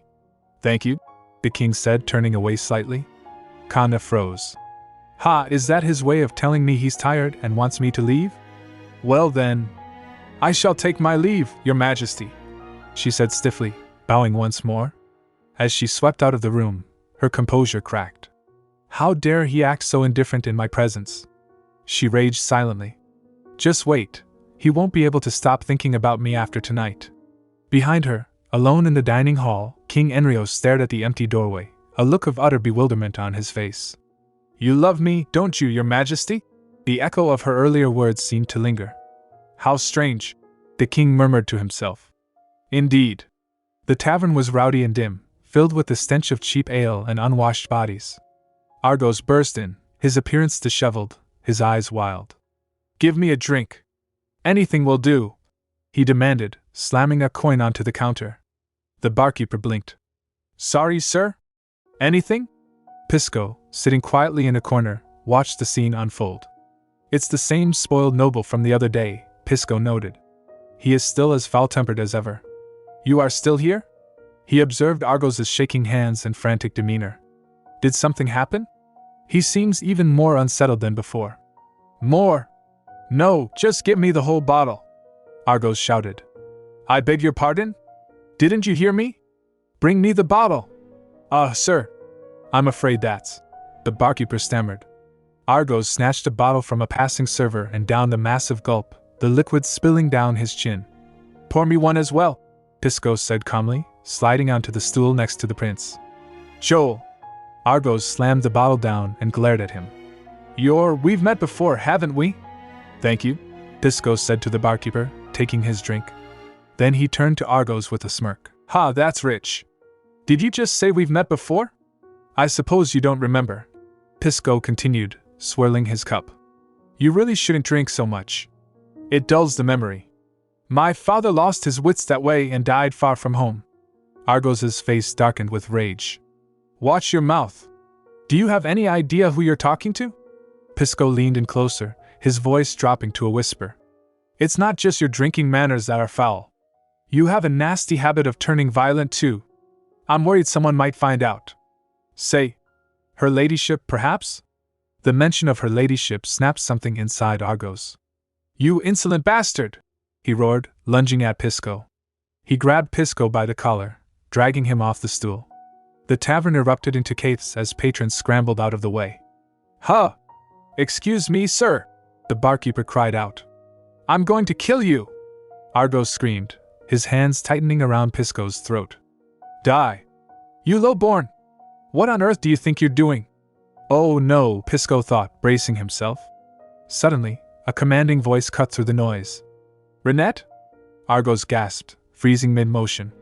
He looked up to see Rinette standing in the doorway, her eyes wide with shock and disappointment. Are you telling me to become a minor? The question echoed in Pisco's mind, a bitter remnant of his last conversation with Rinette. Because that's the best station a man like me could ever hope to reach? He clenched his fists, frustration bubbling beneath his calm exterior. He knew Rinette didn't mean it that way, but the sting remained. If I explained to him that that isn't why I suggested he leave for Lois, perhaps he might change his mind, Rinette thought desperately as she hurried through the streets. It'll weigh on me if we part ways without clearing up this misunderstanding. She picked up her pace, ignoring the stares of passers-by. I don't have much time. I must act quickly. Inside the tavern, chaos reigned. Prince Argos stood over Pisco, a wooden stool raised high above his head, his face twisted in murderous rage. What on earth do you think you're doing? Rinette's voice cut through the noise, sharp and commanding. Argos froze, the stool trembling in his hands. He slowly turned his head, his eyes widening in disbelief. Rinette! He lowered the stool, staring at her as if seeing a ghost. How are you here? What are you doing here? Rinette ignored him, rushing past him to kneel beside Pisco, who was sprawled on the floor. Sir, are you hurt? She asked, her voice laced with genuine concern. Argos watched them, a storm of emotions brewing in his eyes, shock, confusion, and then a rising tide of jealousy. Why have you returned? Pisco whispered, looking up at her with pained eyes. I explicitly told you not to come. Well, you shouldn't have caused trouble. Rinette retorted softly, helping him sit up. Argos stepped forward, his voice trembling with indignation. Can't you see me? Rinette didn't even glance at him. What is the meaning of this? Argos demanded, his voice rising. Do you only care whether that bastard was hurt, without even bothering to learn what actually happened? What about me? I'm the one who's injured. I fell because of him. Rinette finally turned to face him, her expression cold as ice. Do not be rude, Your Highness. Rude? Argos sputtered, incredulous. Do you know what true rudeness is? It's that low-born wretch having the gall to speak to you. Letting him do so is the real offense. You were the one holding the stool, Rinette pointed out calmly. You were the one who charged at me, saying you'd kill me. Must I worry about someone who threatens another with a weapon? Argos fell silent, the truth of her words stinging more than any physical blow. Even if that low-born wretch had been holding a knife, she still would have worried about him instead of me, he realized with a sinking heart. He watched as Rinette helped Pisco to his feet, her touch gentle and protective, and the sight burned him. Outside the tavern, the night air was cool as Rinette and Pisco walked side by side, putting distance between themselves and the volatile prince. I will be leaving for Lois soon, Rinette said quietly, breaking the silence. Pisco glanced at her but said nothing. I must go to take care of something important, she continued. Something that concerns the future of my house. But I'm not sure I can manage it alone. The road there is treacherous, and my grandparents have grown frail with age. She stopped and turned to him, her eyes pleading. If only there were someone I could trust, someone who understands my circumstances. Pisco looked away, crossing his arms. Why not seek help from your royal friend? His Highness does not have the time to accompany me all the way to Lois, Rinette replied. But it is something that concerns you, Princess, Pisco countered, a hint of bitterness in his voice. Nor does he have the leisure to involve himself in my personal matters. Surely he could at least send someone trustworthy, even if he can't go himself. Pisco pressed. If I were in his position, I'd do anything to make time for the woman I love. Rinette smiled sadly. Yes, you're right. She stepped closer, her gaze intense. Please come with me. This time, I won't give up until you say yes. Pisco opened his mouth to respond, but a sudden noise caught his attention. Hust, sure. He stiffened, his instincts screaming danger, and grabbed Rinette's arm, pulling her behind him. Turn around and run, princess. Pisco? Before Rinette could react, shadowy figures emerged from the darkness, their blades gleaming in the moonlight. Get him! One of them shouted. Pisco's in danger! Rinette gasped, terror seizing her heart. Pisco shoved her away. Go! Please help! Rinette stumbled back, then turned and ran, her breath coming in ragged gasps. She burst into a nearby establishment, frantic. What's the matter? What is wrong, my lady? A man asked, startled by her sudden entrance. There was someone with. Rinette panted, trying to catch her breath. Calm yourself, my lady, and speak slowly. There were men with swords. They took Reagan. There's no time for this. We must hurry. Reagan is in danger. The men in the room exchanged confused glances. Who's in danger? She must have had a dream. Joel, please help me. Rinette pleaded, grabbing the arm of a familiar face. Steady now, my lady.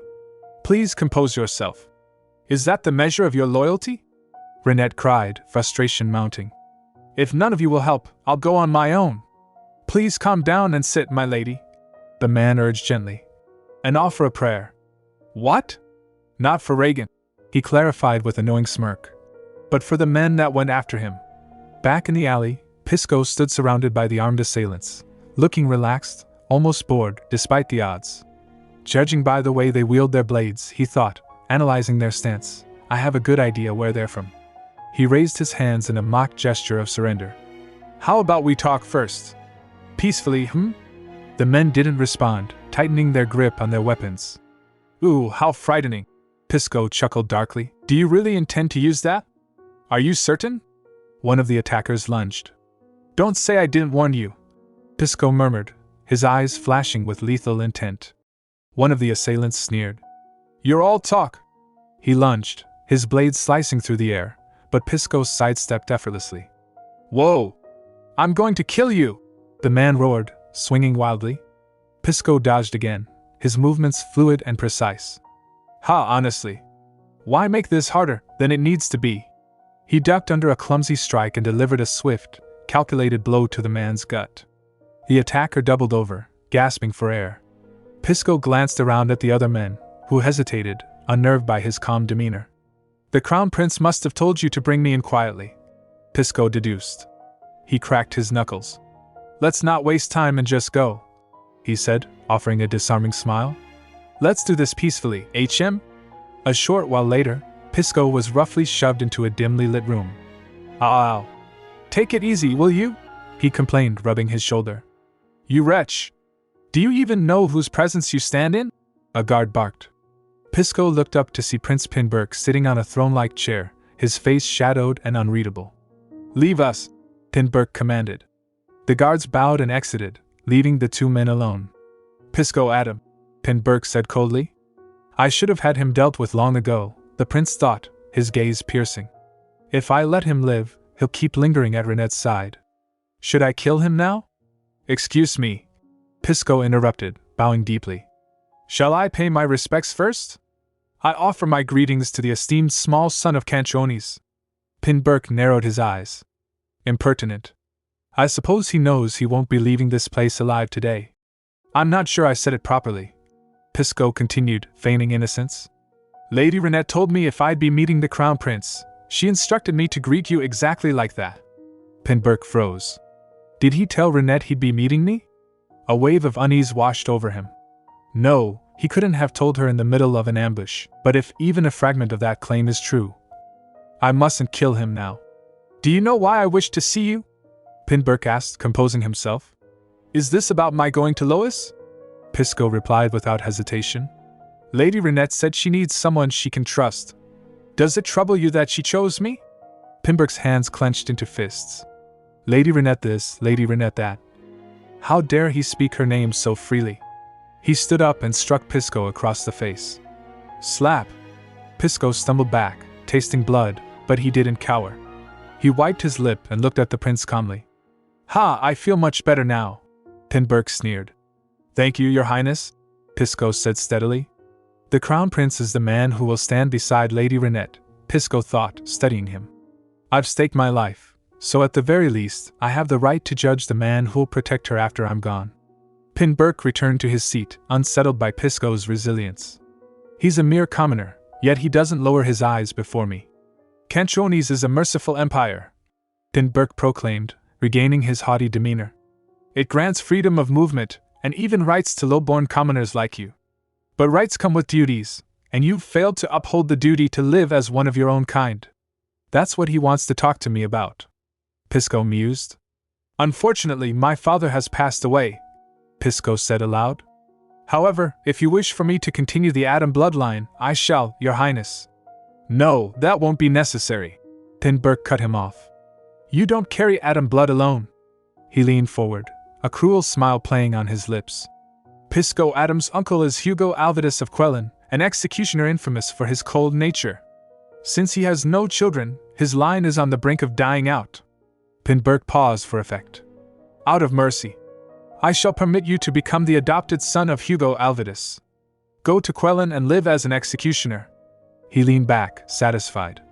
There is no need to thank me, such is the grace of the royal family. Pisco stared at him, processing the sentence. An executioner, a life of death and isolation. Yes, Your Highness, Pisco said finally, bowing his head. I'll take my uncle's place as executioner. He looked up, his dark eyes burning with resolve. But first, I must keep the promise I made to Lady Rinette. Promise? Pinberg asked, eyebrows raised. I swore to protect her on the road to Lois, Pisco declared. Please allow me to keep that vow. He dropped to one knee, his voice ringing with conviction. Your Highness, as the Crown Prince of the merciful Canchonese Empire, I ask that you show me grace worthy of your name.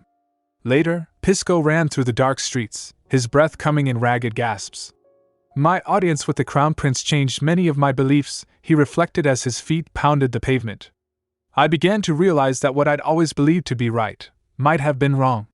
That a man admired by many isn't always a good man, and that even those born to noble blood might not be so different from me. With every step, he cast off the customs, order, and habits that had filled his life until now, and in that empty space, he vowed to build something entirely new. He turned a corner and saw her. Rinette was pacing anxiously, her face pale with worry. Pisco, she cried, rushing toward him. Do you have any idea how worried I? Pisco stopped in front of her, struggling to catch his breath. He looked into her eyes, his decision made. I'll go, he said breathlessly. Rinette blinked, confused. What? Pisco smiled, a genuine, unburdened smile. Come with me. I wonder why he suddenly changed his mind, Rinette thought, her gaze lingering on Pisco's retreating back. The question gnawed at her. Just moments ago, he had been adamant about refusing her offer, his resolve seemingly unbreakable. Yet after disappearing into the shadows of the alley and facing the men who pursued him, he had returned with a completely different answer. And what happened with the men who were after him? She wondered, a frown creasing her brow. He never wavered, no matter what I said. Yet now here he is, saying he'll come with me. She crossed her arms, trying to rationalize the sudden shift. Has he found some reason he must go to Lois? Perhaps he suddenly needs a large sum of money. She shook her head, dismissing the sentimental hope that he was doing it solely for her sake. She had learned the hard way not to presume her importance in others' lives. Whatever it is, I'm certain it has nothing to do with me. Pisco, noticing her prolonged silence, paused and turned back. Princess? Why aren't you saying anything? Rinette straightened her posture, masking her internal confusion with a composed expression. You've made the right choice, she stated simply. Pisco watched her, searching her face for something more. Is that all? Do you have more to say? No, I don't, Rinette replied, her voice steady. Very well, Pisco accepted, though a hint of resignation touched his eyes. We'll depart once preparations are complete, so come back this afternoon, she instructed. As Pisco walked away, Rinette let out a quiet sigh. I suppose this is a lesson not to overthink my place, she mused, turning to head back inside. Meanwhile, in a desolate, snow-dusted alleyway, Prince Argos slumped against a cold stone wall. The biting wind whipped around him, but he barely felt it through the numbness of his despair. It's cold, he muttered, shivering violently. His mind replayed the humiliation at the tavern, twisting the events to fit his wounded ego. All I did was throw a chair. Was that really so dangerous? He grumbled, hugging his knees to his chest. Since when is a piece of wood considered a weapon? Resentment bubbled up within him, directed not at his own actions but at the woman who had led him astray. She said I was a special friend, that we'd grow closer, he recalled bitterly. So why did she look at me with such contempt? The memory of Kanna's whispered assurances burned him. If that wench had only kept her mouth shut. You saved Lady Rinette's life, Your Highness. It's only natural for her to trust and rely on the person who saved her. Are you saying Rinette has feelings for me? Yes, that is exactly what I'm saying. Please trust me, Your Highness. I wouldn't have made such a fool of myself in front of Rinette. Argos groaned, burying his face in his hands. If I'd stayed quiet, perhaps she would have opened up to me, little by little. Tears pricked his eyes, freezing on his cheeks. It's all over. Everything's ruined. The cold seeped deeper, dulling his senses. His eyelids grew heavy, and reality began to blur. So cold. My body has gone numb. Why do I feel so sleepy? Through the haze, a figure seemed to materialize before him, a gentle, loving presence. Argos, a soft voice whispered. Mother! Argos breathed, his eyes fluttering. Yes, Argos. Rest in your mother's arms. You will find peace. Mother! He leaned forward, surrendering to the illusion, when a rough hand shook him awake. Hey! Wake up! Argos jolted, the hallucination shattering. He blinked up at a young man with distinct two-toned hair, Cashin, an employee from Joel's tavern. Oh my! Cashin muttered, looking down at the shivering noble. Your hair is a different color, so I wasn't sure, but it is you. He shook Argos again. If you sleep here, you'll die. Get up now. Argos stared at him blankly, still caught between dreams and reality. Mother? What are you talking about? Come on, get up if you don't want to die, Cashin urged, grabbing Argos' arm to hoist him up. Let go. Argos snapped, shoving him away. How dare you lay your hands on me? Cashin recoiled, exasperated. Goodness. Ha, unbelievable. I'm trying to keep you from freezing to death, and yet you snap at me? I never asked you to save me. Argos yelled petulantly. Why do something no one asked for? Fine. Next time, you can freeze to death for all I care. Cashin retorted, turning to leave. But his conscience stopped him. He groaned, turned back, and grabbed Argos firmly. But come with me for now. And listen, when someone helps you, you just say thank you, alright? As he dragged the stumbling prince away, Cashin shook his head. He's like a child. A few days later, in the territory of Lois, Rinette stood in her study, looking over a map spread across her desk. The air was thick with the scent of ink and old paper. Everything went according to plan, she narrated internally, a sense of satisfaction settling over her. Upon arriving in Lois, I reorganized the western zone, the area suitable for mining, and completed all preparations for the trade. She glanced at the signed documents in the corner of the desk. The chief aide sent by Prince Pinberg signed the contract in the king's stead, and the ownership of the wastelands was settled with a simple document. She traced the border on the map with her finger. Thus, the eastern wastelands of Cantrones and the mines of House Hilt were exchanged. She looked out the window, her eyes narrowing with determination. Now all that remains is to offer Duke Igretz the eastern wastelands, and in return, ask that he cast Kanna aside. A knock on the door interrupted her thoughts. Come in. Pisco entered, looking dusty from the field. He removed his hat, his expression unreadable. What is it, Pisco? Rinette asked. A vein of gold was found, he announced quietly. Rinette didn't gasp. She didn't jump for joy. She simply nodded, a knowing look in her eyes. So he found it, she thought calmly. I see. There really was a vein of gold. She looked at Pisco, who seemed to be waiting for a bigger reaction. What would you like? She asked. Pisco blinked. I beg your pardon? You're the one who discovered it, so it's only right that House Hilt pay a fair price. Rinette explained matter-of-factly. Pisco shifted his weight, looking uncomfortable. I simply, Pisco. Rinette cut him off gently. Don't answer now. Go back to your quarters and take your time to think it over. She stepped closer, her voice earnest. This could change the course of your life. So please, think carefully before you give me your answer. Pisco stared at her for a long moment, the gears in his mind turning. The lack of surprise, the immediate offer of a reward, the certainty in her actions, it all clicked into place. I have just one question, Princess, he said slowly, his dark eyes locking onto hers. You knew everything from the start, didn't you? The golden-haired man loomed over the young woman, his expression unreadable as the weight of his realization settled between them, the air in the room growing heavy, charged with a tension that made the woman's breath hitch in her throat. You knew everything from the start, didn't you? He asked, his voice low and steady, taking a slow step closer and closing the distance until his presence was overwhelming. You knew where the vein of gold would be. The woman sat frozen at her desk, her quill trembling in her hand as she tried to maintain her composure, to laugh off his accusation as mere fantasy. Ha, your imagination is getting the better of you, she said, though her voice lacked its usual confidence. Do you think that is possible? He watched her closely, his gaze piercing through her defenses.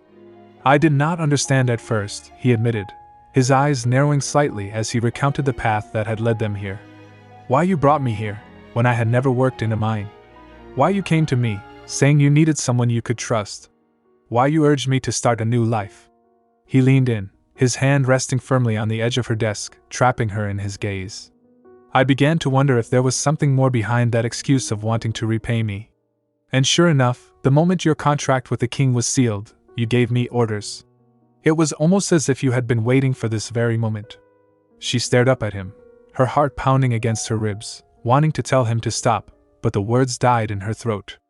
And just like that, I found the vein of gold, he continued, his voice dropping to a whisper, as if it had been waiting for me. Is all this pure coincidence?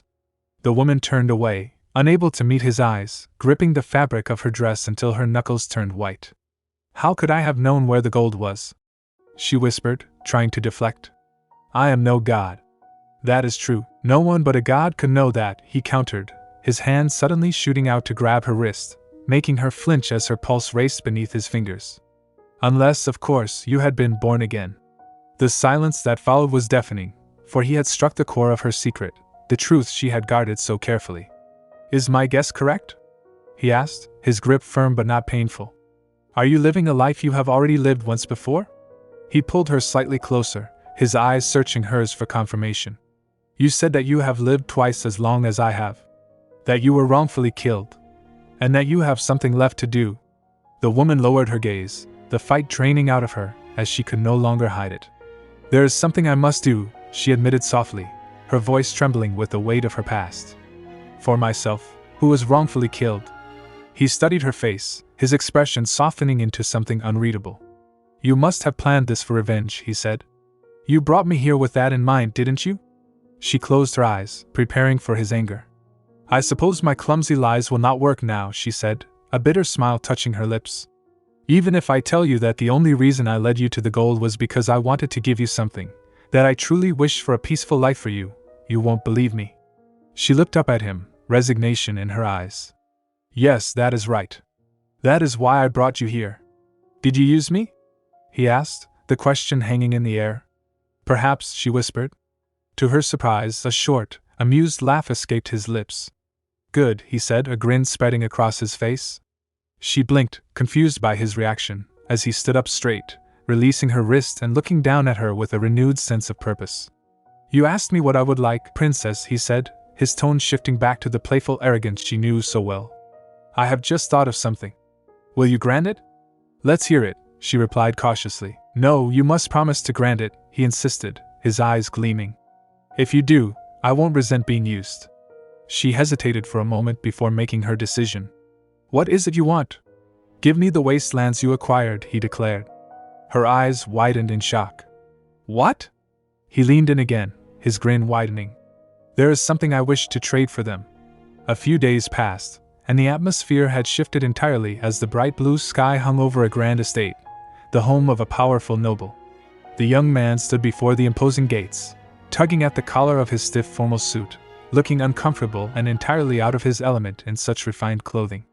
Duke Betona Igretz, he muttered, reading the name of their destination as he cleared his throat loudly, trying to shake off his nerves. I feel incredibly awkward. The woman stood beside him, elegant and composed, reaching up to adjust his cravat with a gentle, reassuring touch. Isn't this a bit much? He complained, glancing down at his attire.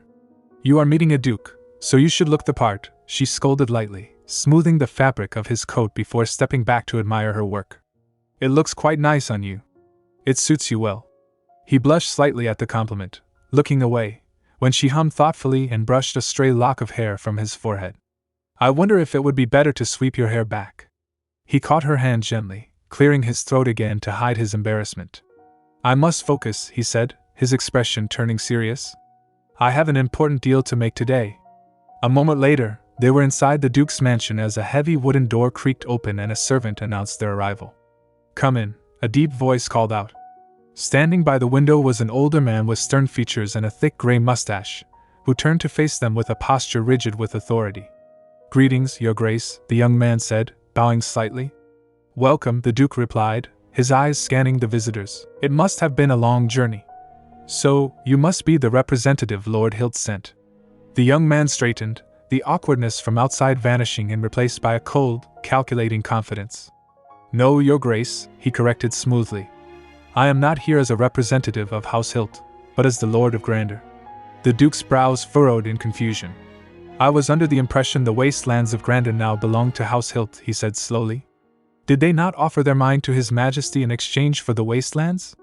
Does that make you the head of House Hilt? No, not quite, the young man replied, walking further into the room with an easy stride. Before coming here, I made a rather interesting deal with Lord Hilt. He paused, letting the weight of his next words sink in. I exchanged my gold mine for the eastern wastelands. He reached into his coat and produced a sealed letter, holding it up for the Duke to see. Since I knew you had use for that land, Your Grace.